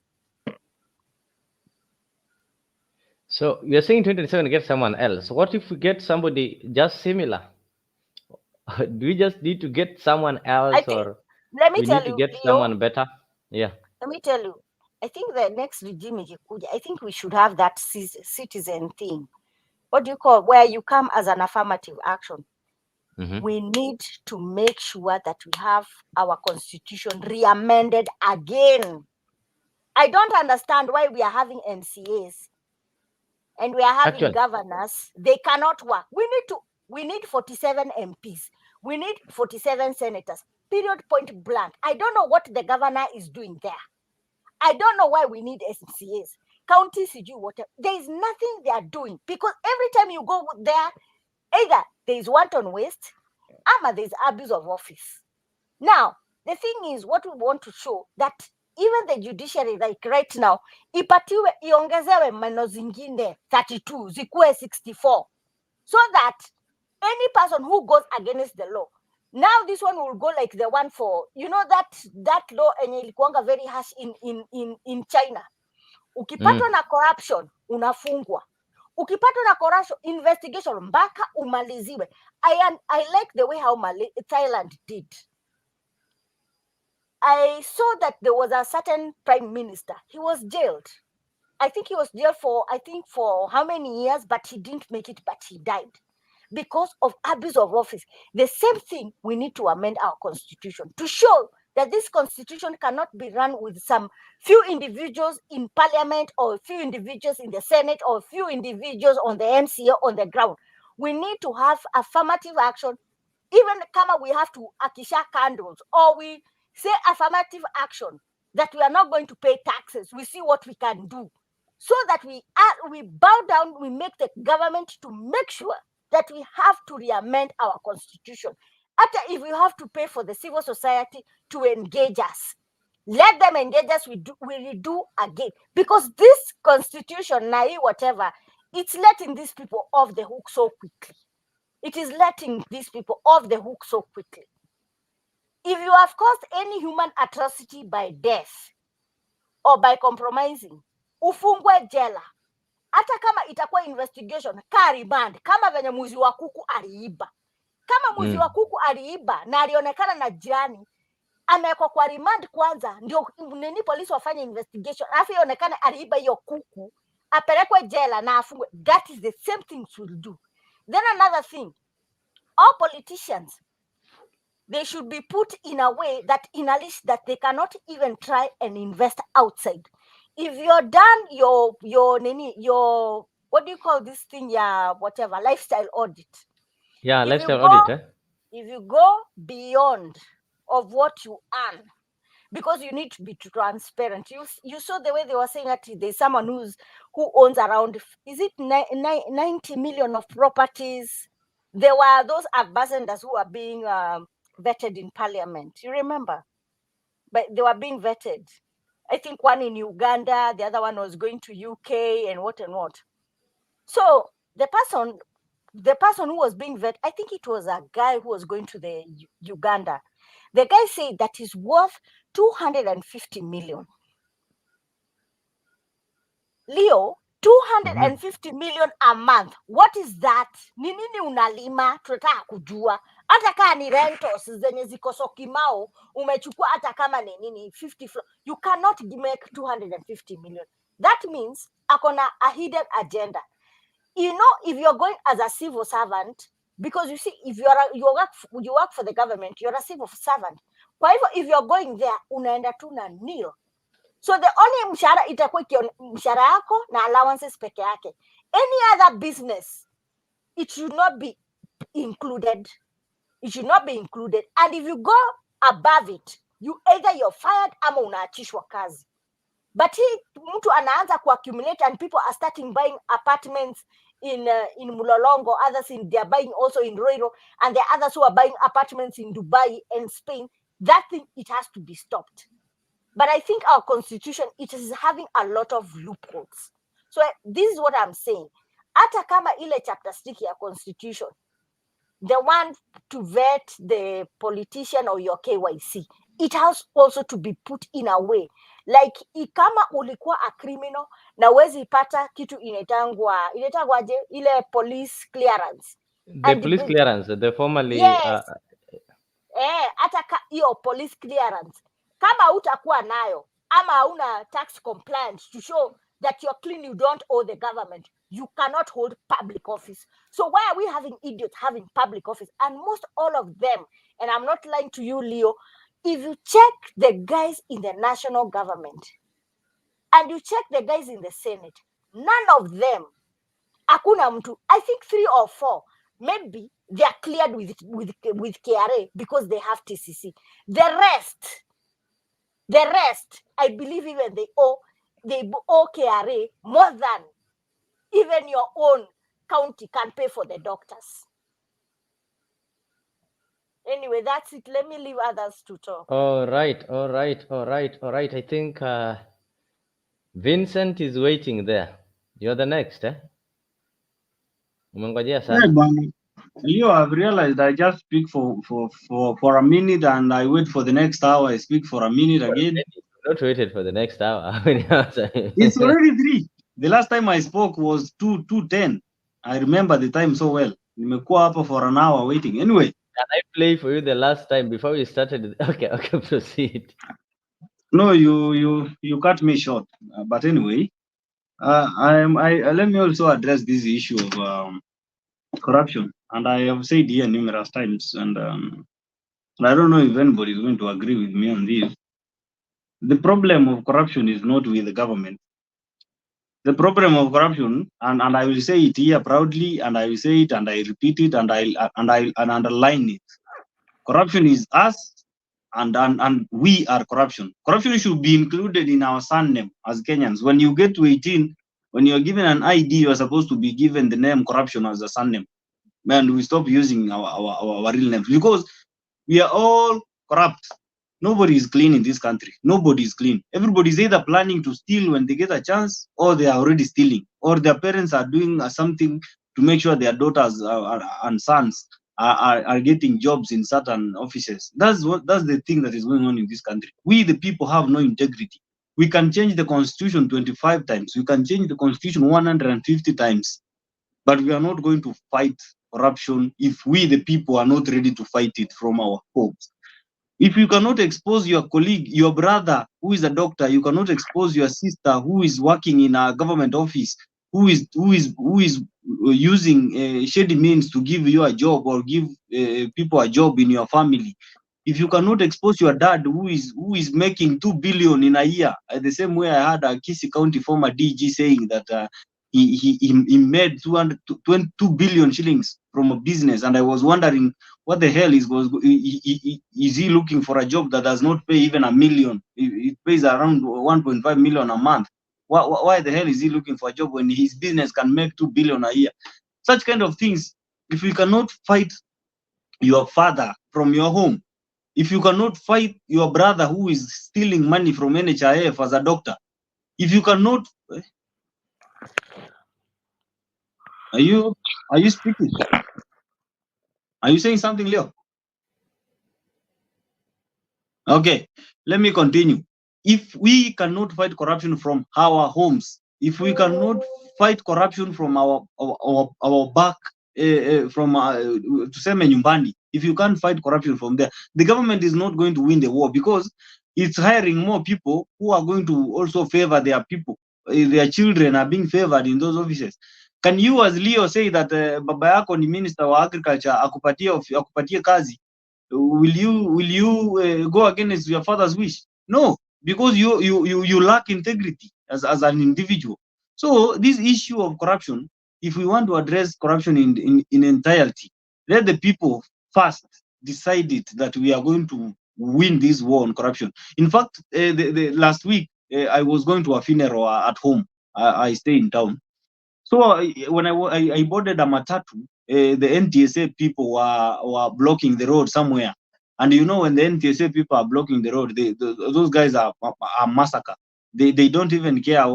They look for the slightest problem to detain a passenger or to detain a car or a vehicle or anything.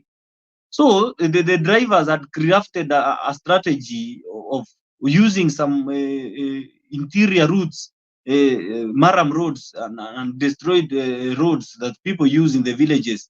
They were passing through some rocky places to run away from NTSA. We were being charged double the fare. And when you board a vehicle in town, you know what the Matatu guys told us? That the road is the road is closed at Kigati somewhere.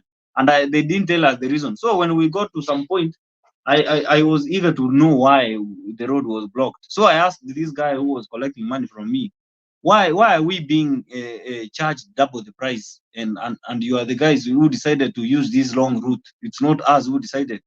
You know, the guy told me Do you want NTSA to detain us? So I asked them this question. So are you running away from NTSA because you know already you are on a mistake, or you are just running because you don't want to be inspected? They told me NTSA checks from the belts. It checks if the tires are okay. They check if you have your insurance in order. They check if you have a driving license. They check if the conductor is wearing uniform. They check if the vehicle is carrying in excess. Do you know, even I remember one guy said that we can never win the war on corruption if this is the kind of people we are having and we are harboring in this country. The drivers avoided the road. I can tell you from 6 a.m. to 4 a.m. 4 p.m. the NTSA did not arrest anybody because the people never used the roads. The people prefer to even park the cars and use motorbikes and to pass through Vichorochoro. So the war on corruption is not just something we can speak here and change a constitution and just win tomorrow. No, even that constitution that we change, it's written by corrupt lawyers. It's written by corrupt committees that are funded to sit in hotels to craft reports. So fighting corruption is a thing that we must start as Kenyans. It's something we must start with us. Let's be the first people to reject such kind of things that happened to me last week. Let's stop these drivers. Let's expose them. If you see your conductor bribing a driver, you even keep quiet, don't want to say anything because there is nothing that can happen.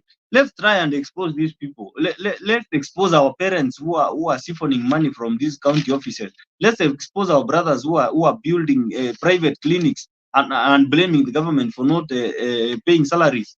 Let's blame and let's point fingers at the institutions that we have given constitutional mandates. Then the EACC, there is another one that is chaired by a pastor. I don't know which one. There is that one, and there is this DCI. Let's first of all, if we are to change anything in this country, let's work on how to make these institutions, including the office of the Auditor General and the office of the budget, Mama Margaret Nyakango. Let's make those offices independent. If we manage and succeed to make those offices independent, because I'm sure that is the problem. We can never win the war if we leave these institutions of government independent, especially the DCI. If the DCI can be controlled by a deputy president, it means that when we are elected as president, all the crimes you and your friends commit will not be charged by anybody until the next president who has a beef with you or who has a conflict with you will come and try to fight you. So the war on corruption was lost long time ago, and we can never win that. Even okay, I'm not saying that it's only Kenya that is corrupt. Even America, there is corruption. The only difference between Kenya and America is that their institutions are very seriously fighting theft and graft, especially this secret service that deals with money laundering and fraud. These people that illegal immigrants to America. And detecting these drugs and those guys do a very good job. Those people have made America a very strong democracy. If we can have such a private investigative agency and that can protect our currency.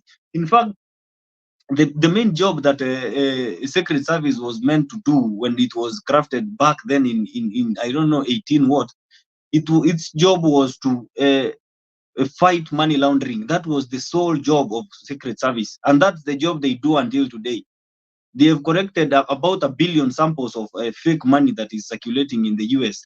If we can also create such kind of an agency that is privately owned, not by an individual with the goodwill of the president, so that we can start fighting these small crimes, these crimes that we think that doesn't matter.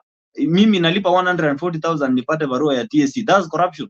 If you are a member of parliament gives your family more allocation of CDF more than another family, that's corruption. If you cannot call that one out, you are a beneficiary of corruption. So let's not pretend that corruption is the government. No, we the people are the people who make government.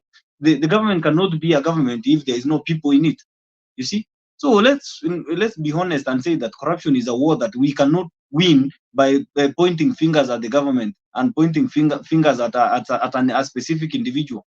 If we are to fight corruption, for example, as the people who vote, let's first of all interrogate the governors that we elect, because these are the people. Now we have created a pool of cartels in the counties.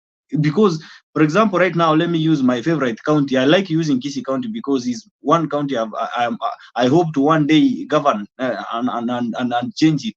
I believe that the people of Kisii rarely vote by listening to what the leader is to offer. They don't even care sometimes why we elect. Ni kama Luo Nyanza. If Raila says that you are a good leader, like Kisii and Luo Nyanza are more of the same.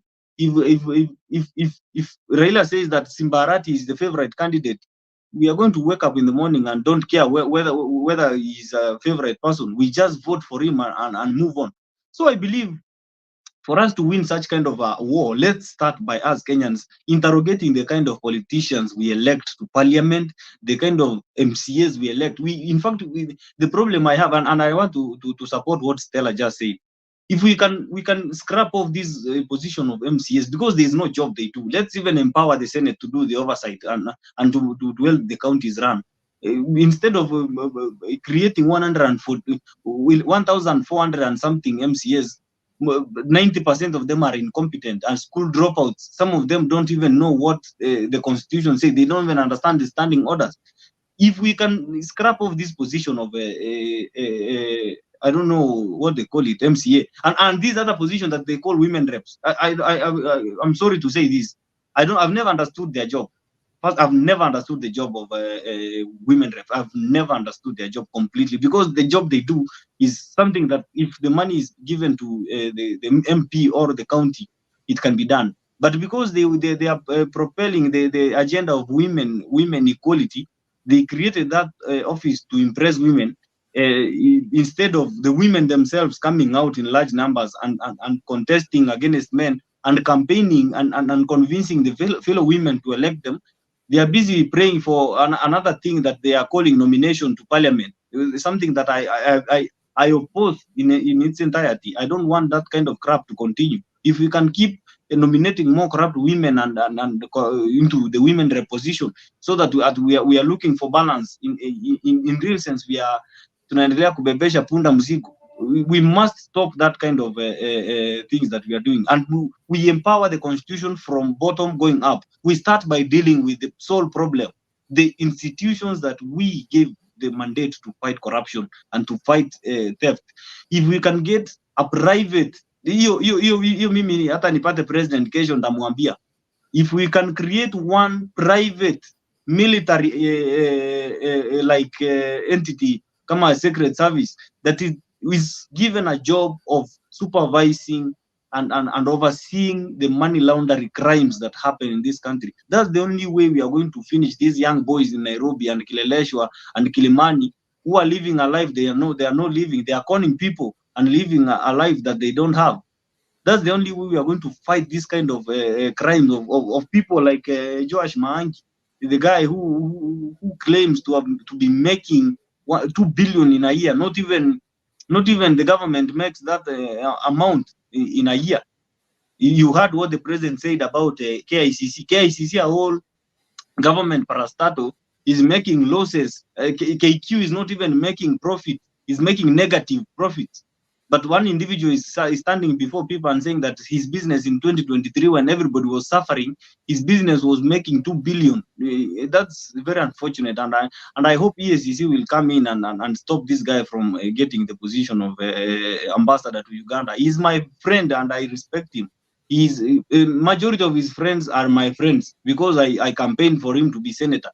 I didn't know that this guy was such kind of a rotten person until the other day when I listened to the vetting process. I wondered and I am shocked until now. So if you can continue allowing such kind of people get into these offices, we are not going to finish this corruption. So the members of parliament who vetted this guy must make sure that they present to the president or anybody who is supposed to be given this report. The report must have those question marks so that we see, will the president appoint this guy with the question marks? That's how we are going to fight this corruption. But by pointing the fingers to the president, pointing the fingers to somebody individually, The president doesn't have 50 million eyes. The president is just an individual that we given power to just supervise the country and make the country together and put the country together. We gave institutions that are supposed to fight corruption. The president cannot fight corruption. The president can only make sure that there is order and the institutions of government are well equipped to do their job. That is the job of the president. But if we are here blaming the president for the wastages and the things. In fact, you heard the president say last year that there's a woman who was untouchable in the transport sector. You heard him say that there's this woman. Adi alimtaja jina. He said that this woman could not even be transferred. She had around 4 jobs and she could not be moved in the Kenha whatever. So I think this issue of corruption can only be won if we the people want to win the war on corruption. But I'm sure leo kesho usikie kuna kazi inapeano mahali na there's a chance that if you give 10,000 advance you are going to get that money and you're going to get that job. Utauza hata shamba yako uende upate hiyo kazi, because that's how we are built. We are meant to use shortcuts. Last week I went to these offices that unasaidiwa kuregister CBO. I was sent there by a friend to investigate how the procedure of registering a CBO is. Do you know what this guy told me in the office? At wewe, you don't need to bring all those things. You just come with the signatures, come with the certificate, come with the minutes, come with the constitution, and come with 2,000 ya chai. Hii kitu inaisha na siku moja. So I was shocked. I even told them, aren't you ashamed of what you're saying? How can I pay 2,000 ya chai? Where does it go? Where does that 2,000 go? To who? Where do I pay to? Do I use the pay bill that the government? But they asked that question, and I later told him that hii Kenya hata ufisadi hatutaweza, because we can't fight corruption if we have such kind of people who are wameunda a certain payment called chai ya kuharakisha process, ya make the process ikuwe seamless. We have such kind of people in our offices. But you know what what Kenyans do? They proceed to giving these people that chai. You know that? So this is the problem that we have, and we must point the problem and call a spade a spade. There's no way we are going to fight this corruption if we keep on fighting and pointing fingers. Let's start fighting this war with our own. Let's do it on our own. Kutoka kwa roho. Mimi na leo na Stella na Mzalendo, we decide that this week we are dealing with the corruption in the whatever, and we do it passionately. We expose the videos of these people and we do. But do you know what happens again in Kenya? These people will still go to the headquarters of the corruption judiciary. They will go to the headquarters and get a bond. They come out here and hunt you like a criminal. They will look for you and make sure that you either dead or you are silenced forever. That's how these people deal with, they operate. Mimi naweza kuwa mzalendo, I decide to expose corruption in the office that I work. But do you know that I might even end up dead, because even the entity that I'm going to report to, they will try to push for charges, but this guy will come with money and bribe one officer. Mwambie just fine for me the person, the witness that reported the case. Just fine for me this, and this guy that you entrusted with information will expose you and make you end up dead. That's the problem we have in Kenya. That's why I think even fighting corruption as an individual is also very, very problematic, because the judiciary will always come back will bring these criminals back to us.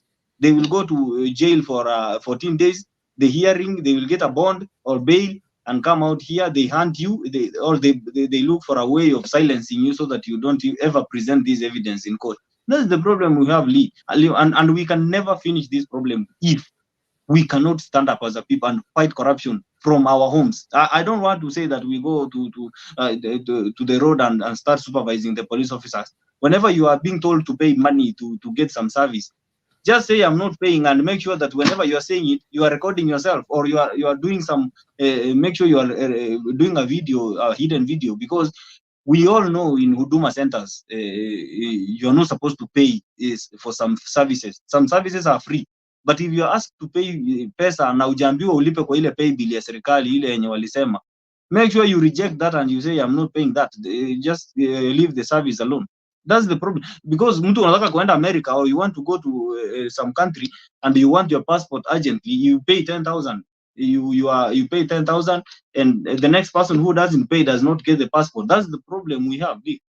I think I can't say much than what I just said, because the topic of corruption is something that is in my heart, and we can talk about this the whole day and we can never finish the topic of corruption, because I feel like the topic of corruption is a whole syllabus that we can never satisfy. I thank you. Thank you so much. I think, guys, we need to wind it up. So I think I'll give everyone 4 minutes to give their final submission. Goodia is saying that corruption is a blood stain and a business that cannot be weeded out in Kenya. Corruption is everywhere in the world. In Kenya, corruption is opaque, and in other countries, it's transparent. That is the difference. Women are considered minority and oppressed in the world. That is why they're recognized all over the world during the World International Day, Women's Day. So I'll give you an opportunity to wind up with your closing remarks as we wind it up. And the recent, I think it is yesterday, but one we saw the report on corruption, and Kenya, I think, scored the highest in Eastern Africa, if I'm not wrong. I'll get those statistics. Mzalendo, did you really weigh on this, or we've skipped you? Hello? Unmute yourself, or good. We can't hear you.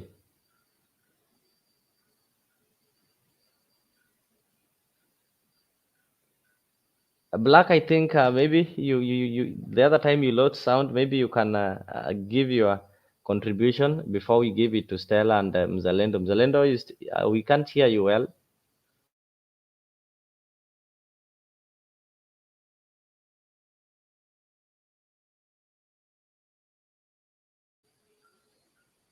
Hello? Can somebody confirm Hello. hearing me? Oh, yes, Black, proceed. Mm.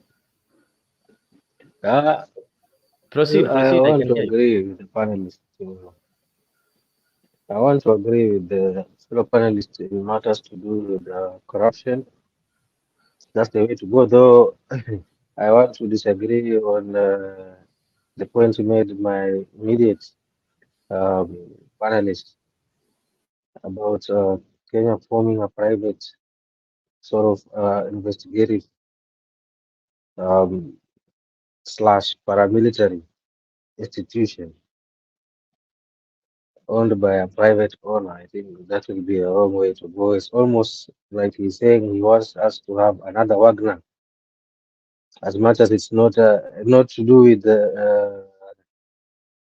what do you call what not mercenary, not to do with mercenary, but sort of a Wagner group that will deal with Hello? dealing with the corrupt officials. Um, I don't think that's the way to go, especially in Africa, because you always know that eventually these groups metamorphosize to some other dangerous things in the future, which come to disrupt the peace and the smooth running of a nation. I mean, we are yet to get there. You know, US, it has had more than 400 years of democracy. So they've had an opportunity to learn from their mistakes, to go through mistakes, and for them to get to where they are, it's taken time.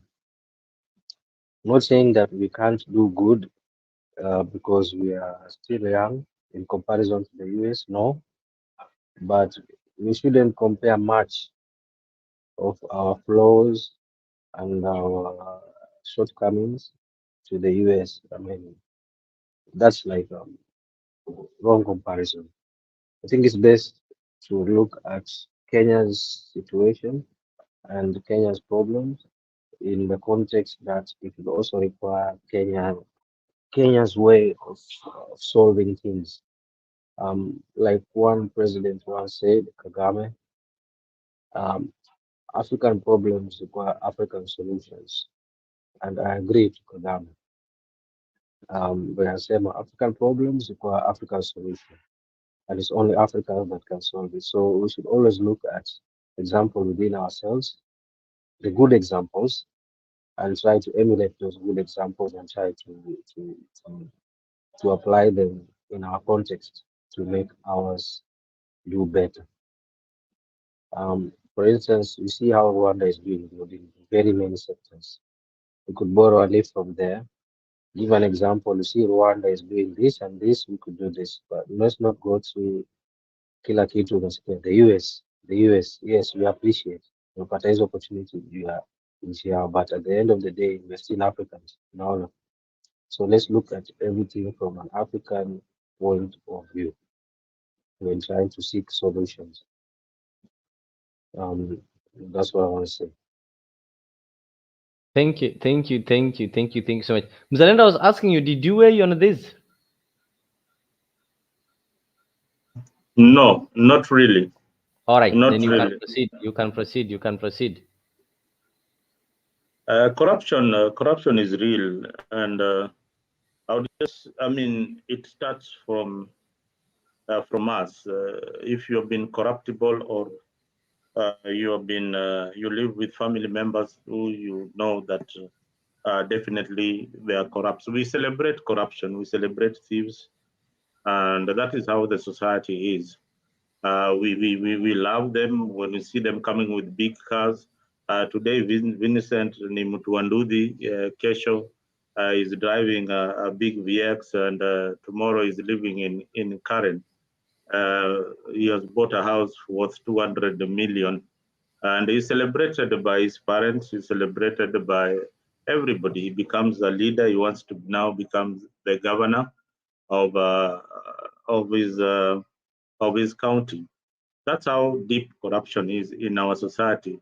And worse still, corruption is perpetrated by our own parents. They are corrupt. They are people who complain about the government being corrupt, but they're the people who steal exams for our children. Haya, yeye ndiye anaenda kutafuta hiyo exam paper, analetea mtoto wake, wewe fanya hii mtihani dadi, utapita hii, niko na kila kitu. Then the child anapita exam, anaitwa medical school in Nairobi University. The same parent anaenda kwa chancellor, anamwambia hii tutafanyaje? Huyu mtoto anataka afanye procurement. Procurement is shorter, sitaki afanye hii course, but he or she knows very well that this child does not have the brain to do this particular course. So anapelekwa procurement, tayari huyo mzazi amelea muizi mwingine, ule ameenda, he or she has been trained to steal. He has lived with stealing. And when he gets a government job, what do you expect from him?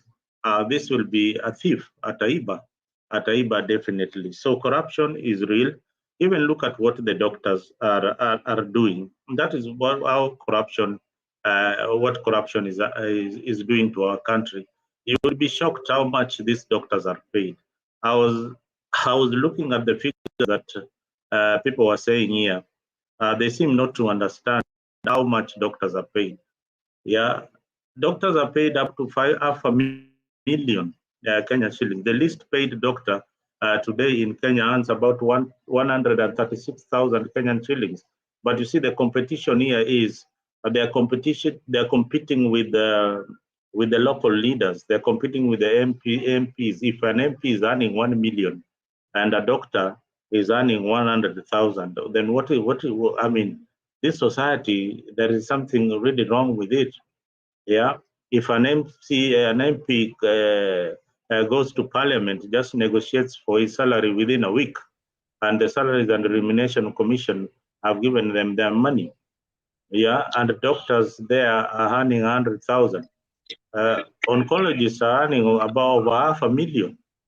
Yeah, psychologists are earning a lot of money, over 400,000 Kenyan shillings. So these are doctors. One, they want to be at par with everybody else. They want to be at par with corruption. They want to be at par with every other sector. So that is exactly what is happening. I think earlier has a question there.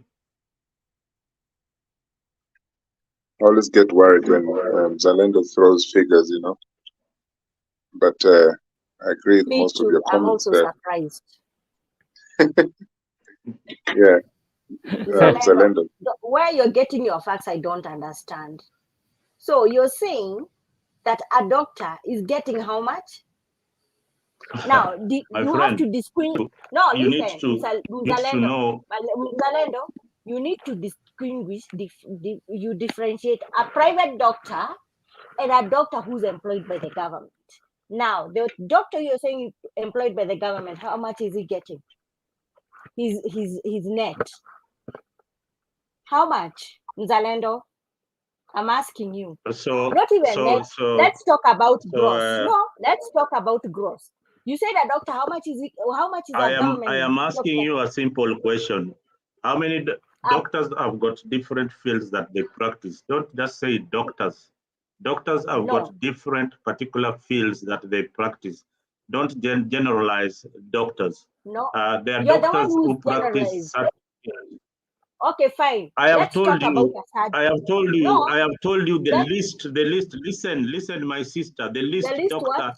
is paid is 136,000 Kenyan shillings. That is the list. Government or private? The highest, yes, the highest Where? doctor. Listen, the highest doctor is paid 500,000 plus. That one you don't know. Gross or net? I don't know whether it is gross, but that is their salary. Whatever it is, those figures, do they make sense to you? It doesn't make any sense. Please go back to the CBA, read it, it's online. You'll see how much a doctor gets, a government doctor. Please go and check the CBA online. Can somebody just try and maybe make Google your friend? Just try and find out how much doctors earn in Kenya. And come up. Maybe I'm wrong. Maybe I was reading a different article. Because I think we can get the best in the CBA can give us the right numbers, because Google ones are normally based on assumptions, actually. On assumption, thank you. But the one for the CBA, a general practitioner, he gets around 400,000. That's gross. So, Mzalendo, this person goes home with around 320,000 because you have deducted the statutory deduction. 400,000 is very little money. No, I'm telling you what is there. But a private doctor has a right even to get 600,000 or maybe 700,000. And this is just a general doctor. We have not even touched on oncologists. We've not even touched even surgeons, cardiologists, neurologists. These are people who are getting almost 1.5 M. What are those rights? So I'm right. Why are you complaining? No, but I'm saying you are all saying the right thing. No. In fact, you have increased the figures. No, I'm telling you that's a private doctor.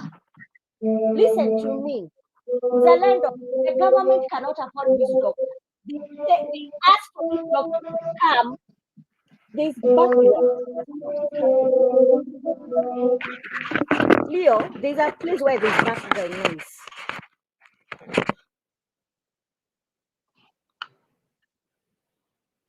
Zalendo, please get your figures right. Because I'm sitting here, when I'm trying to check what the CBA they were arguing, an intern is supposed to get 160,000, not a doctor. Not a doctor. And that doctor is a GP. A GP, I've told you how much they are getting, and that's their gross. So you see, the doctors are being underpaid. Don't say the doctors are paid more than a politician. Maybe Stella. Let Calendar continue. He's trying to close his remarks. Maybe Stella tell us what are those rights that also we teachers can also find those rights necessary, because we are the most underpaid profession. Listen, we're not discussing doctors about pay a lot of money. Just to get training a doctor, first of all, is really expensive. Thank you. Yeah. If someone and time. Yeah, because if you see training a doctor, Training a You can't doctor. compare training a doctor to training a teacher. Yeah, Vincent. you know, Leo, long time ago when you used to take help, it used to get like 800,000, but What are you guys now saying? it goes more than 200. It goes even more than 2 million, because you So see, that even entitled. the equipments which are there, you could, because now everything is technology. The equipments which are there, they are being leased. They've not been bought by the university. They So lease that it, entitles so they have to pay. only doctors to be increased, the salary of doctors to be increased, but the teachers remain constant because we are training using It very also Are we few. depends are we with talking it also about depends You with know, the we union. teach listen? the The doctors. union is sleeping. Listen, let's stick to one debate. We are talking about doctors. Let's stick to one Yes, debate. we are trying to Talking about, compare your own words with what I'm saying. You don't said that compare. the I'm telling doctors. you. Listen, Stella. You said that the doctors have rights to even earn 600,000. I've said a You see? private doctor. Listen to me. I've said a private doctor. That's private. Is not employed by the government. They have their right. They have their right to charge whatever they feel like. But a government So doctor, they have their own. They can't go above, because they are being paid a salary. And this one, it has to determine how much the government can afford to pay doctors. That's what I'm so are telling you you. saying? So are you saying? I mean, there's something I'm not understanding from your What are you argument. not understanding? I'm Nimekwambia, not a government doctor, that's a general practitioner, is getting 400,000. That is gross. So you have to deduct his statutory. So So this guy it's goes home. insufficient. Insufficient. Yes, it is insufficient. So the doctor is underpaid. The doctor is So, underpaid. A so government doctor. let me ask you a question, one more question, and I stop asking this question because I don't want to even engage in this kind of argument. If the hospitals that we are talking about does not even make the money that the collection that we collect from hospitals, I can tell you, for example, in Kisii Teaching and Referral Hospital, the last financial year we collected about less than 40 million from a hospital that is supposed to be collecting a minimum of 300 million per year.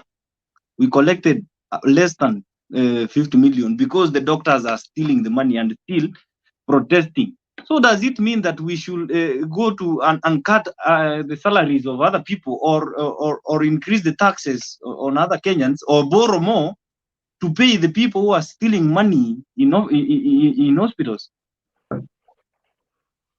Okay, let me go back again. And this thing, I think it's getting whatever. I've said, and you listen to me. A government doctor who is a general practitioner, this one has no special.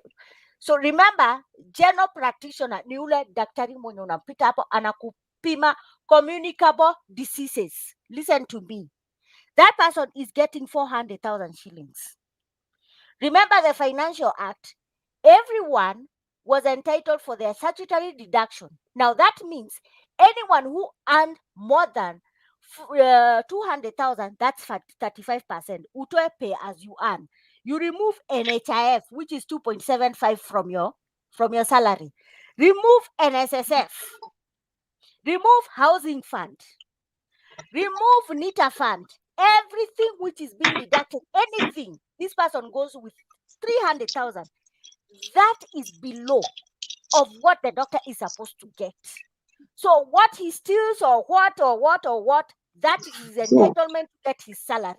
So the person who's supposed to do, the person who's supposed to collect the collection of that money, they have accountants. So if it is the accountant who's stealing money, so now listen to me, na nimekuambia, if a private doctor goes to Nairobi hospital and they have a patient mwenye anakuja hapo and he's given a quote of an open heart surgery which is going to cost 1.2 million. Remember that 1.2 million is you being in that hospital, but the specialist who is a cardiologist comes with his own amount and tells the hospital, me, my part of the money, I need 700,000. Period, point blank, and do not tax my money. Stella. Period, point blank. Stella, also help me understand one thing here, because you are helping me a lot. Let me also learn something from you. So In Kenya, we seem to be having then every doctor is a private doctor because we don't seem to have the government doctor. We only have clinical officers. We don't have public doctors. Listen. No, just Can I Listen. can I just add something? Let me Stella? finish first. Number one, there are different type of doctors. I've said there's a general practitioner. Clinical officers are not complete doctors. I'm talking about mtu mwenye amefanya medicine. Those are the people we deal with in our hospitals. I want to tunapatana nao sisi. I get so where you. do they work? Listen. Where do they work? The government would need doctors, end of the day, to fill those hospitals. The people who are working private, good for them. They've gotten private hospitals. If they have their own whatever private hospitals, if they have their own place where they are going to do MRI, you cannot fault because that MRI haiko kwa government hospital. Una expect mtu atoke Kisii aende Moi referral aende afanywe MRI na MRI is a stone throw. So the thing is, people are looking for us like us. Listen, Stella, the question, we are now talking the same thing in different. What Nani is asking, honorable, doctors come in different. Na nimemwambia kuna general practitioner, kukona the person who's called a cardiologist, an oncologist, anyone who has done medicine and has specialized in a place where they are falling, even surgeons and what. That category is different. Leave clinical officers, physiotherapists, and those psychologists and what. Okay, I'm talking about a true doctor. Yes, Stella, Now, let us just educate each other slowly. Listen, let us educate each other. Doctors have got an entry level when they start practicing to be doctors. They have got an entry level. You need to understand that the entry level, a doctor with an experience between 0 to 2 years, they enter with a salary just slightly below 140,000. That one you need to. Mzalendo. That is, I am just wait. Middle level doctors with experience between 3 to 9 years of experience, they get a salary between 142,000 to 302 per month.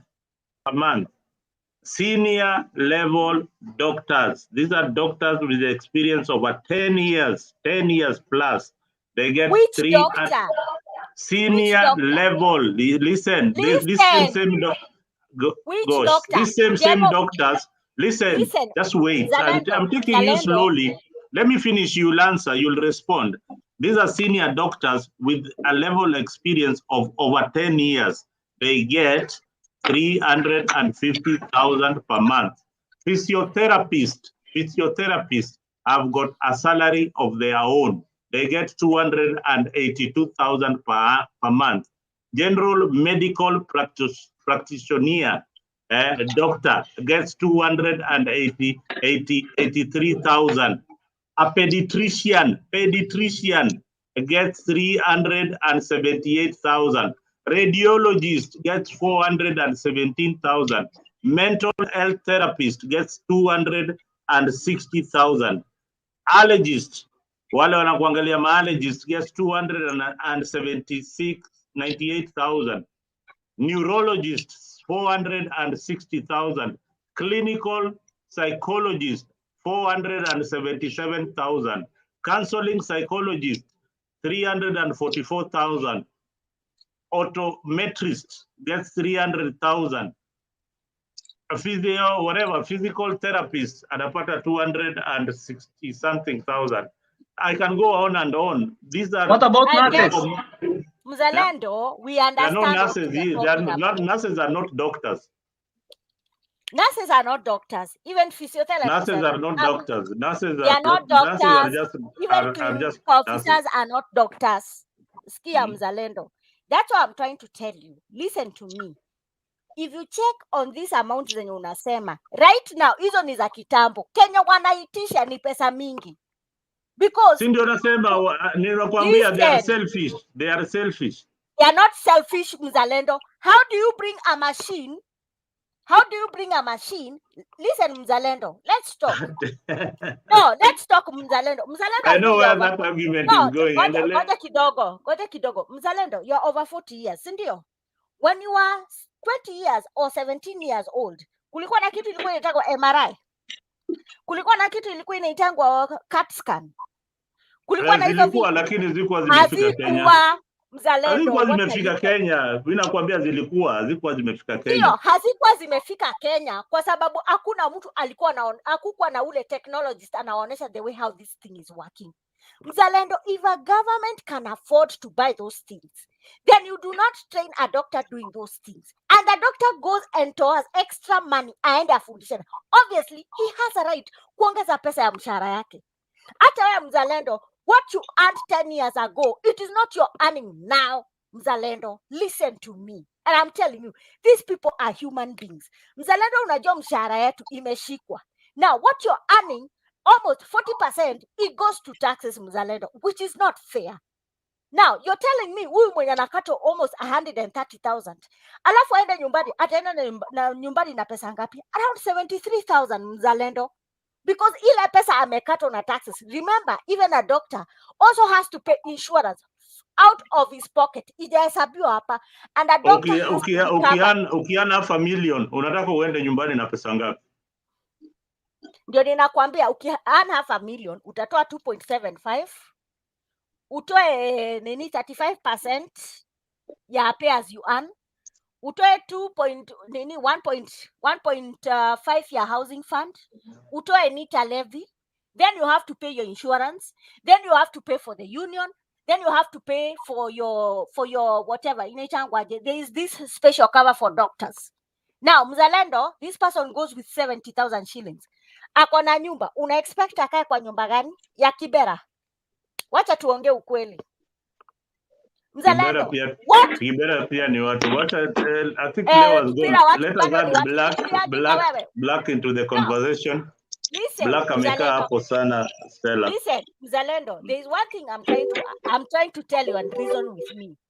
What these people are asking, it is what was in the CBA 2017. Mzalendo, even you where you're sitting down, where you are there, you're not earning what you used to get in 2017, Mzalendo. I have given you the progression of how doctors are earning according to experience, and I've given you, they go all the way up to a million. That progression, experience, hata kila, and I don't know why you're arguing like this. Kila profession iko na progression. Kuna ile structure. You also need to listen. There is a structure that when you're employed in the government, you're given the government structure. This is the salary structure. This is how much you'll be earning annually, and the increment is given in your appointment letter. 200,000 annually. Ameingia kwa practice. Huyu ni mtu ametoka college, afai atapewa 1 million. Wanataka apatiwe 1 million. Ndio afike 1 million, lazima kuwe na experience. Even you as a lawyer, you can't just start earning 1 million. When I was an intern, listen, Mzalendo, I've told you, and I'm telling you, listen to me. What you're giving is not what they are asking from the CBA. These people are asking, an intern should be paid 156,000 per month. That is the money which they are asking. Now you're coming with your metrics here. You're saying someone has to earn 200,000 and 83,000 per year. Mzalendo, you're joking. People are getting salary per month. So who said per year? I have told you those are salaries per month. Those are not annual salaries. Those are salaries per month. When I tell you 130,000, that is a monthly salary. It is not an annual salary. Yes, Mzalendo, that's what I'm trying to tell you. The figures zenye unasoma ni za kitambo. Mimi ninakwambia go the one which is in the Aya, wacha nikulete latest, you'll be shocked because you seem not to. No, I can pull the Gazette notice. I'll pull the Gazette notice. I am here. I'm pulling the Gazette notice. Okay, while you pull the Gazette notice, Blake amekaa hapo for long. Blake, karibu sana to the discussion. Karibu. No, I'm enjoying the debate between you two. Just a minute. Thank you. I pull the Gazette notice. Meanwhile, Mzalendo, you know, this conversation of doctors. This is the same thing that Nakhumicha is facing. You see how Stella is arguing. That's the noise she's listening to her ears. Let me tell you, it is a selfish. They argued like Yes. this. They were given half a Mzalendo, million. naomba ile siku Walipatiwa half a utaumwa million na na umbwa. Kibaki. Wacha Walipatiwa ile half a siku million. utaumwa na umbwa. I'm telling you, Mzalendo, you have to appreciate a doctor. End of the day, Mzalendo. Listen to me. Wait. I am sitting here You in are pulling Nairobi. out something. The I need you thing to pull is, out Mzalendo, something. Pull listen to out me. whatever you're You putting. cannot say the Stella, doctor Guys, is Stella, selfish. Stella. You can't say the let's doctor is selfish. let's observe order, brother. Mzalendo, My I am brother, telling let's you, observe kwamba order. tu usipate Stella, malaria. Let us Please. Usipate malaria. I'm allow her to telling you. finish speaking. I am here. Please. I am telling you, Mzalendo. You can't say a Stella. doctor is selfish. Stella, if we start Honorable, going that direction honorable. of Just a no, minute. let's wait for I don't know what one Stella question. has said, but Let me just jump. Let me say something. One word. If Now we let go me that now direction of honorable Mocha.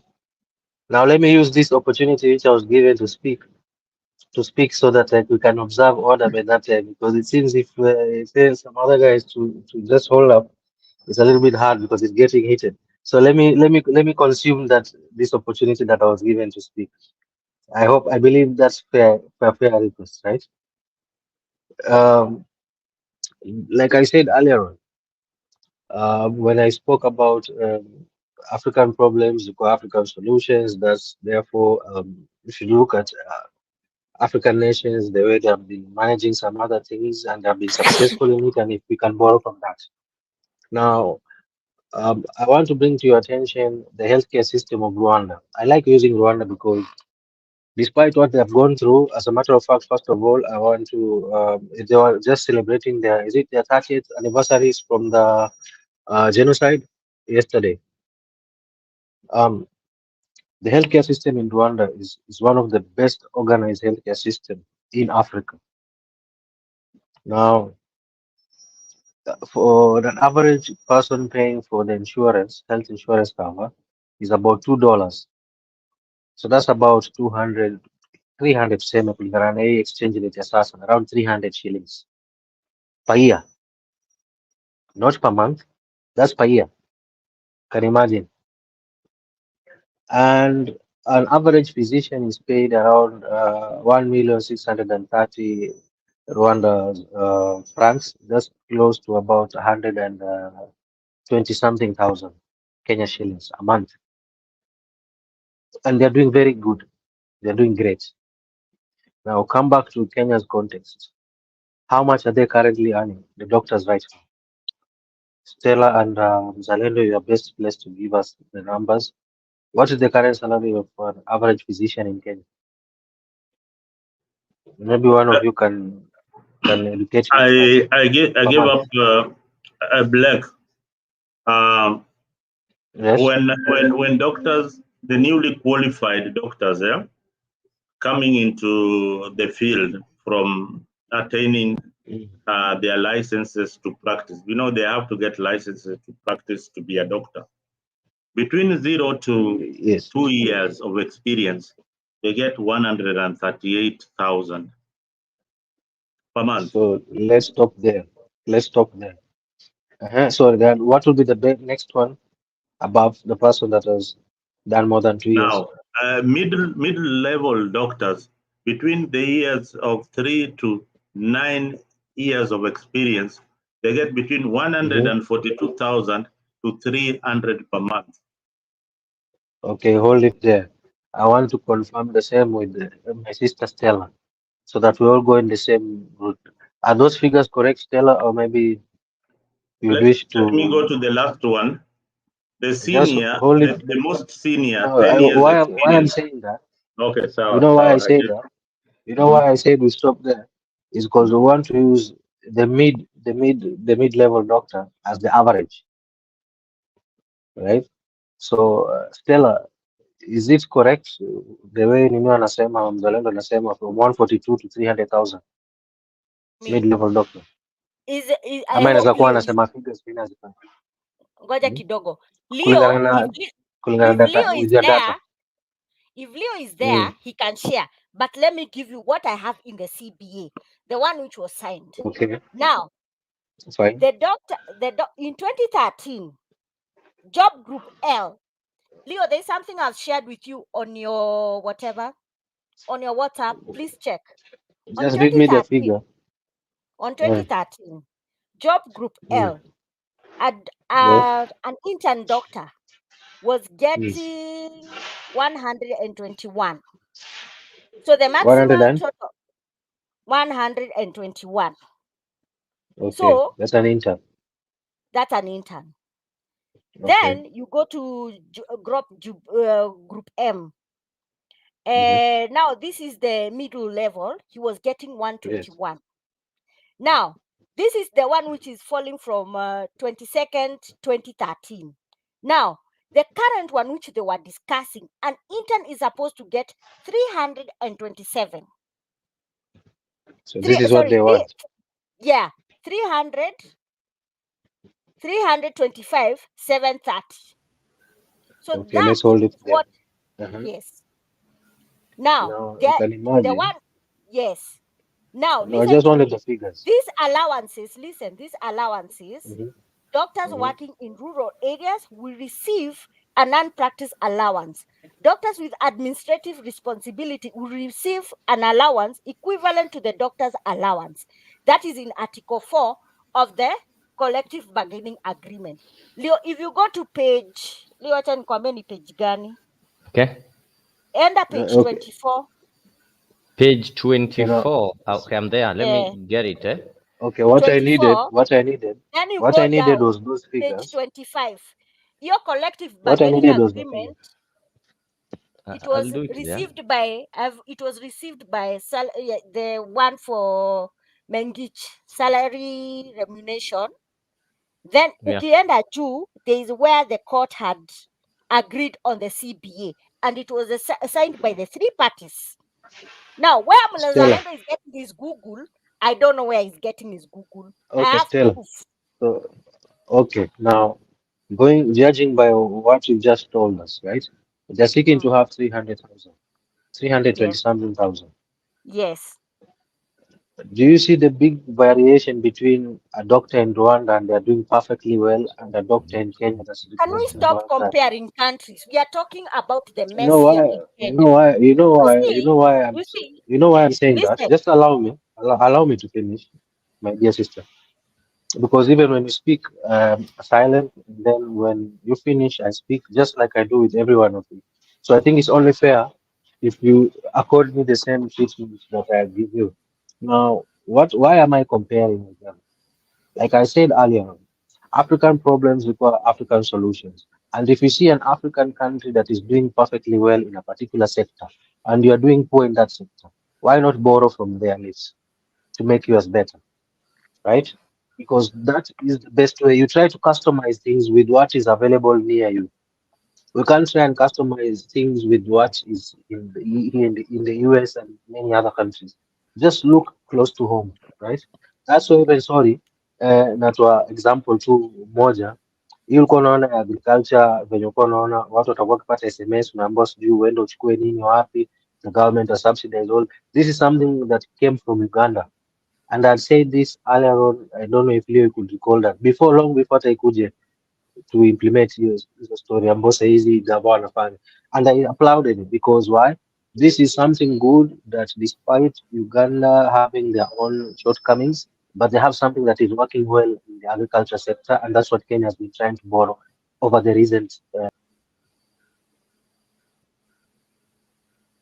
healthcare system in Rwanda is doing well. The healthcare system in Rwanda is doing well. Why can't we borrow from there? And I think that's what Nakhumicha was trying to do. Unaona kama hao mtu analipa, but you know that not really borrowing. There's some things that you try to borrow from there. But you look at Rwanda's point of view. If they are charging around $2, between $2 to $8 per year, not per month, per year, and the poor citizens get free healthcare, and their doctors, a physician, general physician, is getting paid approximately 127,000 per month, and the healthcare system is doing good. Whereas ours, they want to get around 300,000. I mean, don't you look at these doctors like sort of they're trying to hold us to ransom. It's about time we start looking at it from that perspective. If a doctor in Rwanda is doing that salary, and they are doing great, and the healthcare system is doing great, why not ours?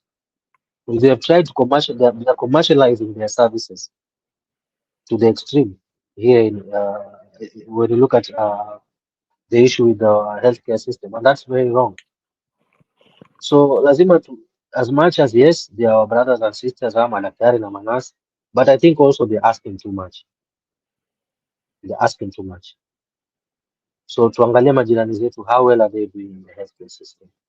Rwanda, in that perspective, since they're one of the best organized healthcare system in Africa.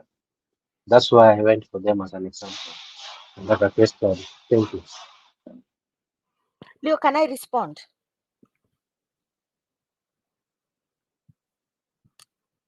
Leo, you're muted. You can respond. Okay, the way Black is saying about Yeah. Rwanda, Uganda, and what? I have my son, he's in Uganda. I can tell you.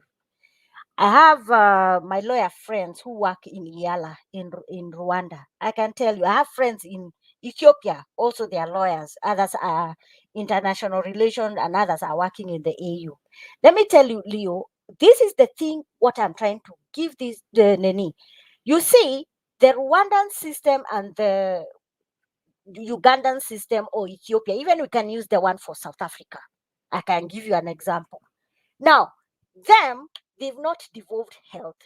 Health is being taken in a national level, where even the national level will be accountable if one hospital doesn't have enough gloves, or one hospital maybe in KZN, or maybe KwaZulu, or any Kwateng or Johannesburg, because there is a place one person is going to be held responsible, and that is a CS. So when there is going to be a death, that death has to be reported, and that the reported death, it goes up to the national government. They ask how this person died. Was it on the table, or what really happened? At least they have statistics. So now they only have one channel. But what is happening us in Kenya?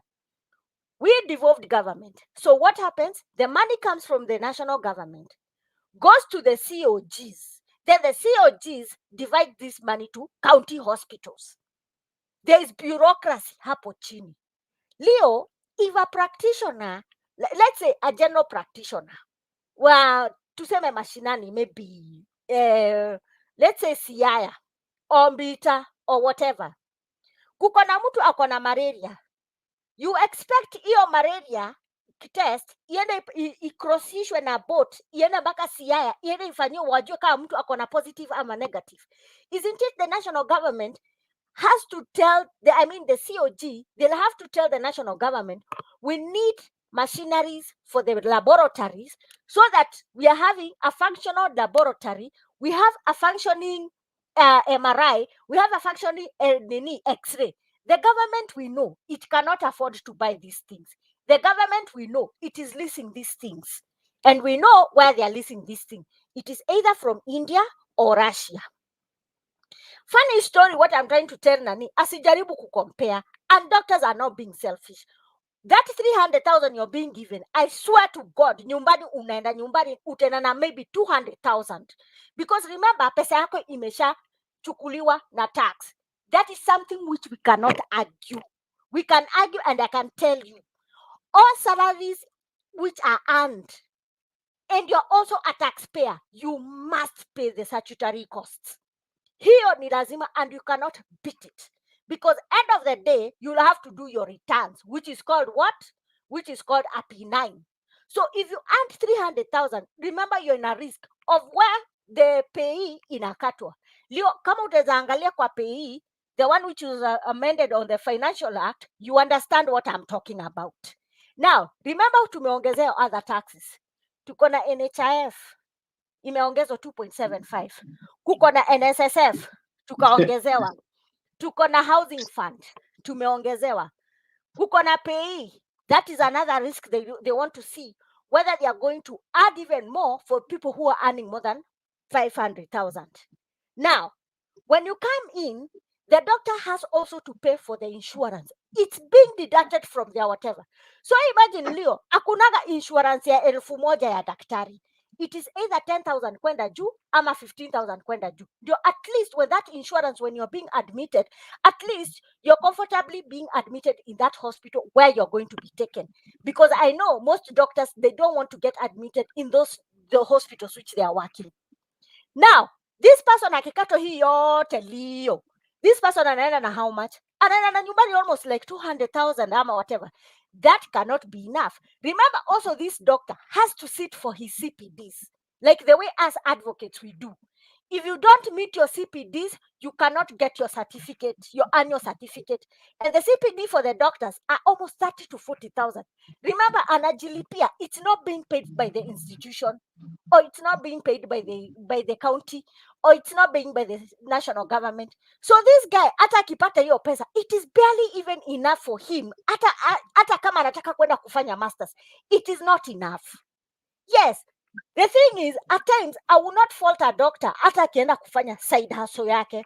I will not fault it. I will not fault it. Because everybody here, I've not finished. Well, no, I just want you to comment on the same. I want just to ask you a question on the same what you just said there, so that you answer in unison. Is it that the doctors are the only people who are paying taxes in this country? And to that also answer, is it can the teachers also start doing side hustles and stop teaching your children, you doctors and lawyers? What do you mean? Like what you just said.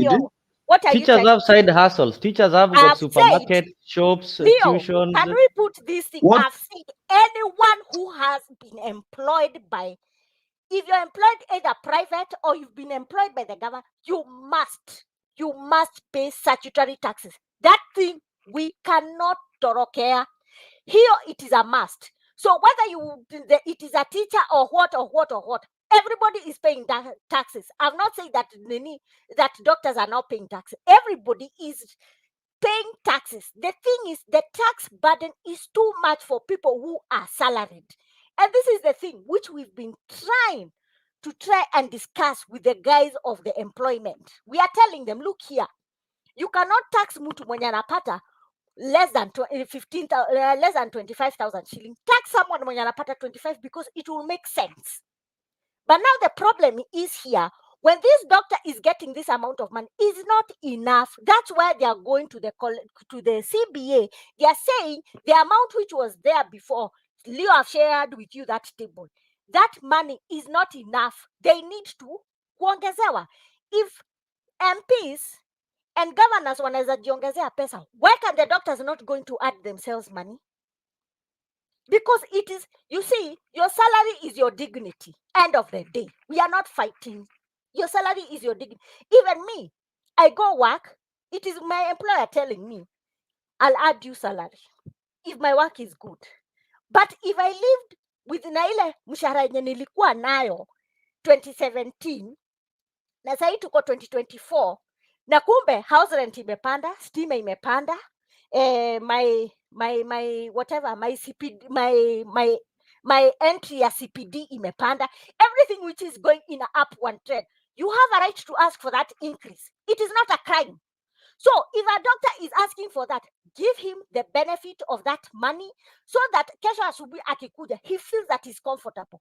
We don't want to have doctors when wanakuja, they are getting demoralized and they are killing people on the medical bed or on the operating table.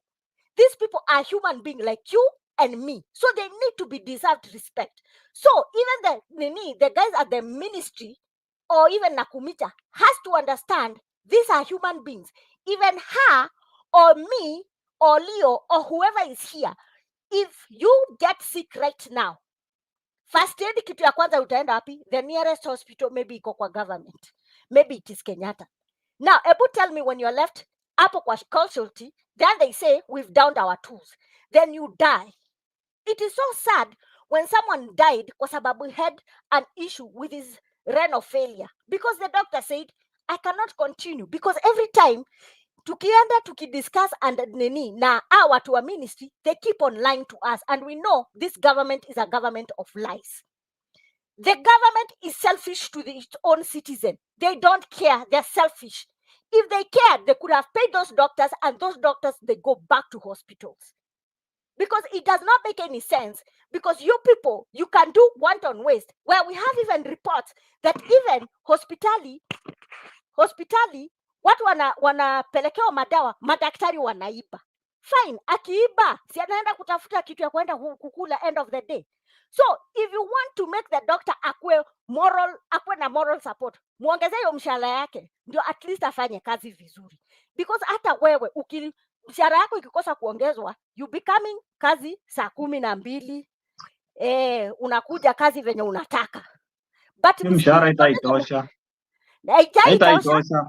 Hata wakiongezwa wataiba tu.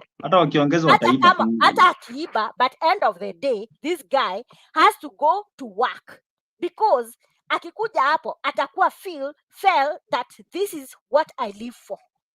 But anyway, ukininyanyasha nitaenda na nia mbaya na nitaua patients, and we cannot risk as citizens. So there are doctors who kill patients.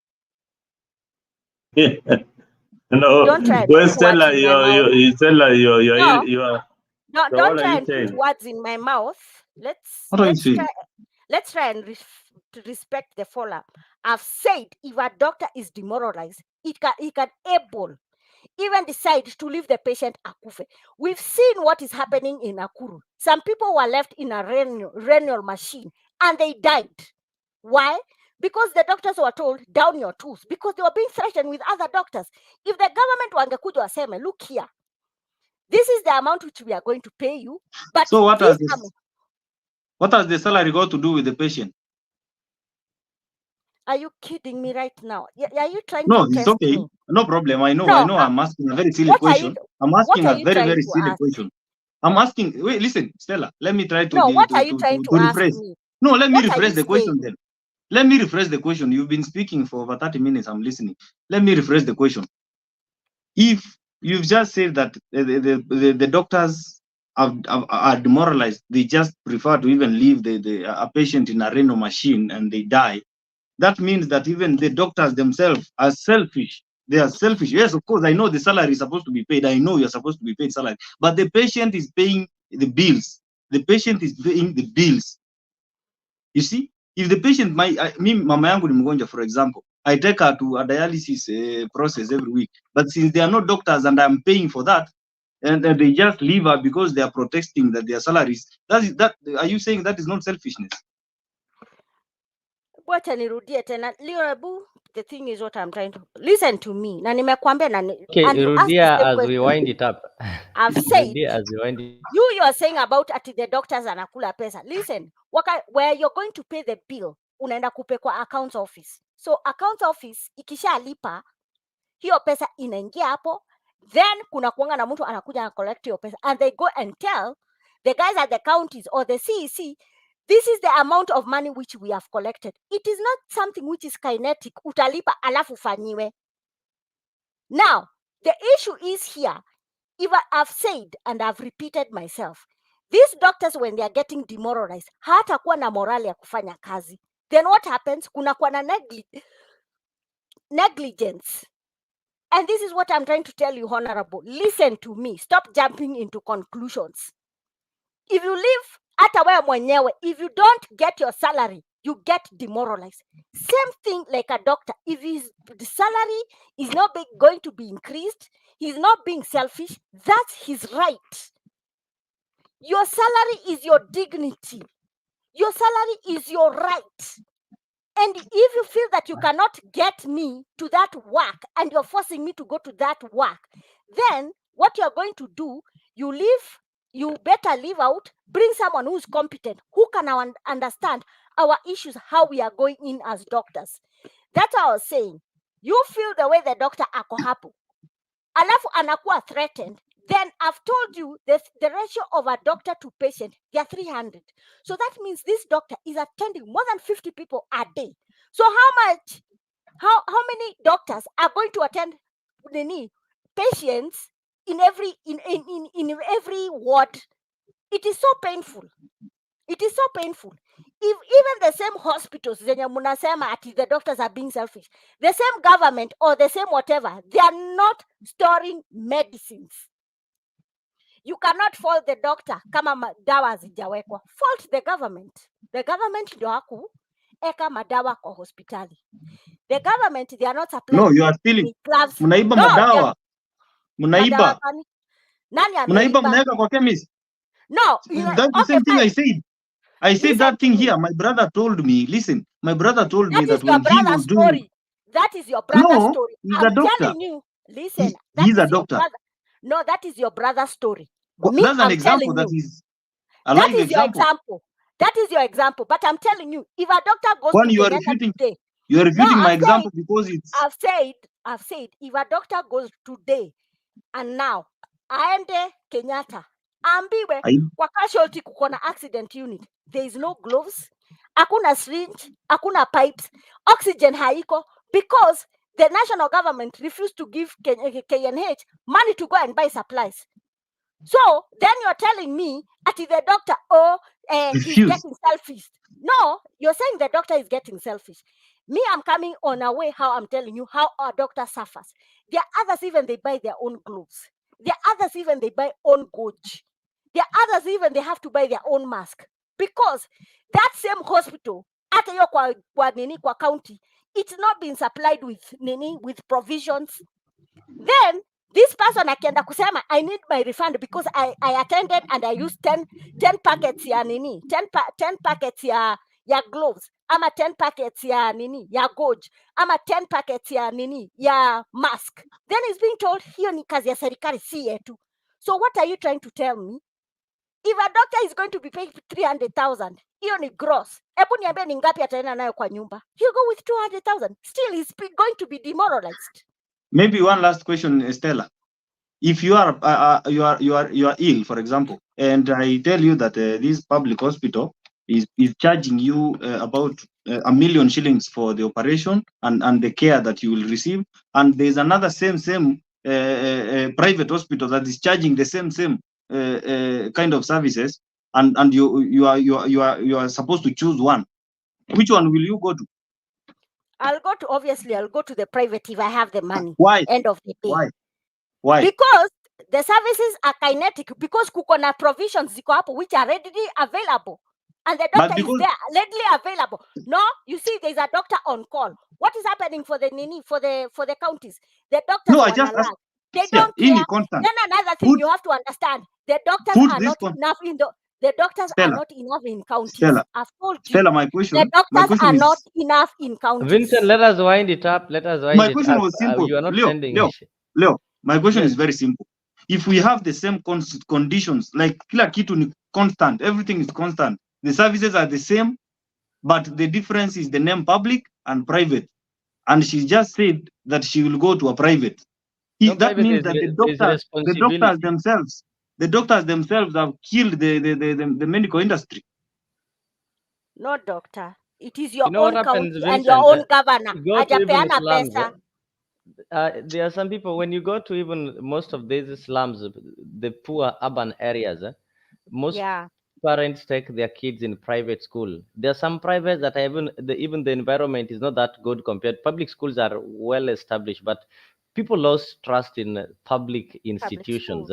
Go to places like Roy. Their public schools, they are number one, they're overcrowded. So majority of the people in these slums, their kids are attending private schools. And some private schools, if you look at the infrastructure there, they are really poor, and you can't compare them with the ones in the government schools. But the name government, people lost trust in government institutions. That is a matter of fact. So which anything private makes sense.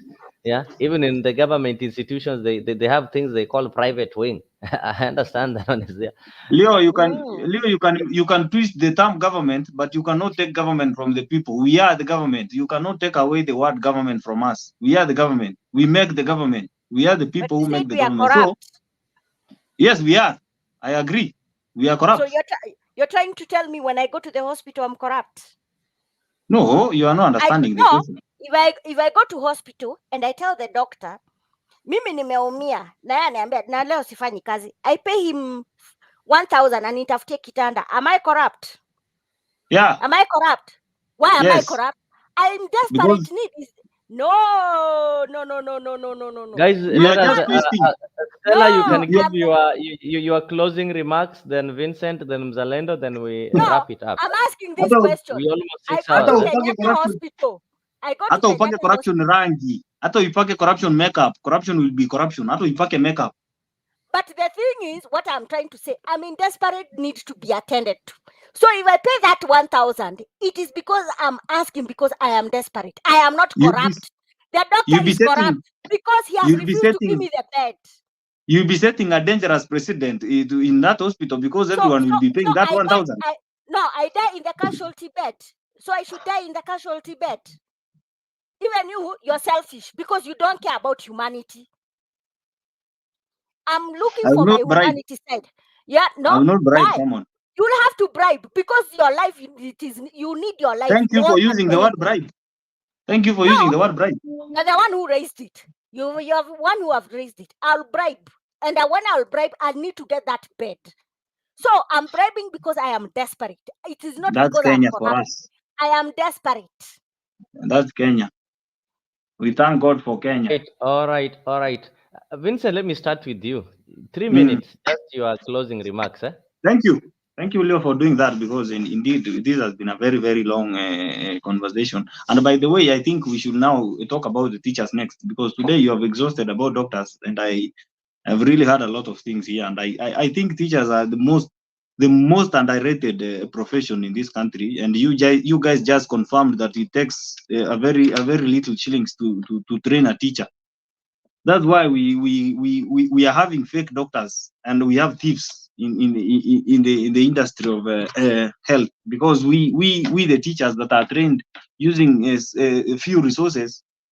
Me, I'm a physics teacher, for example. Let me use that term. I'm a mathematics and physics teacher, and whenever you are learning physics, you understand that physics is the engineering behind the MRI machines. The X-ray machines are run by people who did physics in high school. If as a teacher who was trained using those few cents that you mentioned over there, that because it takes a few cents to train a teacher and even pay them 15,000 a month, because their job is to just stand in class and say English words and mark exams at the end of the term and give award marks for the children, then you guys want to say that the education system in this country does not matter to anybody. And I can tell you the reason why the teachers sacrifice much and the teachers sacrifice as much as possible to make sure that we have good doctors in this country. The teachers sacrifice their time. In fact, I heard you, Leo, say that we can have time for side hustles. Let me tell you what Matiang'i did when he became Minister for Education. Matiang'i brought something that we call deans in schools. They are teachers nowadays. They are called deans. Those deans write down. You normally don't even know when they saw you come in. They usually their offices are set up somewhere where every teacher passes when they are reporting to school and when they are exiting through school. So their windows are open somewhere kwa ghorofa. Ukiingia saa tatu, they will record the time you came to school, and when the teachers meeting comes, you'll be told that you report late to school, and that becomes problematic for you. By the way, I tell you, teachers sahi wanapitia mengi sana because of those regulations that Matiang'i put in place, and the teachers are spending 12 hours in school. If, for example, I'm on duty, I can spend Teachers up to spending 12 16 hours, I hours. think that is illegal because Matiang'i really worked on that to ensure specific time where students should get in class and the time That's to what be I'm trying to teaching. explain. So That's what 12, I'm I think explaining. that one You're not a depends with teacher. it depends with Leo, the school management, this is my not the ministry. Why are if you Leo, running, Vincent? Yes, Vincent is running. no, I'm not running. You are the guys who are running. No, Vincent, Okay, I started teaching when you were still in college, for sure. no problem. If you are a teacher, and I'm happy to hear today that you are a teacher. You know what we go through when you are in a school like KC school. When you have to teach over 30 something subjects in a week, and you are on duty, you're supposed to be there until the students go to bed, and be there early in the morning to make sure that they don't sleep in class. You see, and at the end of the day, the salary that you are receiving as a teacher, it does not even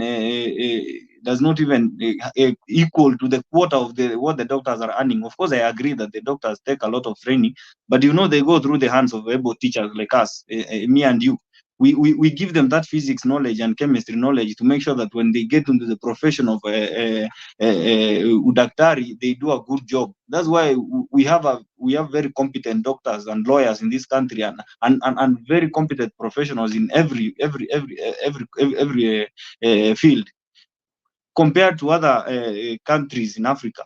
And that's why I'm saying that the moment we start talking about with some people deserve to be increased, their salary is supposed to be increased, and some people are not supposed to be increased, we are setting a very dangerous precedent. And that's one thing that we as Kenyans need to talk about also. Tunafaa tufikirie, tuanze kuangalia, if you are adding or you are increasing a salary of someone, make sure that even that person who is at the bottom of the pyramid of the salary bracket, make sure their salaries are also boosted by even 1%. At least motivate those police officers who make sure that these doctors are kept safe. Make sure that the children of the doctors who are learning in our schools, that the teachers that are taking care of those children for a whole term are well motivated to do their job. Make sure that that person who is working as a soldier kwa gate ya shule, and make sure that the security of the children is at the paramount. They are well rewarded. Not that because you are working as a specialist, or you're working as a doctor, you are supposed to be appreciated more than other people. Let's have equality in this country. Let's have something we call living within our means also as a country, because that's the problem, and that's the reason why the doctors are protesting. They want to live. Okay, I don't want to bring an argument, but they want to also live like these people that I heard Mzalendo call. They want to compete with the salaries of members of parliament. They want to live that life. Let the doctors also understand that there's something we call wages, and the government has to work to make sure that the taxes they collect is well distributed to every field in this country. And I hope this problem is solved, so that the doctors don't leave sick people die in beds, as I've heard Stella say today. I've never heard someone say such kind of a thing. I'm even surprised that doctors, with all that training, they can lack such kind of humanity and allow patients die in their beds when they could have saved them. In fact, I'm surprised. I want to thank you all guys for being with us for 6 hours. I joined a bit late, but I've been here for over 4 hours. I appreciate what Afriq 24 is doing. And today's topic is not my field, but I'm happy to have joined today and listened. And we've talked a lot, we have engaged a lot. I hope tomorrow again I'll find a time, and again we talk about other things. I thank you. Have a good night, and those who are going to church tomorrow, like me, have a happy Sunday. Thank you so much. It's already a morning in Eastern Africa. Yeah, I think some 15 or 20 minutes to 5. So those who are going to church will start the morning devotion right away. So Mzalendo, maybe I can get some closing remarks from you. Then we'll wind up with Stella.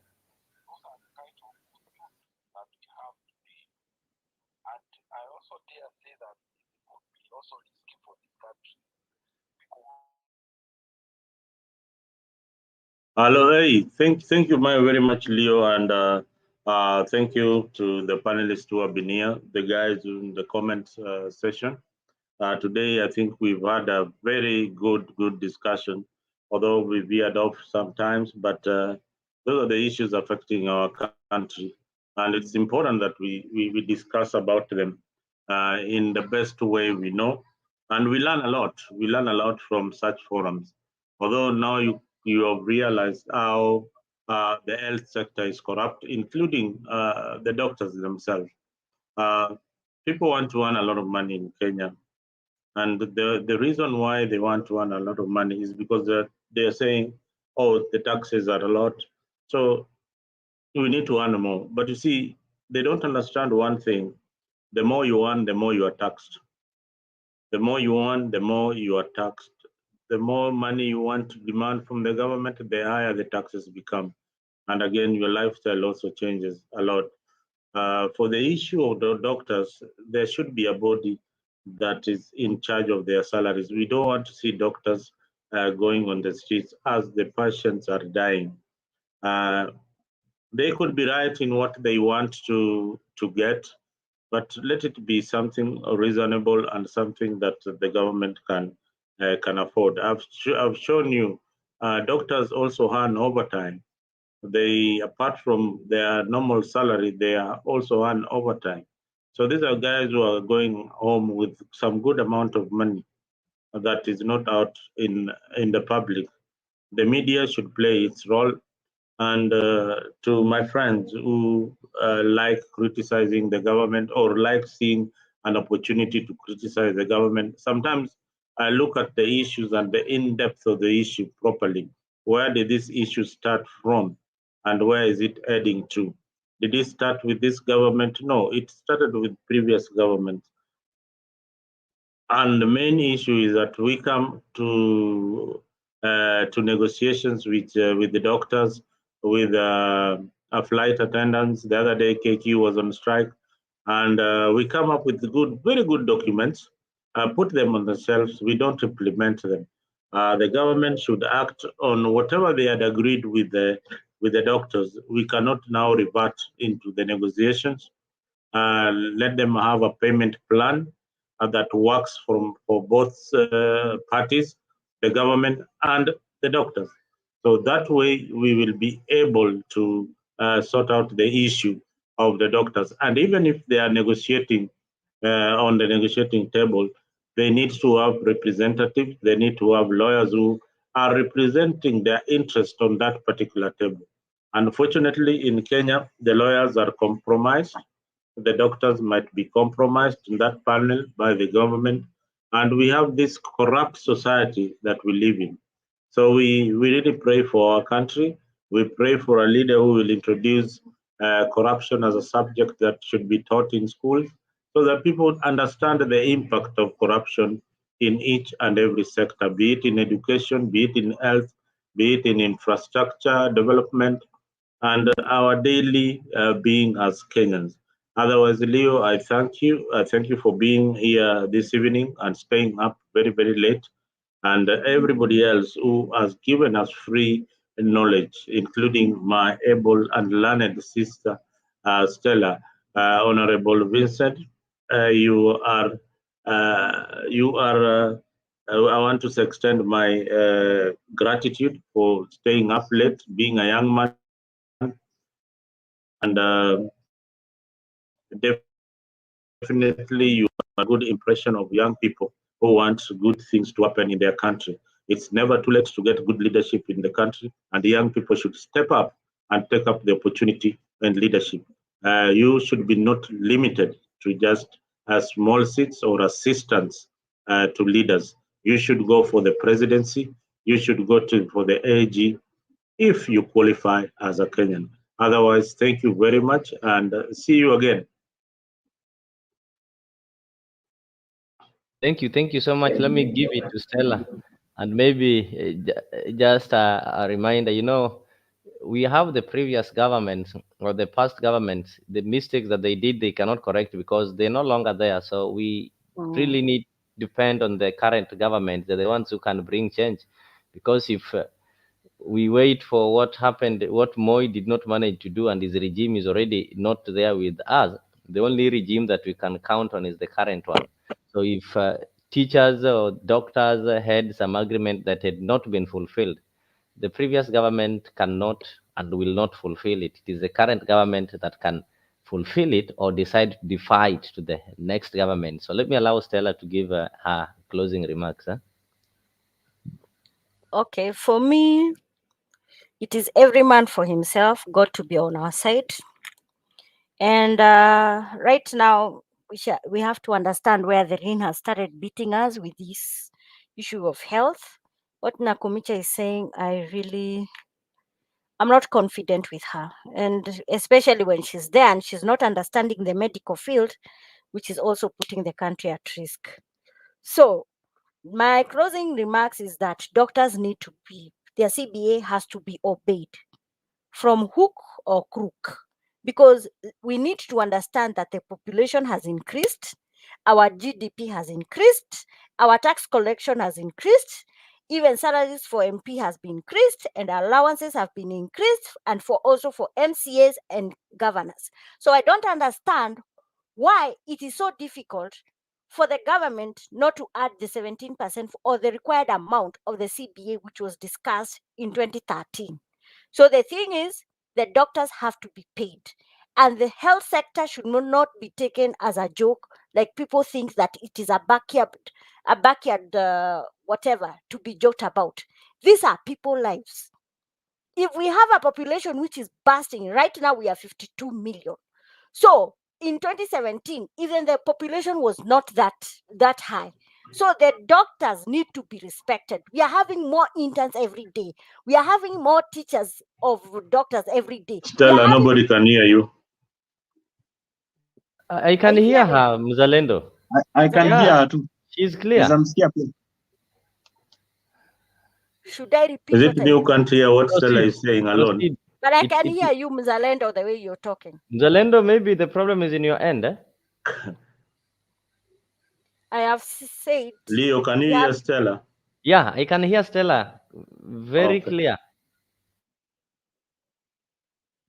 I'm not audible. You are audible. You are audible. Proceed. Yes. So the thing is, so the doctors have to be paid.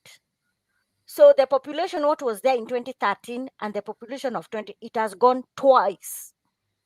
So it does not matter what Nakhumicha will say, but the thing is, doctors have to be paid.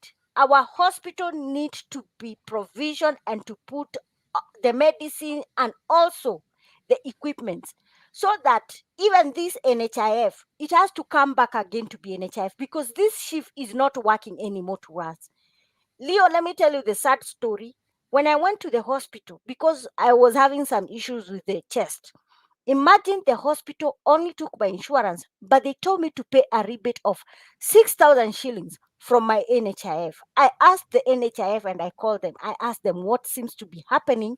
My NHIF is not reflecting and I had already paid. Yeah. Funny thing, Leo, I used to pay the NHIF money through the M-Pesa. Then the government came and changed. They started putting the 222. Now, for the last 6 months, what we are asking ourselves, if SHIF and NHIF are not working, then Nakhumicha should return SHIF the way it was before.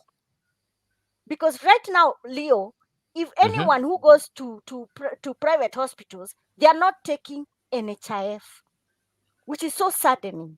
What I'm saying, in fact, right now, someone like Nakhumicha should understand where the rain started beating the health sector.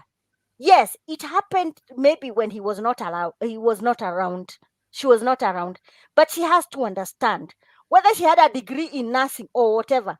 The issue is, did she read the CBA, which was passed by which was directed by the court, that it should be implemented and those amounts should be paid. Remember, Leo, by law, CBA cannot stay more than 10 years. It has to be every 5 years. It is when your salary is being reviewed. You work in a private sector. You work maybe in a government. We know every 5 years mshahara ya mtu inakuanga reviewed. But how do they review? By your performance review. If you don't perform, what do? They either terminate you or they give you maybe a probation. If you don't, you are terminated. So the thing is, the doctors are not here for selfish reasons. They are here for their rights. Your salary is your dignity and your right. Yes, they need to be paid that money because they need to have a livelihood end of the day. That's all I can say. Thank you so much. Let me just take this opportunity to thank everybody who tuned in and watched this show and welcome you to always keep it here, subscribe to our channel, and ensure that whenever we are live, I'll assure you that whenever we are live, will always notify you. So from this end, I just want to say thank you, thank you, thank you, and see you next time. For the ones who are going to church, I wish you a happy and a blessed Sunday. And as you pray, you also pray for the country. Thank you, thank you, Yes. thank you, and have a good morning or a good night. But what political leader can stand up and say, my party is a party of principles? For the party of Kennedy is also the party of Islam. But what political leader can stand up and say, my party is a party of principles? For the party of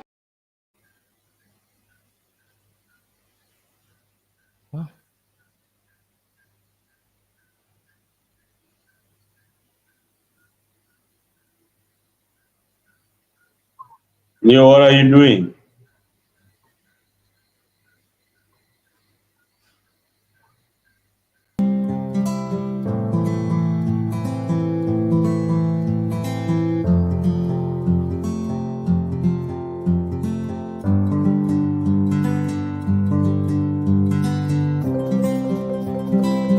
Muzalendo, help me end the feed. I think there's a problem from my end, please. Okay, yeah, you know you do the wrong thing. Let me teach you. This thing every time you're getting it wrong.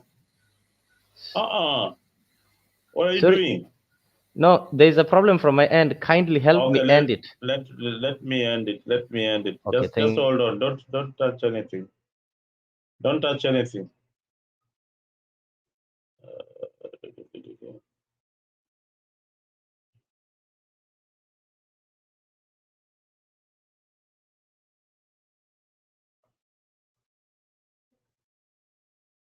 Okay.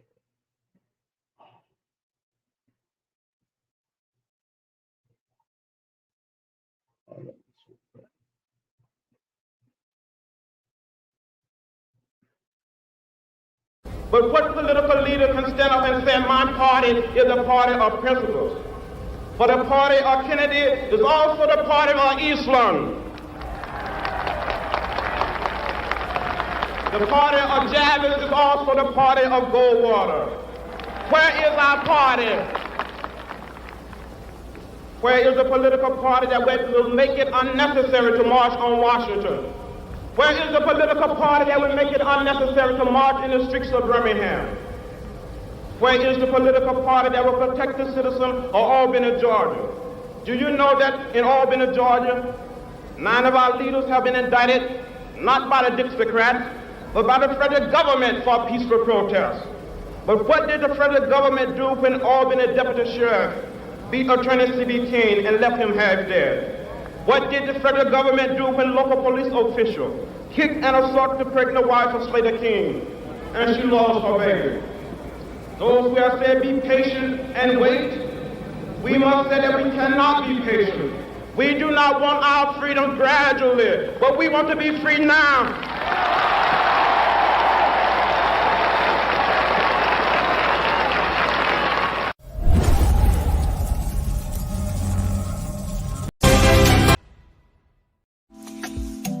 Join us every Friday from 8 p.m. to 9 p.m. for a captivating journey into the world of love, relationships, and romance. Presented by the dynamic trio Maggie Knox, MC Jesse, and Annie Oweru, Bed of Roses. Promises to be your weekly dose of heartwarming stories, insightful discussions, and expert advice on matters of the heart. Whether you're single, in a relationship, or simply love a good love story, this is the show for you. Don't miss out on the chance to unwind and indulge in the joys and challenges of love, all brought to you by our talented hosts. Tune into Afriq 24 every Friday from 8 p.m. to 9 p.m. and let us guide you through the enchanting world of Bed of Roses. Subscribe now and mark your calendars. You don't want to miss this. See you there.